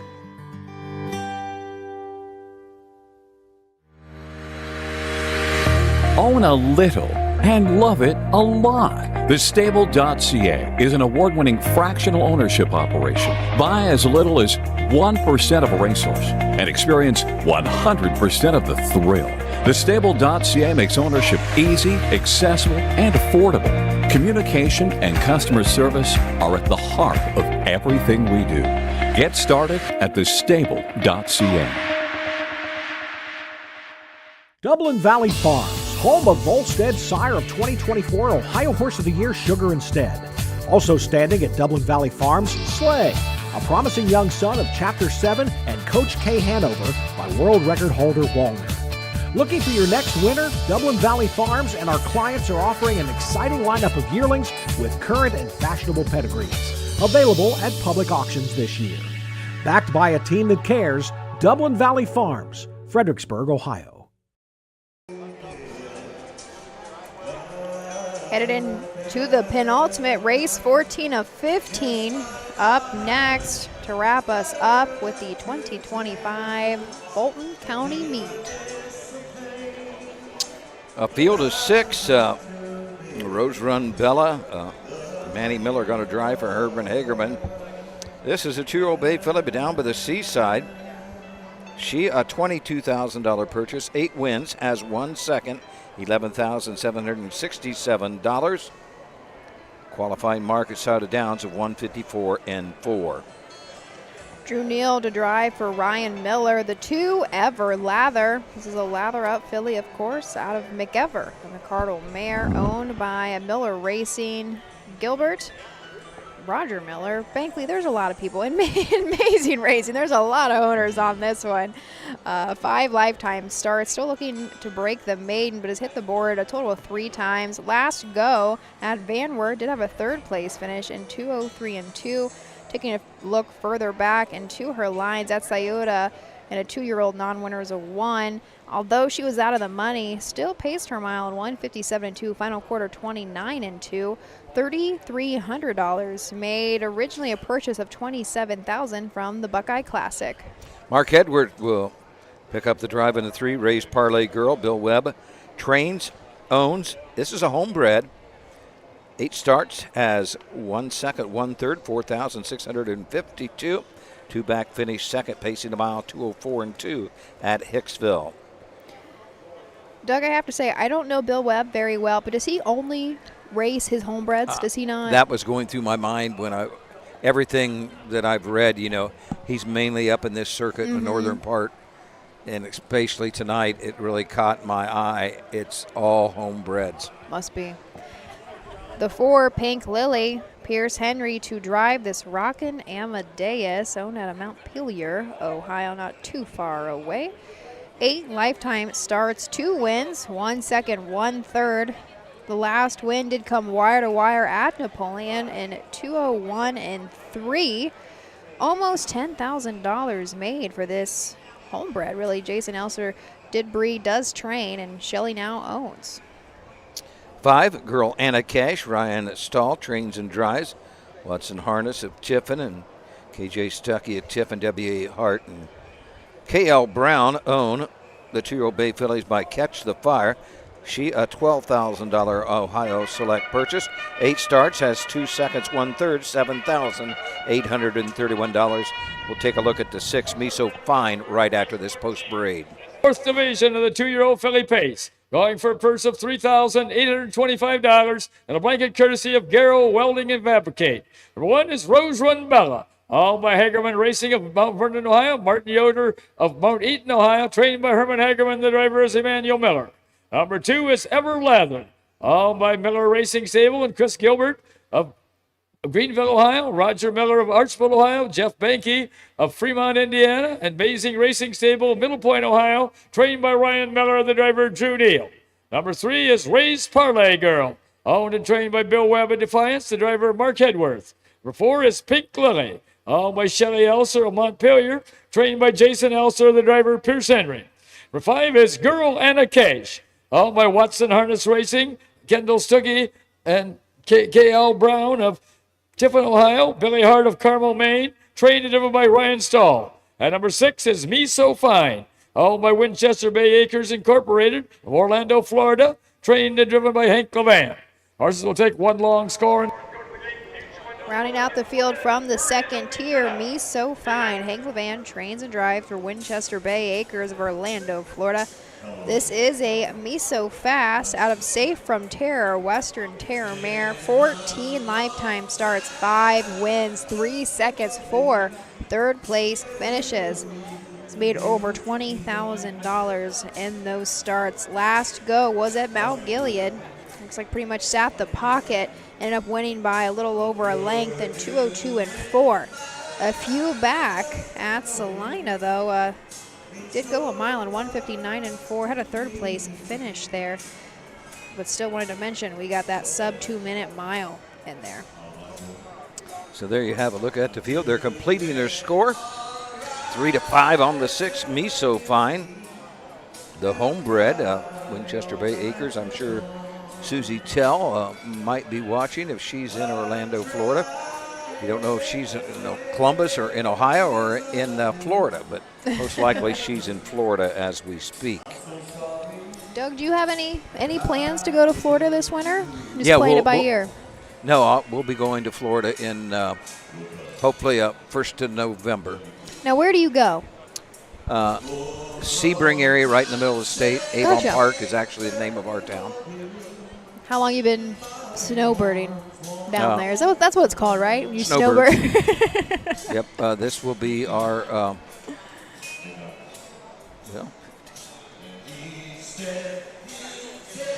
Probably our. We didn't get to go last winter, but this will probably be our 10th. Gotcha. It's just hard to believe. Are we talking about how fast time goes? It's hard to believe. Yeah, we have a lot of snowbirds. There's 88 possible doors, I think, in our area, and it's just about half the people there year-round. Half of them are snowbirds. Okay. So actually this summer during our fair, people want to hear me call races, so during the Salina Fair, where our neighbors are from that we hang with and go out to supper a lot from the Wisconsin area, and it's 2 brothers. They came up, and the other neighbor that we get together with is on the other side of Columbus, so they came up this way. So. Oh, so they came up to actually be on grounds at Salina? Yeah, they came to the fair. Very cool. Yep, Very they cool. came to the fair. So, field of 6 for the 14th. And Curl indication, the first tier, 1 trailer, Me So Fine. Here they come. The year off and pacing the first horse away at the rail is Rose Run Bella. On the outside second is Ray's Parlay Girl. Dropping down at the rail third, that's Me So Fine. Up on the outside fourth, that's Girl Anna Case. As they make the turn now to head down the backside to race over to that quarter-mile mark, Emmanuel Miller has Rose Run Bella on top by a length and a half over Me So Fine, driven by Hank Levan. Moving up on the outside third, that is Girl Anna Case, driven by Ryan Stahl. At the rail fourth is Ray's Parlay Girl, driven by Mark Hedworth. Racing in their fifth down the backside is Pink Lily, driven by Pierce Henry. And farther back six is Ever Lather, driven by Drew Neal. First quarter paced in 28 3/5 seconds. Sail with the lead is Rose Run Bella. Me So Fine racing in their second. Third is Girl Anna Case. Ray's Parlay Girl is 4th. Pink Lily is 5th. And trailing is Everlather. Front 5 in straight alignment as they come down to the half-mile mark. That's Emmanuel Miller and Rose Run Bella bringing the horses down to the half. Sitting in there, golden chair. Second is Hank Levan with Me So Fine. Third is Girl Anna Cage. Moving up on the outside, 4th, Ray's Parlay Girl. Pink Lily racing 5th. And farther back, 6 is Everlather.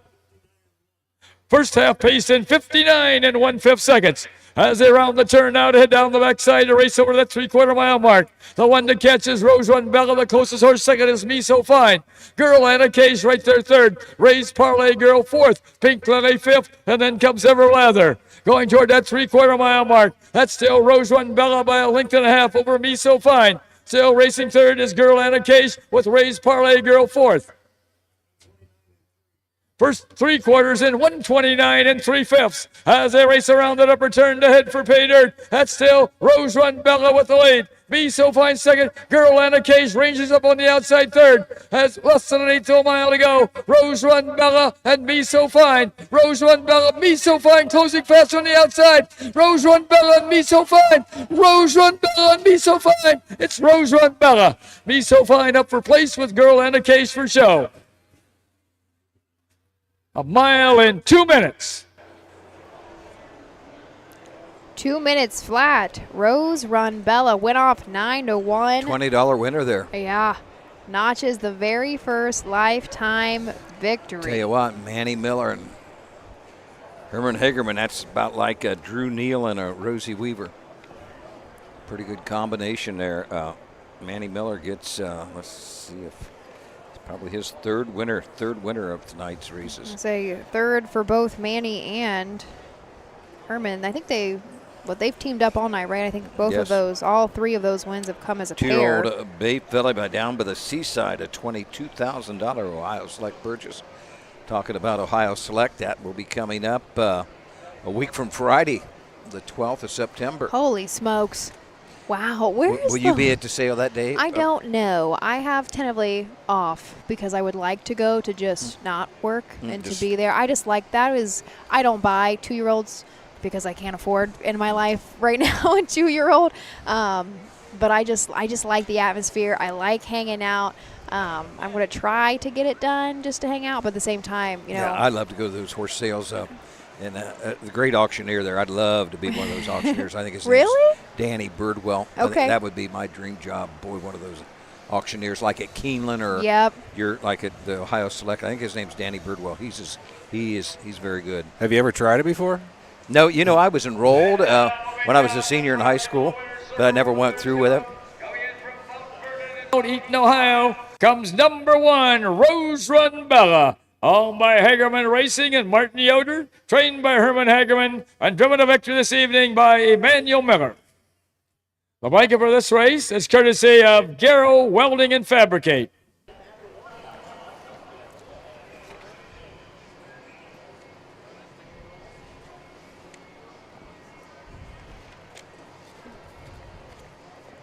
$21.80 for the winner.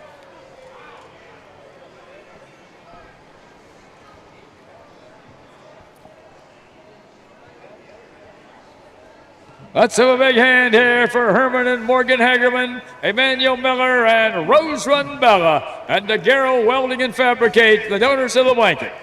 Here are the official placings for race 14 from the top. Number 1, Rose Run Bella was a winner. Number 2, Everlather was 5th. Number 3, Ray's Parlay Girl was 4th. Number 4, Pink Lily was 6th. Number 5, Girl Anna Case was 3rd. And number 6, Me So Fine was 2nd. Time of the first quarter was 28 and 3/5. The half was in 59 and 1/5. The 3/4 in 129 and 3/5 with a mile in 2 minutes. From the top it should read 1:54.632, a mile in 2 minutes. And the upcoming race 15, you may scratch number 2. So that is what I was going to get to here. We actually quite a few scratches in the next race. The 15th and final scratch down to just a field of 3. This could be another overnight, another division of the one that we saw previous. So join Doug and I back here momentarily, and we'll tell you about these 3 to go to the gate. At Ohio State's Galbraith Equine Center, our veterinary champions are here for your champions 24/7, 365 days a year, providing advanced specialty care for sports horses from all stages and disciplines. Our expert team of boarded surgeons and sports medicine and rehabilitation specialists, together with veterinary cardiologists, internal medicine, and ophthalmologists, make our hospital your best resource for all sports horse performance issues. The Ohio State Veterinary Medical Center's Galbraith Equine Hospital. Call us today at 614-292-6661.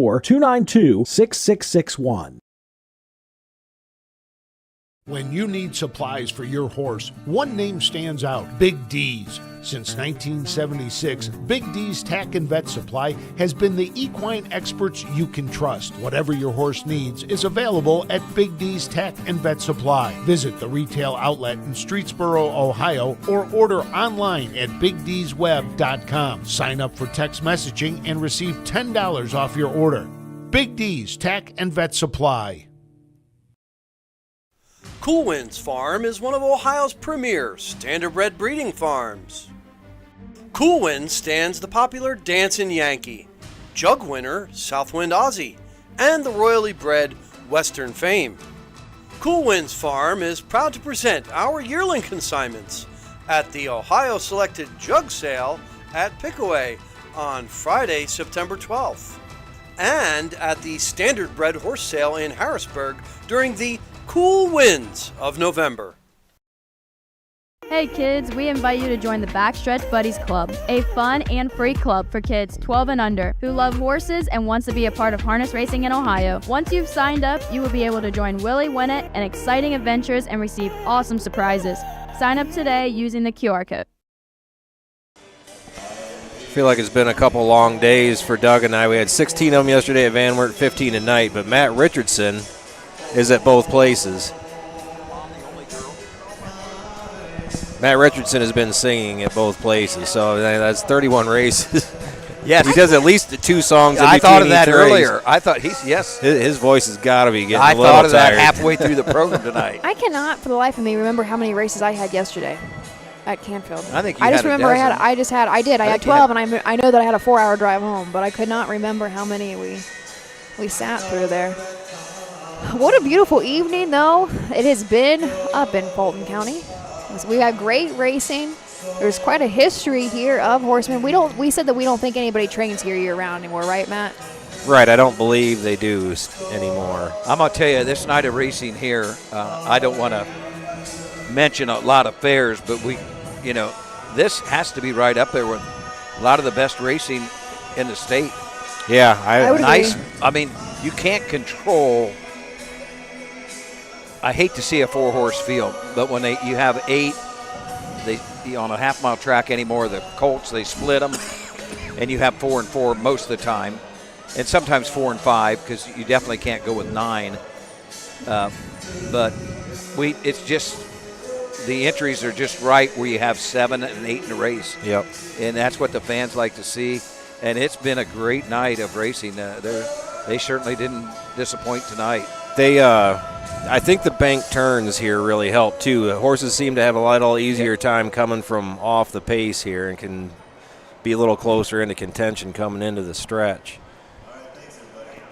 Back in its heyday when JC paced in 53 here, I mean, this thing was fast. He was a very nice horse. I remember that horse racing. And that was what was it, 24 years ago or yeah, something? 24 years yeah. ago. Was it? Yes. 2001. Well, we mentioned what kind of mile that would have been 24 years ago. Yep. That was unheard of. Yeah, he was something. I mean, now even today at a county fair 53, right. that's unheard of. But 24 years ago, definitely was unheard of. I think he still holds multiple records around the state, doesn't he? Yeah, I'm sure. I think he does. He was actually, I think, up in Michigan. Jim Jackson is the guy that had him, was the trainer, and I think he was stable at Michigan. I remember seeing him race at Hazel Park a lot. Looks like we do have our 3 out. Remember, scratch the 2, scratch the 5 here. And there's our bugle, post parade of the 15th and final. This is our printing postword for race 15. This is your getaway race for the 2025 Fulton County Fair. This is the second division of a pace for non-winners of $5,000 in 2025. Also eligible non-winners of $1,000 since July 15th, and also eligible $4,000 claimers, going for a purse of $750 and a blanket courtesy of Nylon Harness Shop. Number 1 is Primetime J, owned by Nancy Carnatz of Canton, Michigan, trained by Endelicio Arriaga. The driver is Pierce Henry. Number 2, Duck Duck Dragon has been drawn. Number 3 is Kids MIK, trained by Stacy Curry of Thornville, Ohio. The driver, Mark St. Louis Jr. Number 4 is Money Like It Is, owned by Gary Loy of Bryant, Indiana. Tom Baker of Greenville, Ohio, trained and driven by Chris Hope. And number 5, Lucky Star has been drawn. Horses will take one long score. Here we go. You just heard the introduction of this overnight. Just $750 on the line. From the rail, Primetime J. Pierce Henry going to drive this 5-year-old mare by Roll with Joe. This is the very first seasonal starts. Had almost an entire year off. Last go was at Northfield Park on October 27th of 2024. It looks like it was having a little bit of a hard time there. Had 22 seasonal starts last year. Just made about $6,400 with no wins in 24. However, Lifetime has made $31,000 and notched 4 lifetime wins in 55 tries. 3, Katie's MIK, Mark St. Louis Jr. for Stacy Curry. Mark St. Louis Jr. looking for his second win of the evening. 4-year-old brown daughter son of Western Tear, looking for his 7th of the season, $68,000 in career earnings. Rounding out the field, Money Like It Is. Chris Hope trains and drives this 8-year-old gelding by Tell It Like It Is out of Freezer Money, a rock and roll Hanover mare owned out of Indiana and Greenville, Ohio. 10 seasonal starts with 2 wins and 2 third-place finishes. Was a winner last go at Greenville. That doesn't feel like, what was that, a couple weeks ago by now? Yes. Doesn't even feel like it. So Greenville last time out was a winner and won 58-4. Final quarter, 29-1. $43,000 made lifetime for Money Like It Is. Took a mark actually earlier this year at Miami Valley at 153 flat. There is your field of 3. Primetime J on out. Let's go, Allen, to Bill Peters for the call of 15th and final. There they come. They're off and pacing the first horse away is Kid Smick. Up on the outside second is Money Like It Is, and at the rail third is Primetime J. As they make the turn now to head down the backside to race over that quarter-mile mark, Mark St. Louis has Kid Smick on top by a length and a half. Racing second is Money Like It Is, driven by Chris Hope. Racing in their third is Primetime J, driven by Pierce Henry. No change as they race down the backside. Still will lead is KD Smick. In their second is Money Like It Is, and third is Primetime J. No one has made a move as yet. Still with the lead as they race past that quarter-mile mark is KD Smick. First quarter pace in 31 1/5 seconds. As they race around that upper turn to come down past the stand for the first time. That's KD Smick by 2 lengths. Still racing second, Money Like It Is. Edging up a little bit closer, third now is Primetime J. Approaching the half-mile mark. KD Smick on top by a length and a half over Money Like It Is. Third is Primetime J. First half paced in 1:02 as they round the turn now to head down the backside to race over that 3/4 mile mark. They've got to catch KD Smick. The closest horse second is Money Like It Is. And racing third is Primetime J. No change heading down the backside. KD Smick now opens up about 4 lengths on Money Like It Is. Still racing third is Primetime J. Going to the 3/4 mile mark. KD Smick now by 5. Money Like It Is still second, still third, Primetime J. 3/4 in 1:31 1/5. As they race around that upper turn to head for pay dirt. KD Smick by 6 lengths. Racing second, Money Like It Is, and third is Primetime J. As they race for home, it's going to be KD Smick. And here the outcome. Up for second, it's going to be Money Like It Is. And up for third, Primetime J. A mile in 1:59. 159. They came that last quarter. Pretty decent there. Is that 2 on the night for Stacy? That's back-to-back, right. is it? No, not quite back-to-back. The 13th and the 15th, Mark St. Louis Jr. and Stacy Curry. 7th of the season for Katie's MIK, or Katie's Mick, whatever we want to call the horse.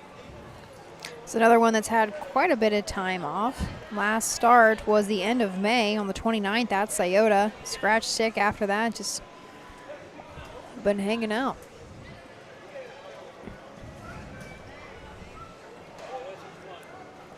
Makes for the 7th seasonal victory for Katie's Mick. 16 tries on the season. Puts a few $100s more in the pocket, right? Probably getting some of these, Stacy Curry, getting some of these older horses tuned up for Dayton. Dayton Raceway will be opening up, I think, 3 weeks from today. It's just hard to believe. I know. I was just thinking about that because my mom and I were talking earlier. She did not have the best night at Scioto last night. She's got one really, really nice horse, right? Everything else is just cannot go with them at Scioto. They go so stinking fast. And I was like, well, Mom, like, just wait out for Dayton. She's like, well, they're still tough for the first month at Dayton because, you know, everybody's still on tip-top shape. And I think what a lot of people are eyeing going into next year is Miami Valley. Yes. You know, their purses were, I think, some of the biggest in the nation. Oh, yes, earlier most this definitely. winter by far, and helps a lot of people get through when you go for that kind of money. I don't even know what their opens. I can't remember how much their opens were going for, but it was 40,000. significant. Yeah, it was wild. money. 40,000. Yeah. I never thought I'd see it again in Ohio. Yeah. Glad that we're here for it, though.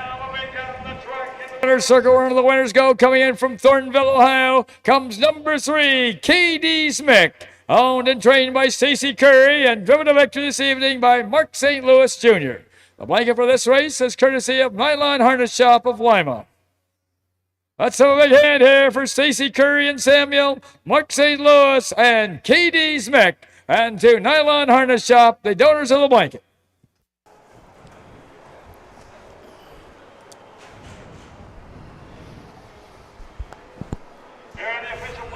Race 15 from the top. Number 1, Primetime J was third. Number 2, Duck Duck Dragon had been drawn. Number 3, Katie's Mick was a winner. Number 4, Money Like It Is was second. And number 5, Lucky Star had been drawn. Time of the first quarter was 31 1/5. The half was in 1:02. The 3/4 in 1:31 with a mile in 1:59. From the top it should read 3 scratch 1, 2 scratch, a mile in 1:59. That wraps us up, a wrap. doesn't it? That is a wrap. What a great night of racing. Just a perfect night, perfect weather. We're back at it tomorrow night. Matt gets a couple nights off. Boo. Did you get about a whole week off, Matt? Do you actually? Oh. What a jerk. I'm going to say, you'll be announcing tomorrow. Yep. I'll be on air at Kenton with Michael Langer.